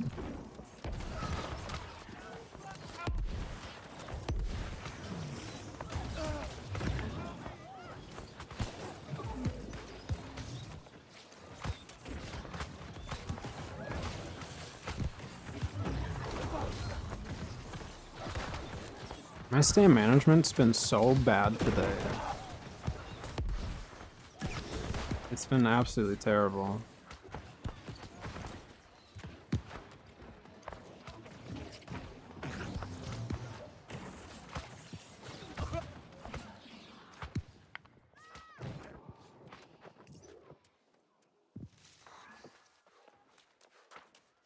Can I just leave my pylon there? Okay.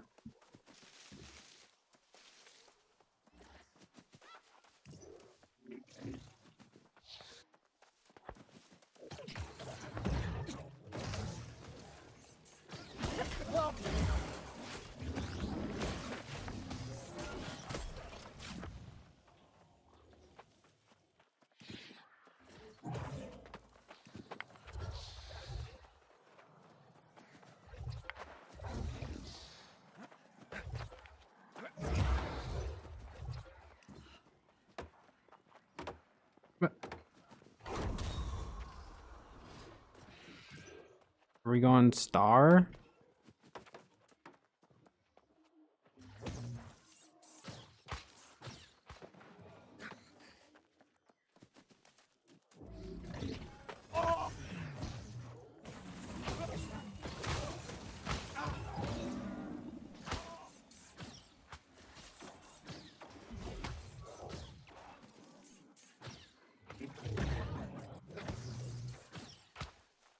Whatever. I don't feel like chasing a flail and life staff user. Not by myself.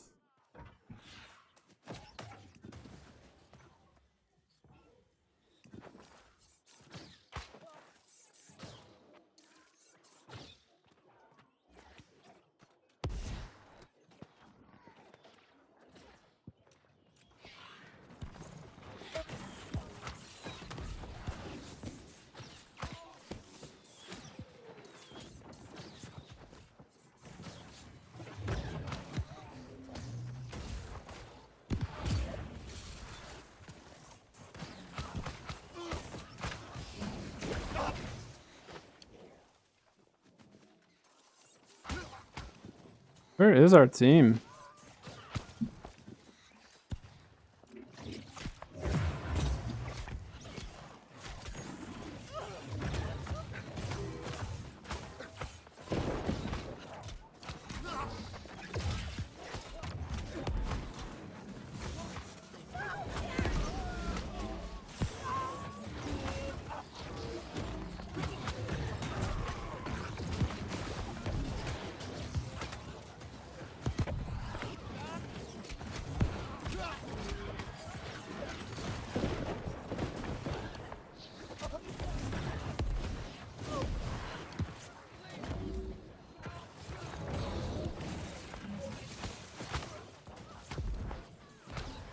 I'm just trying to control where they're going, so they all funneled to the left there, and that's kind of what I'm trying to do, is just not allow them to spread out. Dilbert over there? I think it was. What am I hitting him with right now?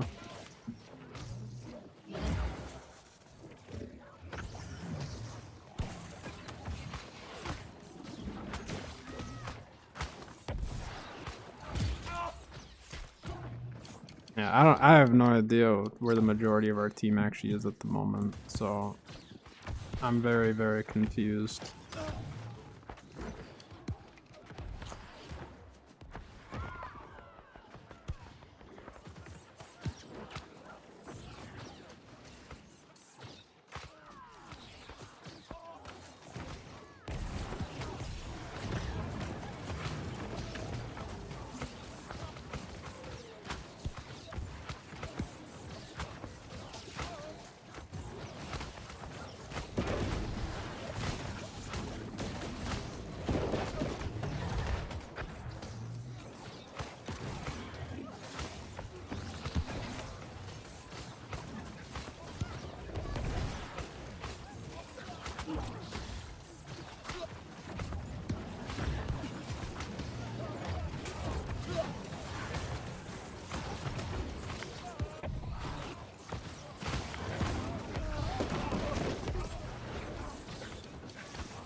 Ay, ay, ay.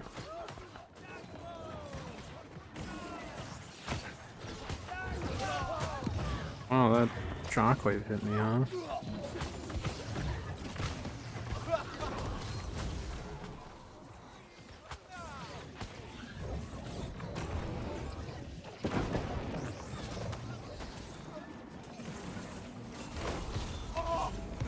Well, we're not getting Baron.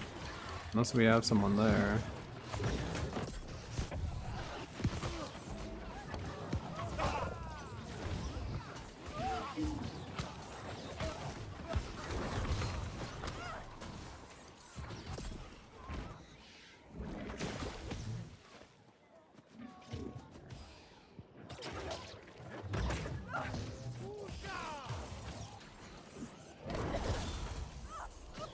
Yeah, you're not You're not getting away. I'm not allowing that to happen, sorry.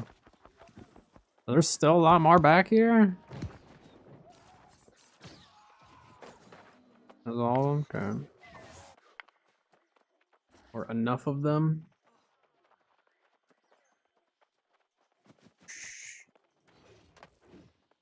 Coming.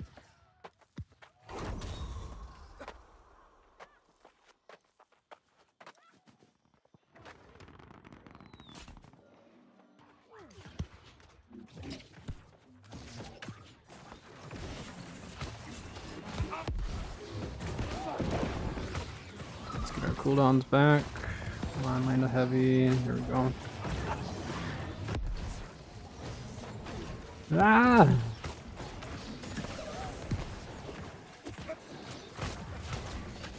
Get past him. There.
Hey. Is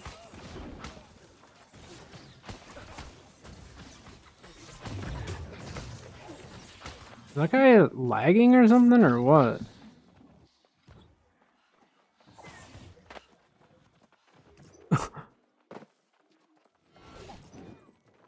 They must have been lagging. I got the tether. They stand themselves out. Got the tether. I don't even know what to do at this point. I mean, I guess fall back, take moon. Wait. No, moon is theirs, right? No, that is ours.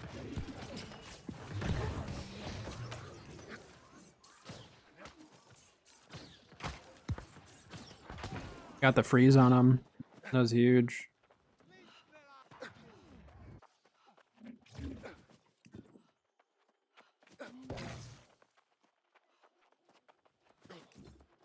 Doing 6 kills, 2 deaths, fake it. There's no one here even.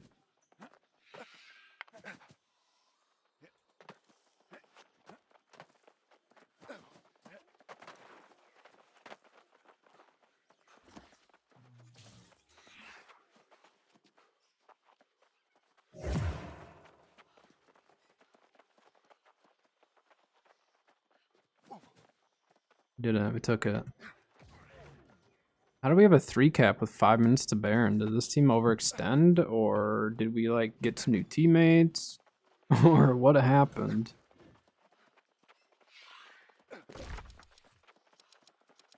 Got 6 people, 5 people now, it looks like, up there.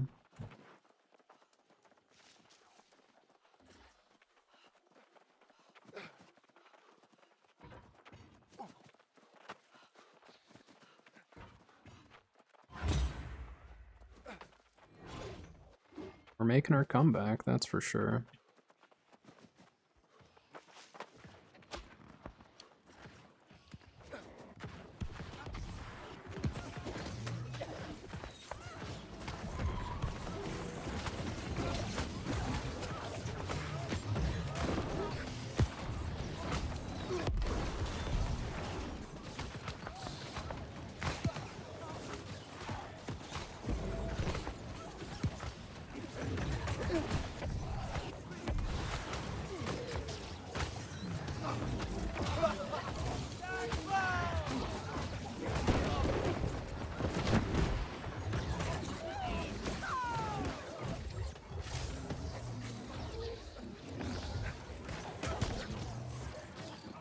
Ooh, that guy got hit by a grenade or something. That hurt him.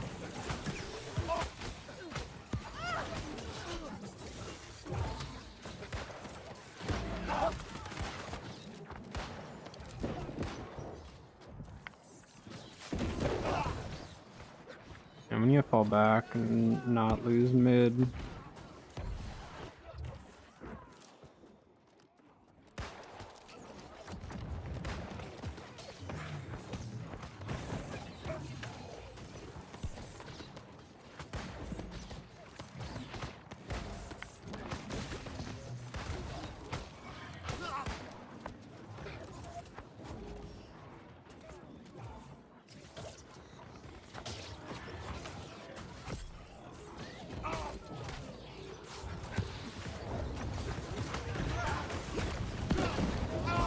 Oh, I'm gonna die.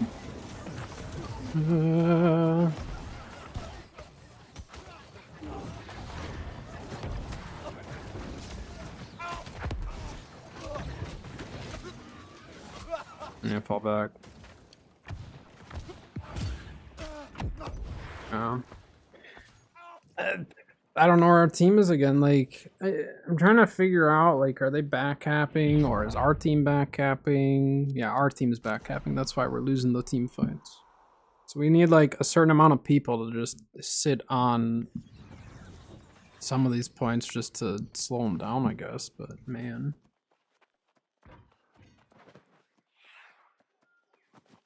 Rough when we're losing most of the team fights like this.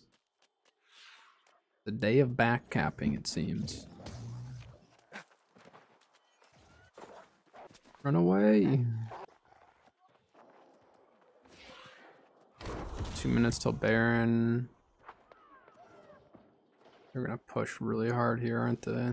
Why did I not... we just not have that until just now, or what?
I mean, while this team's fighting on the street, we actually are getting the points.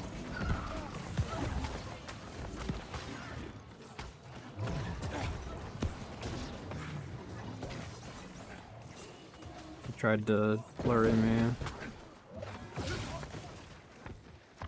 Get inside and go up top.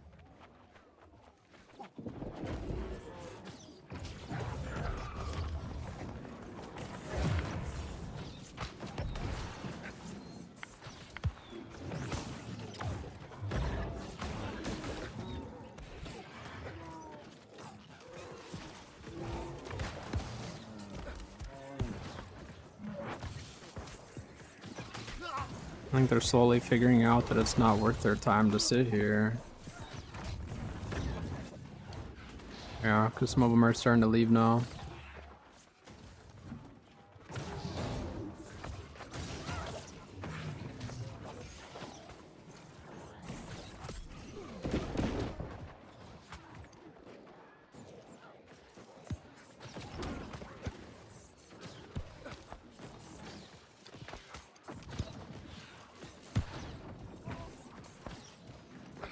I just need to fall back. Yeah, we got Baron. If we don't get Baron, it's not good.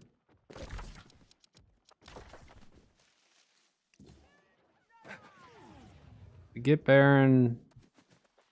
It's looking pretty good for us.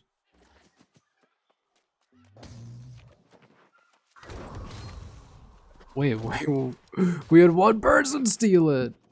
Who is that? Who was that got it? It's one of the SVs. There are a bunch of bowmans. How many do we have in our team? 2 of them? I think there's a few of them. I think they all use bow.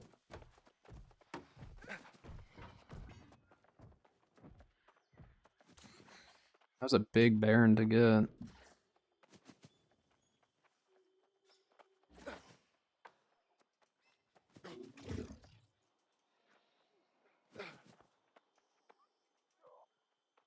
This is crazy. We took the lead. We're doing it. Playing the game. Ricky can do. Send it over top. Sometimes it gets people, sometimes it doesn't.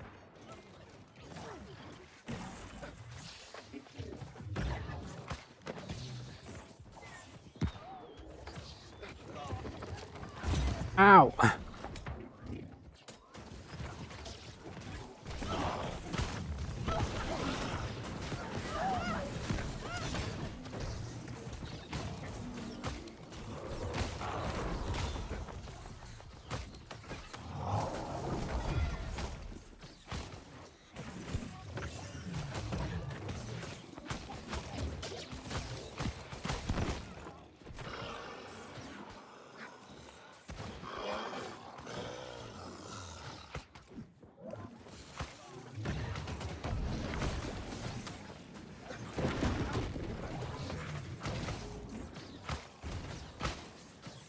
They didn't even destroy my pylon out there. They ran right past my pylon.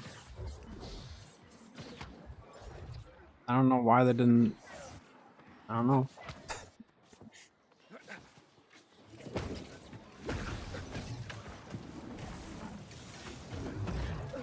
See, my stam management is just terrible.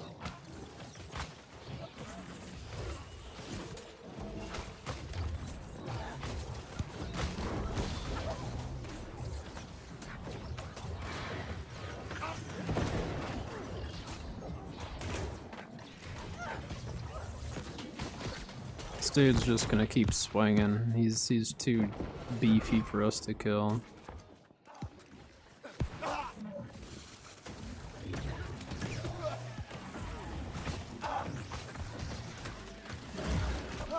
Die.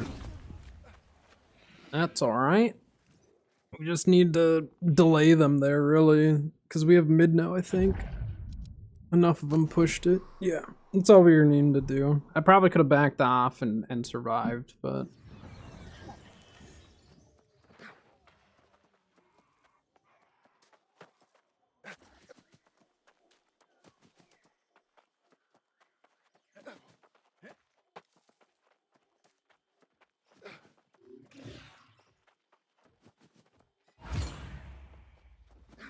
That's a GG on that one. That was crazy. We had like no team for the actual like team versus team, but they backcapped and then they ended up not falling back. I mean, like, oh my gosh, how many brutes do we have? We have 2 here. Did we have a 3rd one as well? Or no, they had one. That's right. Team actually did it though. The Baron steal was probably the biggest thing for us though. That kind of solidified things.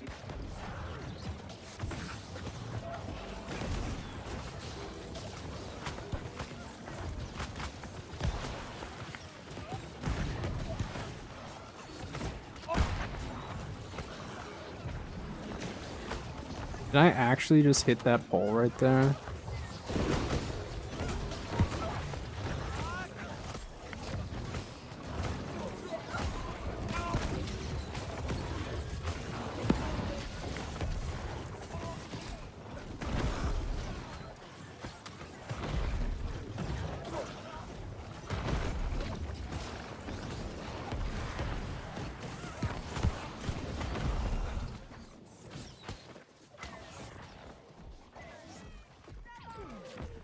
Was my tether still attached? That's crazy, actually.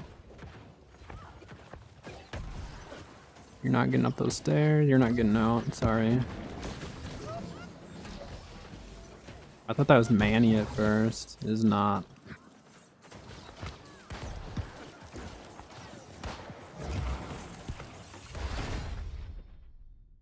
You guys, your team stop PvPing, please. Hey, I had no control over it, Dilbert, alright? I didn't realize they were PvEing to that extent until I saw the fact that we had like everything. We had 2 brutes, they had like all the turrets up, like literally everything. Look at those healing numbers. 17k healing. This build is so much fun. I love Ice Gauntlet. So AFK because they got...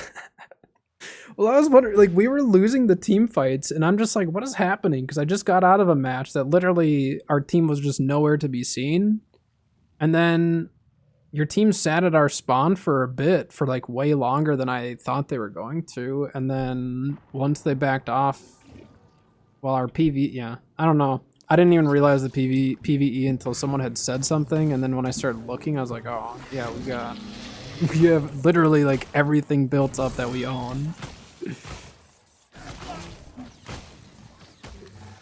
It's like one of those rare occurrences where like it feels like your team's not there, but they're benefiting in the background.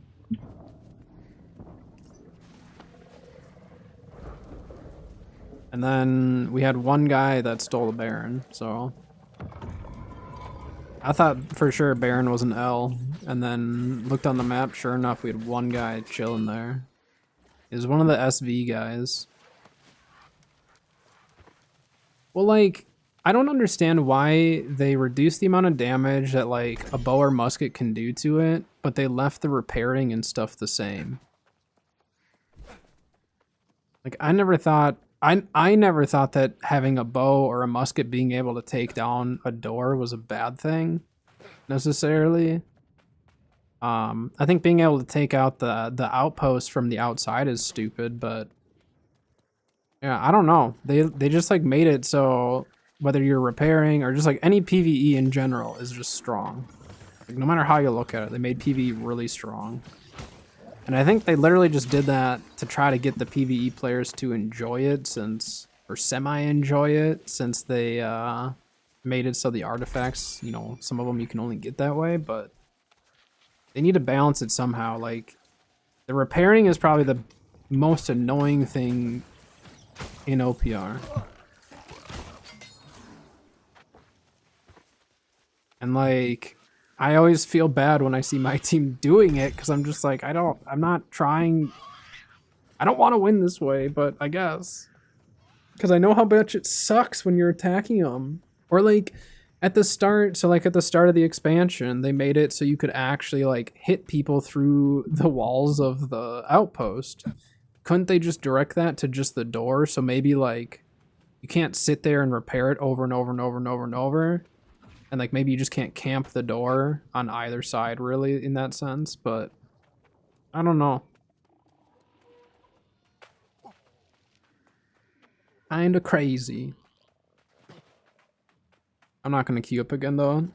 Just because I don't have any consumables rolling at this point. In fact, my consumables gave out at some point. I don't know. I don't know how long I've been under 200 gone though.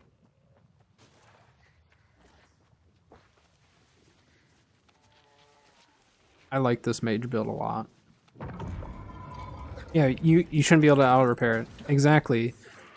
But the fact that an entire team can pretty much sit at a door and not break it down, unless they have like a brute and like 10 melees all swinging at it, it's ridiculous.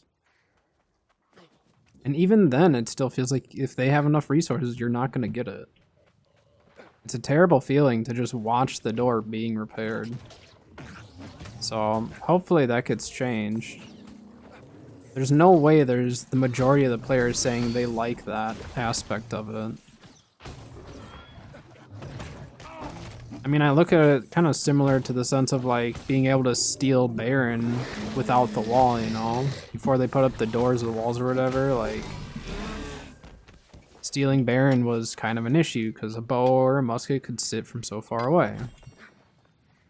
This is a similar issue, except for one person can sit there and fend off an entire 20-man team. And maybe a brute on top of it. It's just crazy.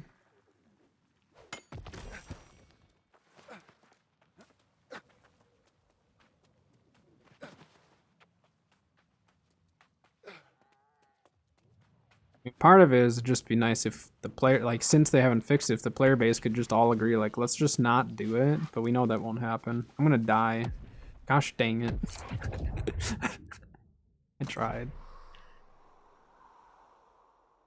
Go walked in. Oh, he just walked in with a cannon? That's that's hilarious. I mean, hey, it's a strat. That's where, like, keeping an eye on the doors is so important sometimes. And even then, you can keep a close eye, but sometimes people just sneak past you, and then once you pop that cannon, it's hard to stop them.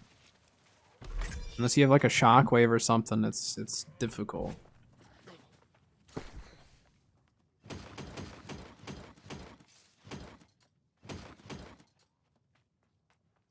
But OPRs were kind of fun today. I haven't OPR'd in a bit, so...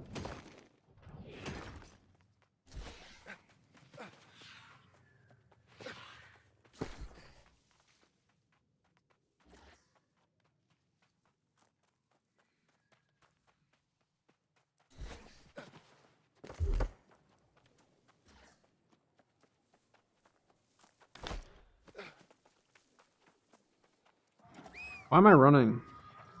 Yeah, GG's.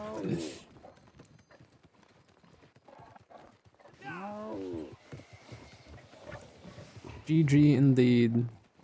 It's been fun. I mean, like, I think a break from OPR was good for me anyways. Just because I got so just zoned into trying to make builds for OPR and PV and all that it's been fun to do some of the other stuff in the game again. That's usually how I play. I get really focused in on, like, one aspect and then switch it up. Today, though, we've been a little all over the place today. Anything we really haven't done is a dungeon. I didn't really feel like doing a dungeon today. What's even mutated right now? Forge and Laz.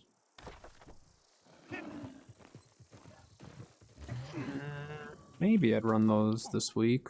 We'll see. Got ARC event starting tomorrow, so I don't know what I'll be doing this weekend for gaming. I mean, if we have increased rates, we're going to be taming, breeding, all that, for sure. I'd assume they'll increase rates a little bit. We'll see. I'm really excited for Winter Convergence, though. I think they did a good job of making quality of life a little bit better for the event, and also the rewards, at least on paper, reading them sounded really cool. Fun rewards that we can get and all that.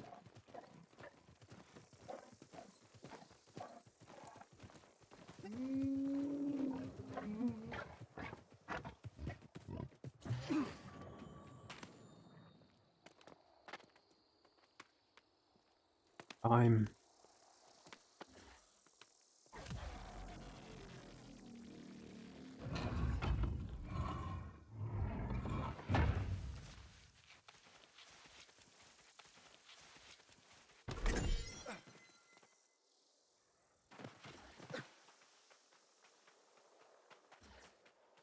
Should I try swapping to my luck gear?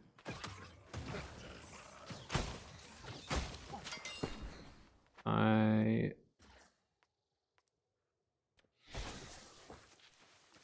do that. I mean, I'm not spec'd. If I have to fight something, I'm gonna die.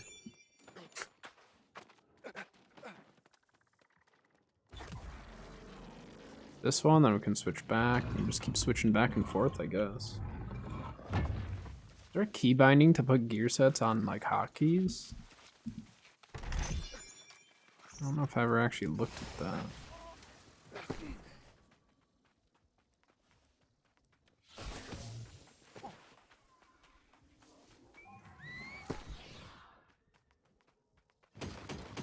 I always forget you can't go into your menu while you're summoning your mount. Dang it.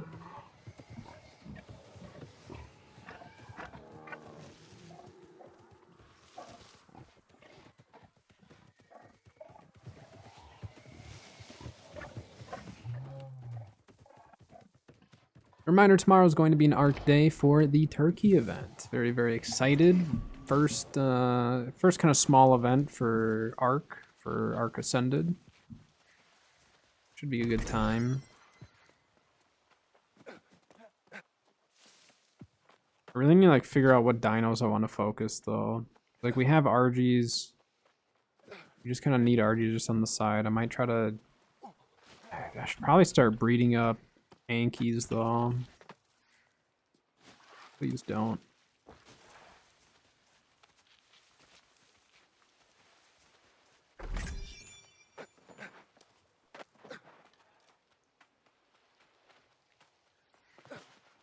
Wait, I forgot to switch. This is annoying having to switch, but we'll try it.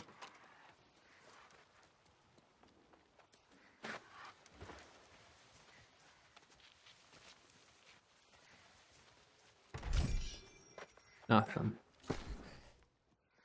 I don't know. I don't think I'll probably bother with luck. We'll still try it on like chest runs. I'll probably wear it on chest runs just because it doesn't matter. You know what I mean? Like if you have a big enough group, it doesn't make a difference. But just because like I don't have to worry about killing stuff. But on these like solo runs, wearing the luck gear sucks. I don't like doing it. We can try it though, like in Reekwater and stuff. We could try it there. That's where I used to test all of my like loot luck junk. This thing's still chasing me.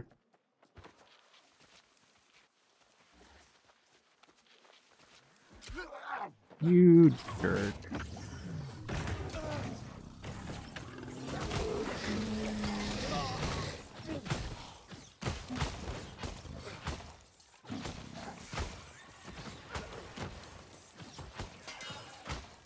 So we're watching the Balance of Power again today, and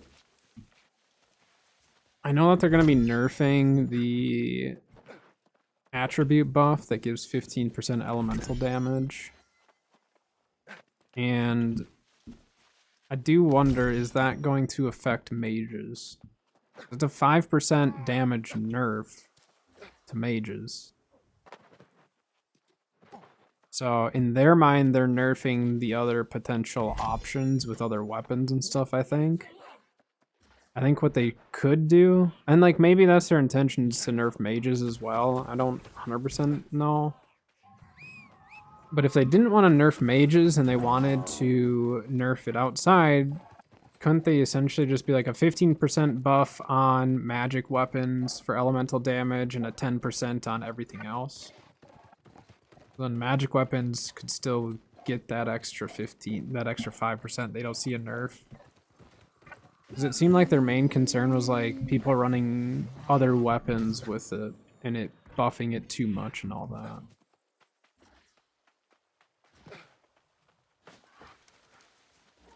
So we'll see. We'll see what kind of damage output we're getting out of the magic weapons next season.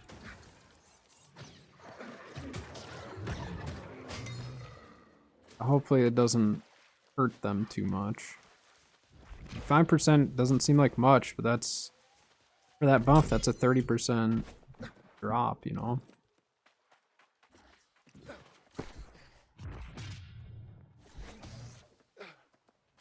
And I mean, mages are pretty strong, so maybe it is for the best, but I don't know. I just would be curious what the intention is outside of, because of the gem changes. Because the gem changes, I don't think they're really going to affect mages a whole lot, are they?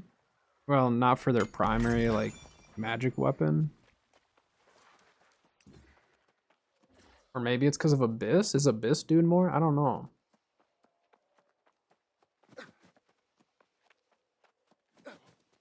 What doesn't Tarkov Arenas come out today? Hold on. Did my buddy just message me about it? Oh no. You got our Christmas card. That's what he was messaging me about.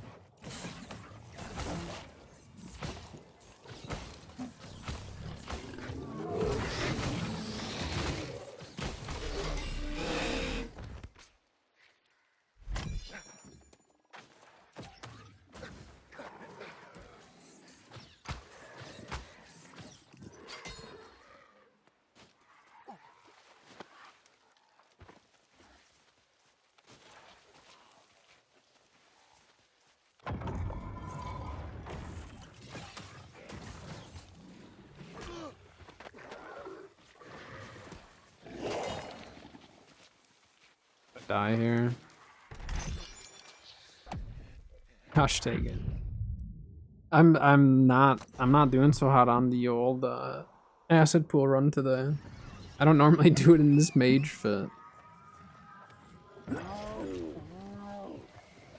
That shouldn't make a difference, but for some reason I'm risking it. I'm risking it like I'm wearing my healing stuff.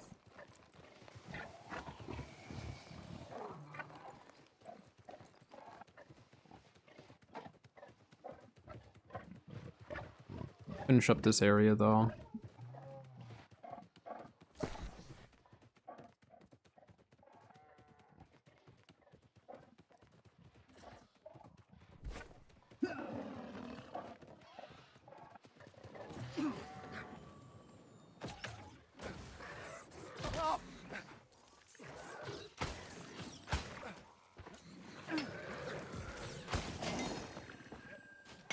Got him.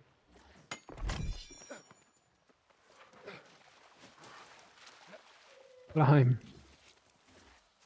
Maybe for season 4 I'll get my alt character actually leveled up. Or maybe I'll make my EU character finally. I've been wanting to make one just to have over on EU. Just for fun. I wonder how bad the ping would be. I mean, Fel's played over here and he said it wasn't that bad. Or didn't seem bad for him. I'd be curious to play over on EU and just see what it's like.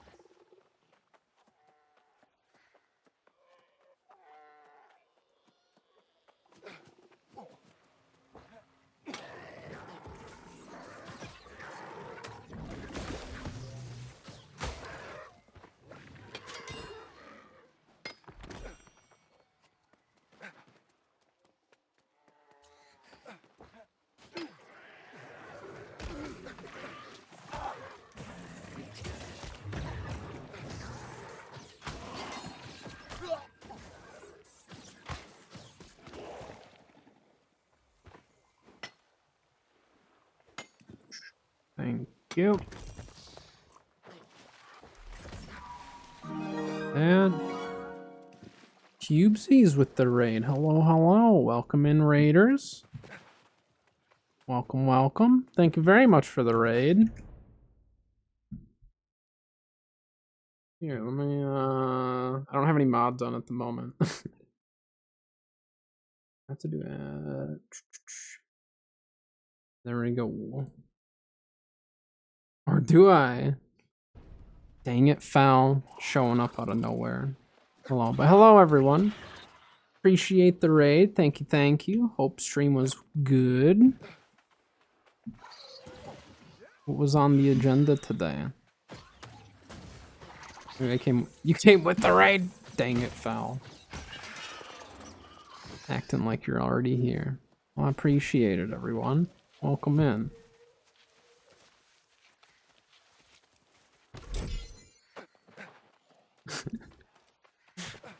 Thank you very much. Appreciate it. Hope your stream went really well today.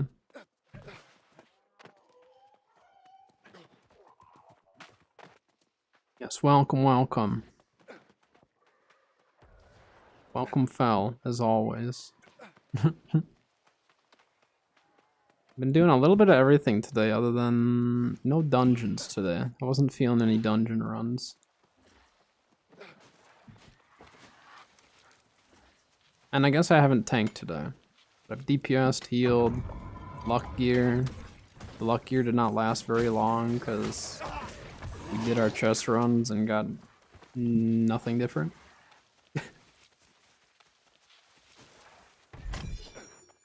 Ooh, there it is. That is exactly why I said do Brimstone first if you want to get your Transmog token.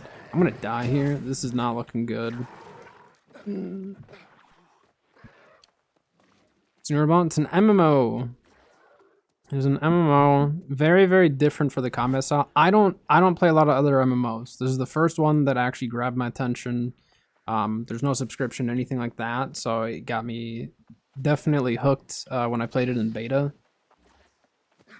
Fel's played like World of Warcraft and stuff, so he probably has a better idea as far as like the differences from those. But from everything I hear, like combat-wise and all that, it's very different with New World.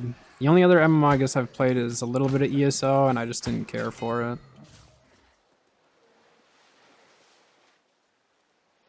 A very fun game. Very, very fun game. I don't really get into lore in most games. I just get into if I like the mechanics of it and all that, then usually I'll enjoy the game. But the quest line, from what I've been told, I have done the whole main story. I just don't pay as close attention as some. And they've actually redone a good chunk of it, so it's actually even better yet. They have some really cool cutscenes and stuff, but it's a fun game. If you're into PvP or PvE, there's quite a bit to do. Leveling doesn't take too long, so you can actually get max level. I think we had someone in here earlier who had just started the game a month ago and they're 65. So it's really nice seeing new players in the game.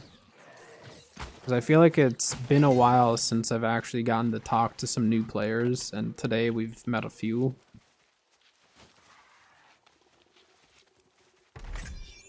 Yeah, same genre, just like very different, right? I played 0 hours or minutes of WoW.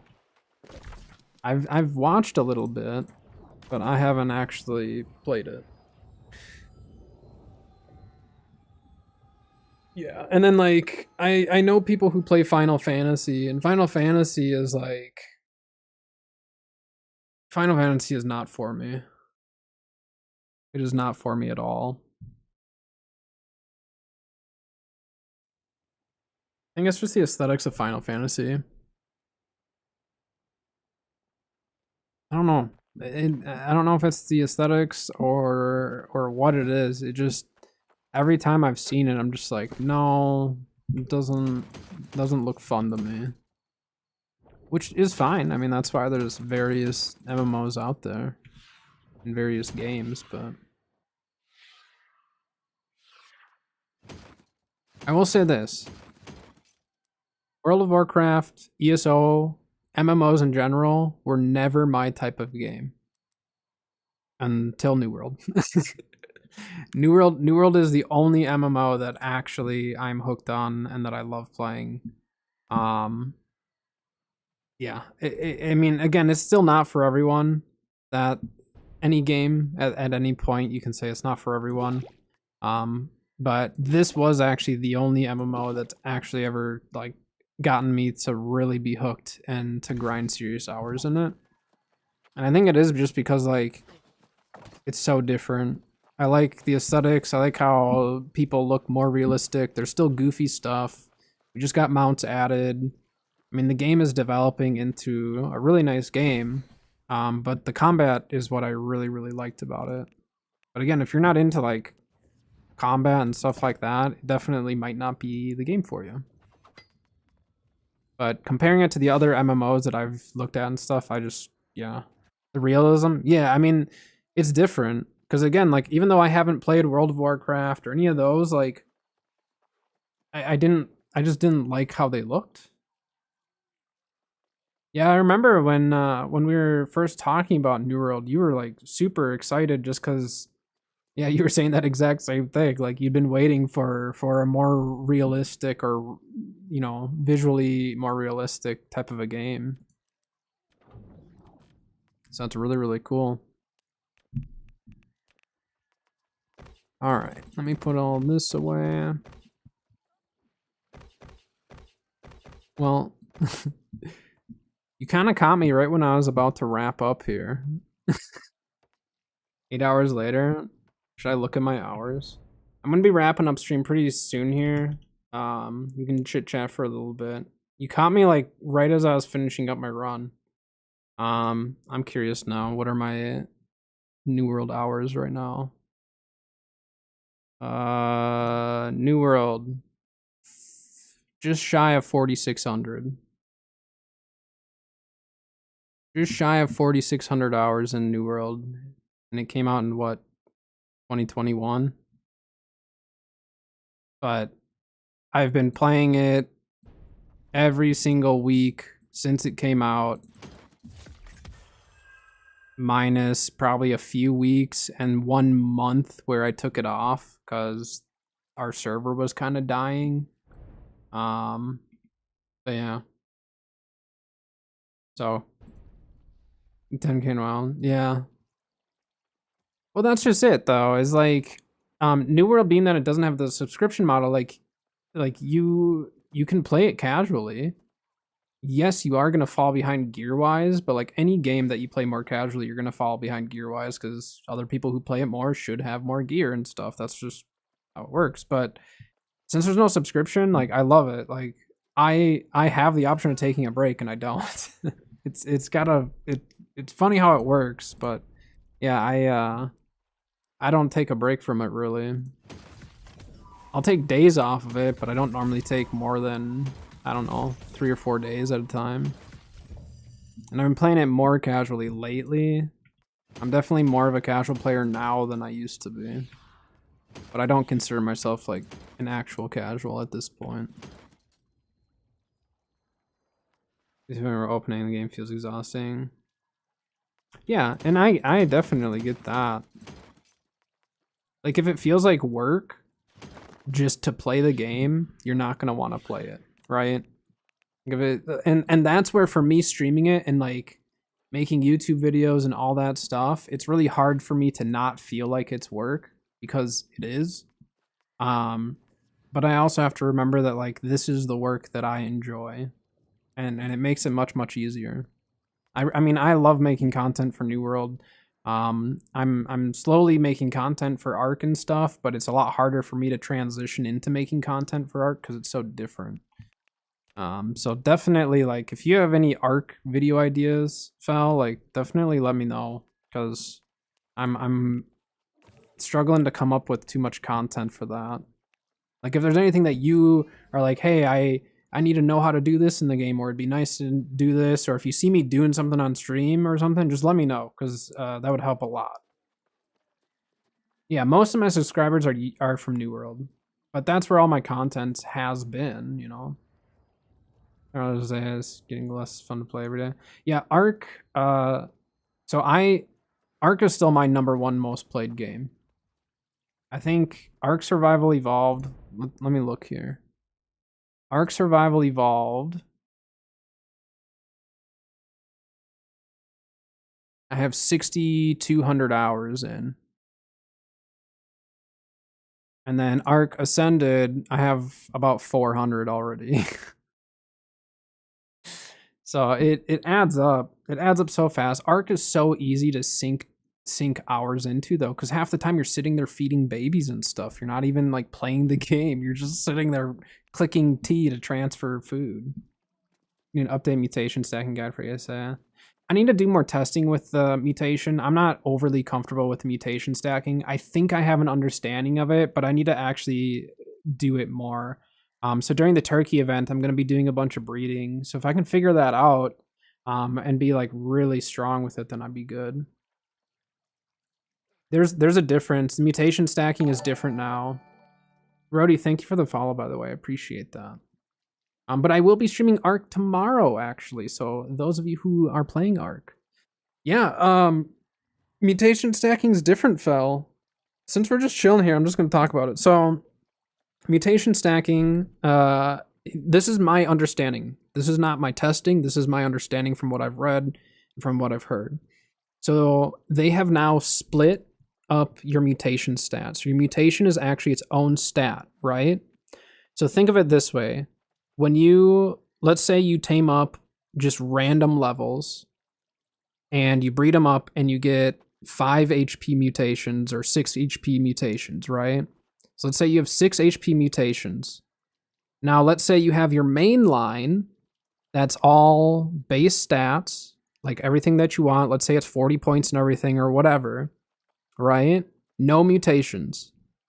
That mutation, those 5 stacks or 6, whatever it is, those mutations that you bred in a separate batch of dinos, like it has to be same species, obviously, that can then be bred into your main line, and that mutation just gets added in.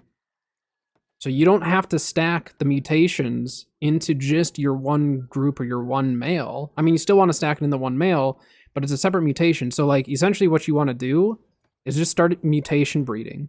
So you're mutation breeding just to stack mutations. Like it doesn't matter what stat you have necessarily, as long as you're stacking it like just an HP. Then you just take that and pop it in. So now let's say you're a bunch of mutations into your line, and you go out and you tame like a 60-point pre-tame or 60-point post-tame HP stego, just for an example. And your previous one, let's say, was 45 points. And then if you had 5 mutations, I would put it at 50 points, right? So now you're at 50 points on your current line, but you just tamed a 60-point. Now you take that 5 mutations and you throw it into the 60 points. Now you're at a 65-point HP mutation. Does that make sense? So like mutation breeding is not connected to the base stats. It is its own separate stat now. So it's amazing because you could sit there and just, you can start mutation breeding the second you have a pair of dinos if you want. You just need to stay really organized on keeping up with where that mutation is and just keep stacking it. And then eventually, once you get your tamed dinos that like you're happy with those pre-tames, just pop it in there. And then next thing you know, you got the mutation you're looking for. So like it doesn't matter how many what level females or male you have as far as the mutation breeding side. You just breed them. You just get your mutations, set your mutations aside, and you more or less will just have like a mutated male. And then you could have a bunch of females that all have the regular stats, you know? You get infiltrated in it. There's a couple guides out there. That's where I've seen a couple. That's where I got some of the information. I try not to like watch too much of that stuff so I don't get too influenced by some of it. So when I come up with my own content, I understand. But I had heard it was different, and a lot of the official one-times people were talking about it, and I had to look up and see because otherwise I was gonna waste a lot more time. But yeah, I mean, I would definitely put my own twist on it. And I just want to confirm that that is for sure how it works. Make sure I have the understanding, so when I'm teaching people or if they have questions, I can actually like answer them without, you know, where the heck is this other one? So I can actually answer those questions and know what I'm talking about.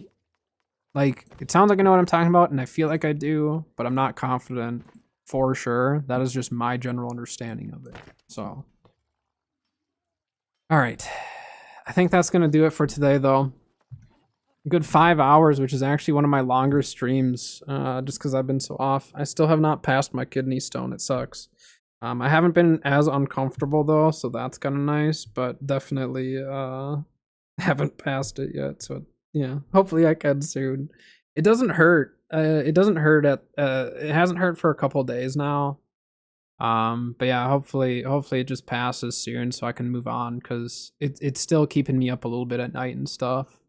So I've still been like fairly tired day side. Today I'm definitely more awake than I have been, but all right. I gotta get going here though. So thank you very much for the raids, the follows, the subs, the super chats. A lot going on today. Had a lot of fun. Tomorrow though, turkey trial. Tomorrow is the turkey trial for ARK, so make sure if you are an ARK fan, or even if you're not an ARK fan, stop on in. Watch me play with some dinosaurs. It's going to be a good time. Probably going to be taming all sorts of stuff. It's going to be fun. Colors, colorful dinos. Yeah, see you later, Rody. Appreciate it again for the follow and chit-chatting. All right, that's going to do it though. Thank you again for everything today, you guys. I really do appreciate it. Oh, also, we do have our goal of trying to get to 1,000 subs on YouTube. So if you do want to see more content off stream, I also have been streaming on YouTube as well. But go check out the YouTube, subscribe, anything like that. I do appreciate it. It does help us getting towards that 1,000 sub goal. But all right, I'm going to get going here. So have a good one, guys. We'll see you tomorrow for the turkey trial.